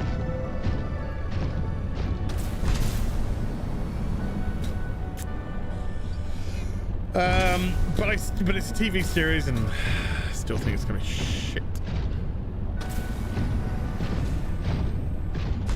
Do you know that nearly all the Avengers are gonna be, they're either gonna be female or just black men? I think there's only Doctor Strange who's gonna be. Well, that's the thing. Doctor Strange and Peter. I'm just like, you guys gonna get killed? I feel like you guys might get killed. What's? I'm out of gas. I'm out of gas. There again, I have used this from the whole of the Damn. Let me take you down.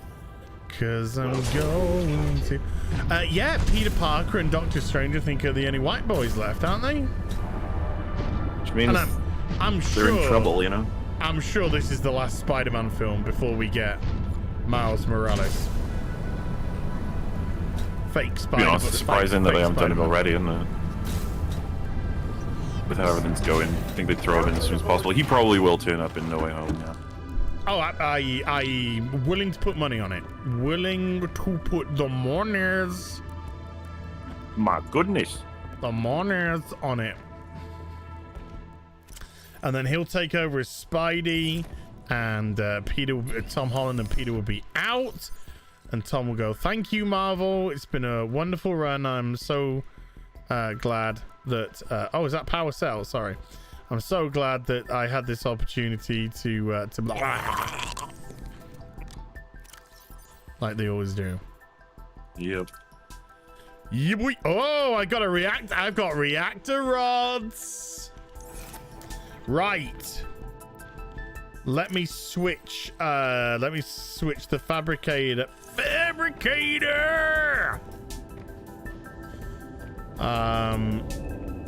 And they are killing Doctor Strange in the comics, apparently.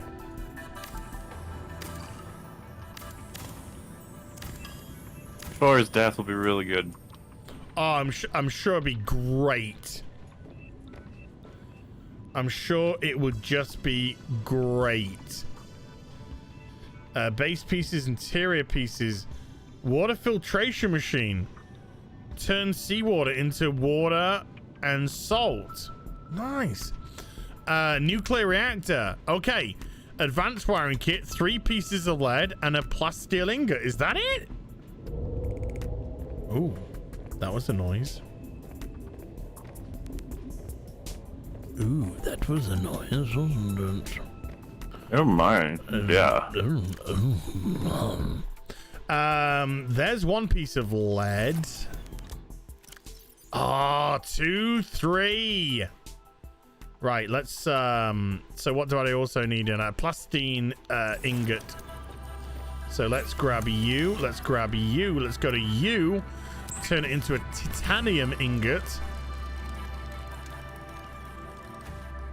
And I need 2 lithium.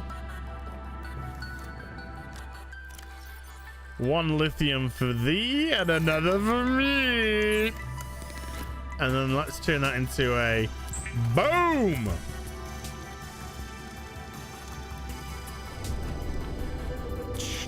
It's got some bang. I gotta say, this game's got some fucking banging music. Gay. Gay. I like it a lot. What else did I want? I wanted the 2 pieces of lead from here. There we go. Let's go make a nuclear reactor. Warning. You need some one. Okay, nuclear reactor. Why can't I build it there? Why can't I build it there? Why can't I build a nuclear? Why can't I build a nuclear reactor? What? Right, I got all this shit. Uses nuclear rods to generate energy. Fine, I got nuclear rods. You know, okay. Why?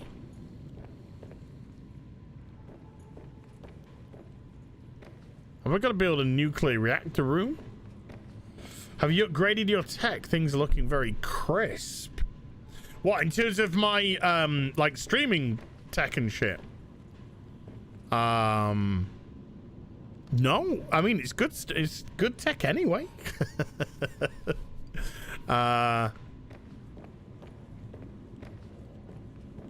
Maybe the streaming gods have just been kind to me. Finish deconstructing the other one first. It's not letting me deconstruct any further.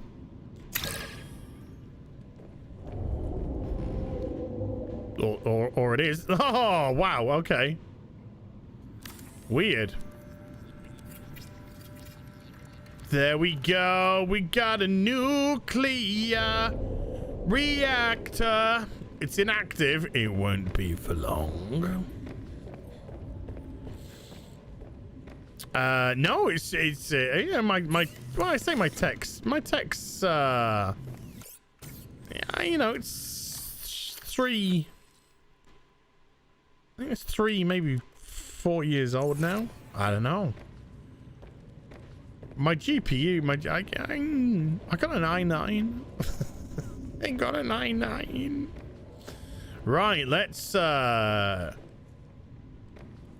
put some rods in. Ooze.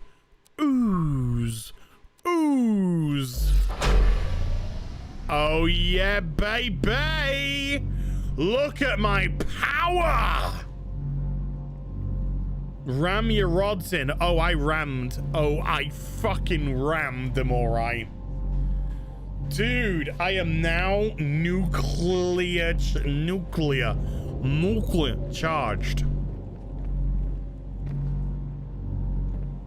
I can still stick another rod in it as well. Boobs. Did you see any boobs on National Boob Day, Mauler? No, I saw Drinker's tweet. That was about it. Same. It's a sad world we live in, Yeah. I got no boobs on National Boob Day. That is bullshit. That is fucking bullshit. Look at it going up. Look at it charging. I'm gonna make a nuclear rod. Time for detonation. Oh god, no. Hey Gabriel, by the way. Good to see you, man. But I don't want the detonation. Right, I need uranium crystals. I'm out of lead. Glass and titanium.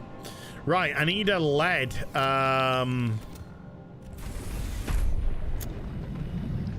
I need a lead. There we go. Simple as.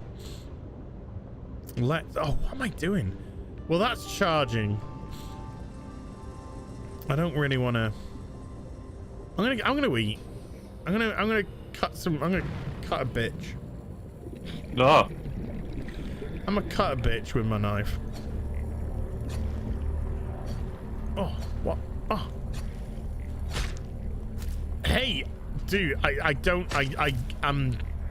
I'm guessing that you have no interest in wrestling. Battle does. I'm afraid I do not. It was a good guess then. Yeah. But there is a pay-per-view coming up for AEW in a month's time called All Out. I have not been excited for a pay-per-view in a long time. In a excited for this one? time. Yeah, for the one coming up in about 4 weeks, yeah.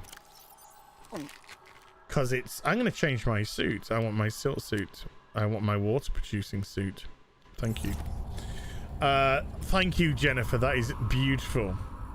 Yeah, it is sad. You should be fucking crying. Men need their badges. Yeah, it's in 4 weeks' time, and it looks like we're gonna see a couple of big names going into AEW. One, Christopher Malcolm Punk, also known as CM Punk, and Bryan Danielson, also known as Daniel Bryan, who are gonna turn up, and one of them is gonna have a fight-si-poozy with somebody. Oh, I can actually make a Shadow Fox jump module. Booster configurations enables short jumps across terrain.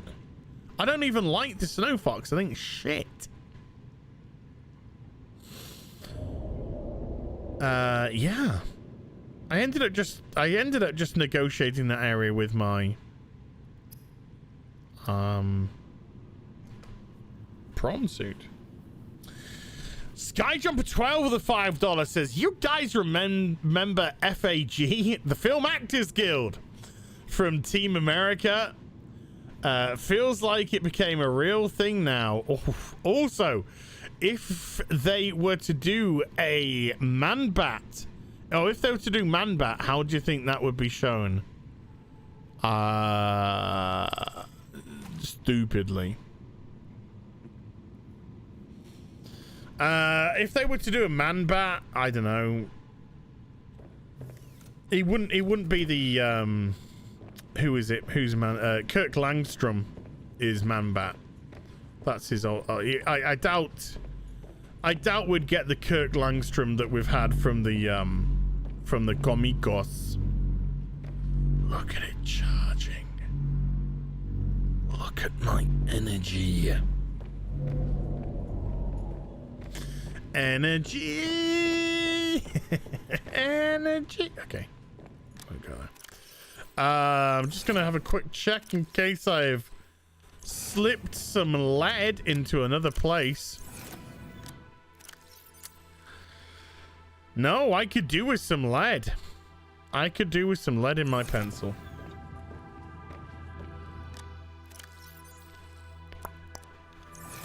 Let's drop a silver here. I think that's nickel. Yeah. Got some nickel ore. We've got the picture. Let's put the picture there. What happened to the postcards? I don't know. Wait, whoa. We got 15 new recipes? Oh, well, that's the antidote. So that's down to 13.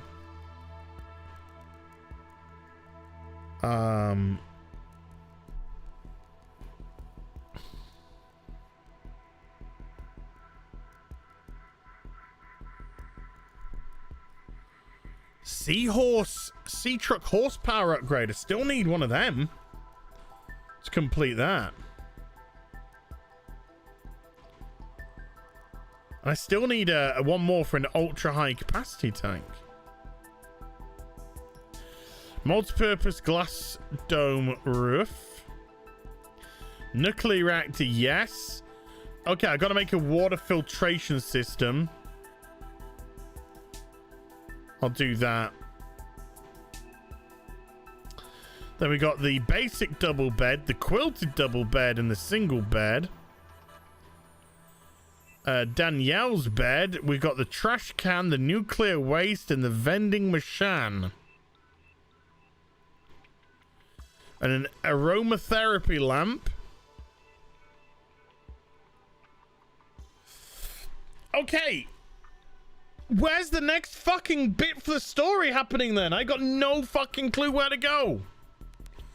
Admittedly, I've found a couple of things this time, but like I have no waypoints or anything about where to go next and what the fuck to do.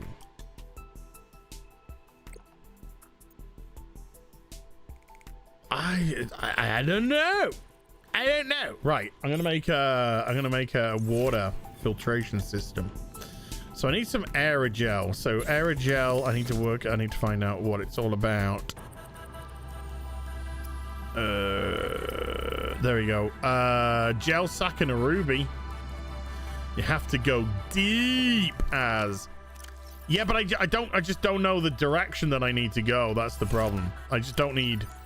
I don't know. Yeah, I'll fuck it. I'll fuck about. I'll fucking figure something out. I'll figure something out. Don't you beautiful people worry about it. Don't you worry your pretty little heads about it. Right, there's a gel sack. Let's grab a rugby. There's a rugby. Let's go make an aerogel.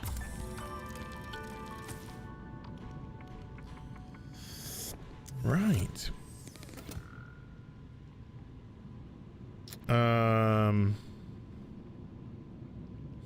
I know what I need to do. I mean, I know what I need to do in as much as. Let me just stay here. I need to find his. But I don't know. Let's do a save. Wait, what did I. Okay. I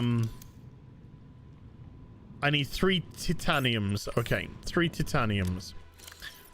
Under trois. Right, where should I put my water filtration unit? Stick it in the let's stick it in the room that's gonna blow up thanks to a nuclear reactor.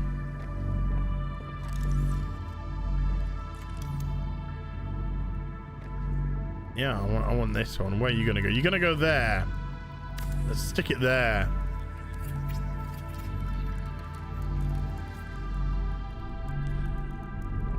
Boom! Look at this. Water filtration system is gonna give me some sexy water.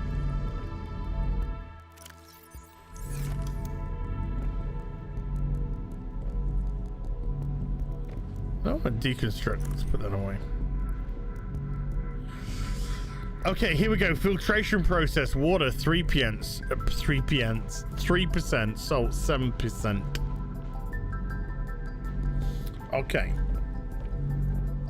I'll let that do that, and I've got my other suit on, so at least the other suit is producing the water.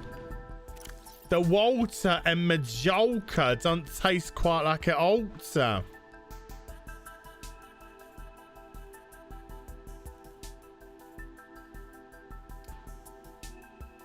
Oh, don't just hate it when you get fucking added into a conversation and you've got no interest in.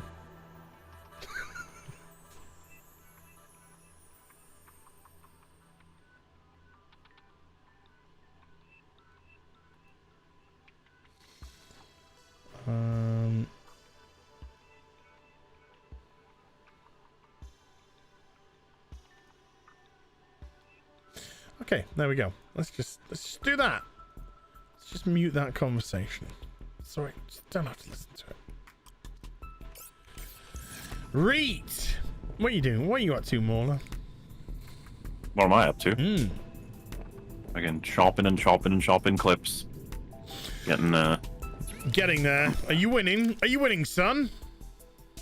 I say, yeah, you know, for every file and clip that's placed in the timeline, progress is made, and that's what I'm at.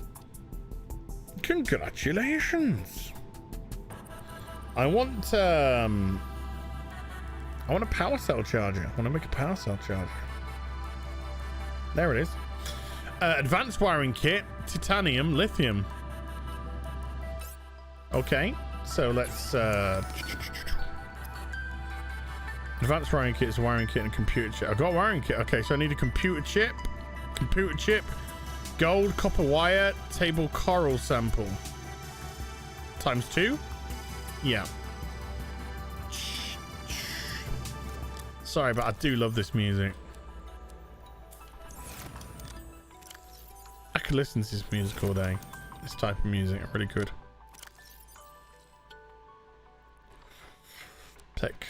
Was it lithium? 2 lithium? I think so. Table coral, gold, and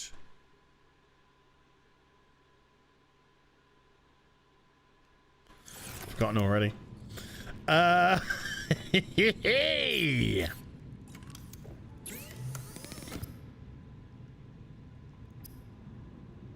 Copper wire. Okay. Copper wire, which is 2 copper.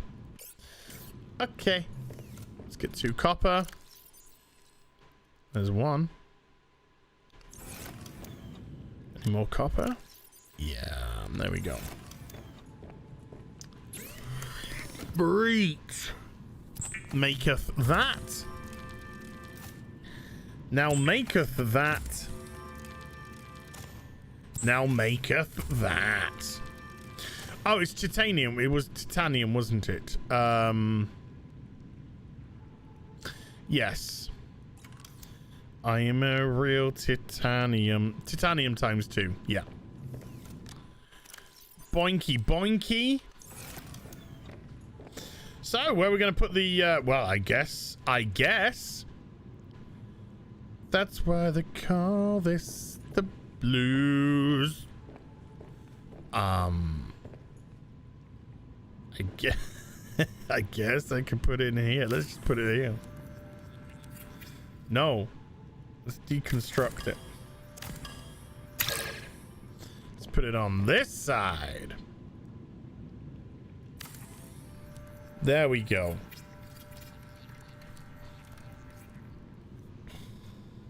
Meh. Okay, so let's stick that boy. Get charged. Sweet. Okie chokie. Titanium usually comes in 2s. 26% water. 53% salt.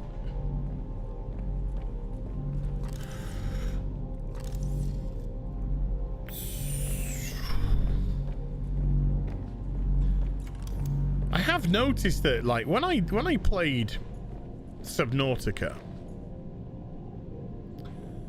I took a lot of time to build, you know. I was building bases, you know, I built a base. I was building bases, multiple bases. Making sure they were nice, pimped, yada, yada, yada. This game, I haven't really done any construction, which kind of makes me a bit sad. Oh. So I need a wiring kit, which is 2 silver. I kind of feel this music kind of feels like Ghost in the Shell or something, you know. Now I need some polyethylene. Boom, got them. And then I need my fins. So let's take the fins off me. And let's motherfucker this motherfucker up. Boom! I got some swim charge fins, dude. Which, let's have a look. Wirelessly charge your held tool while swimming. OMGs. Right, my, see, this one's run out of gas, so now let's start swimming. Let's start swimming. Let's see if it starts. The recharge. Look, there's a tiny little bit. It's a tiny little bit of charge coming back. Tiny little bit of charge. I've sung the battery song. I've sung it, Johns. I've sung it. You missed. Warning. 30 seconds of oxygen remaining. 30.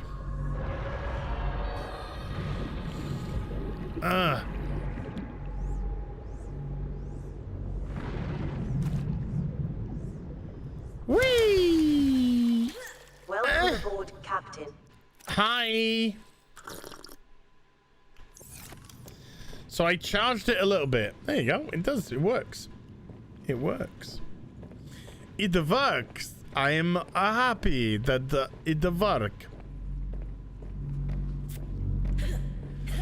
Right. Well, because the next thing to do now is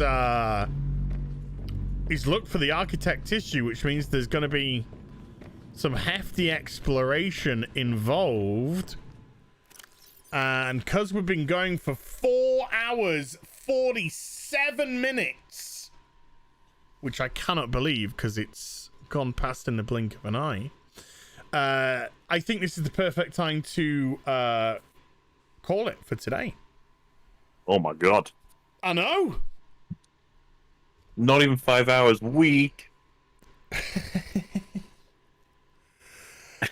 What can I say? You know, what can I say? So massive thank you, guys and gals, kids of all ages and sizes and genders and breast sizes.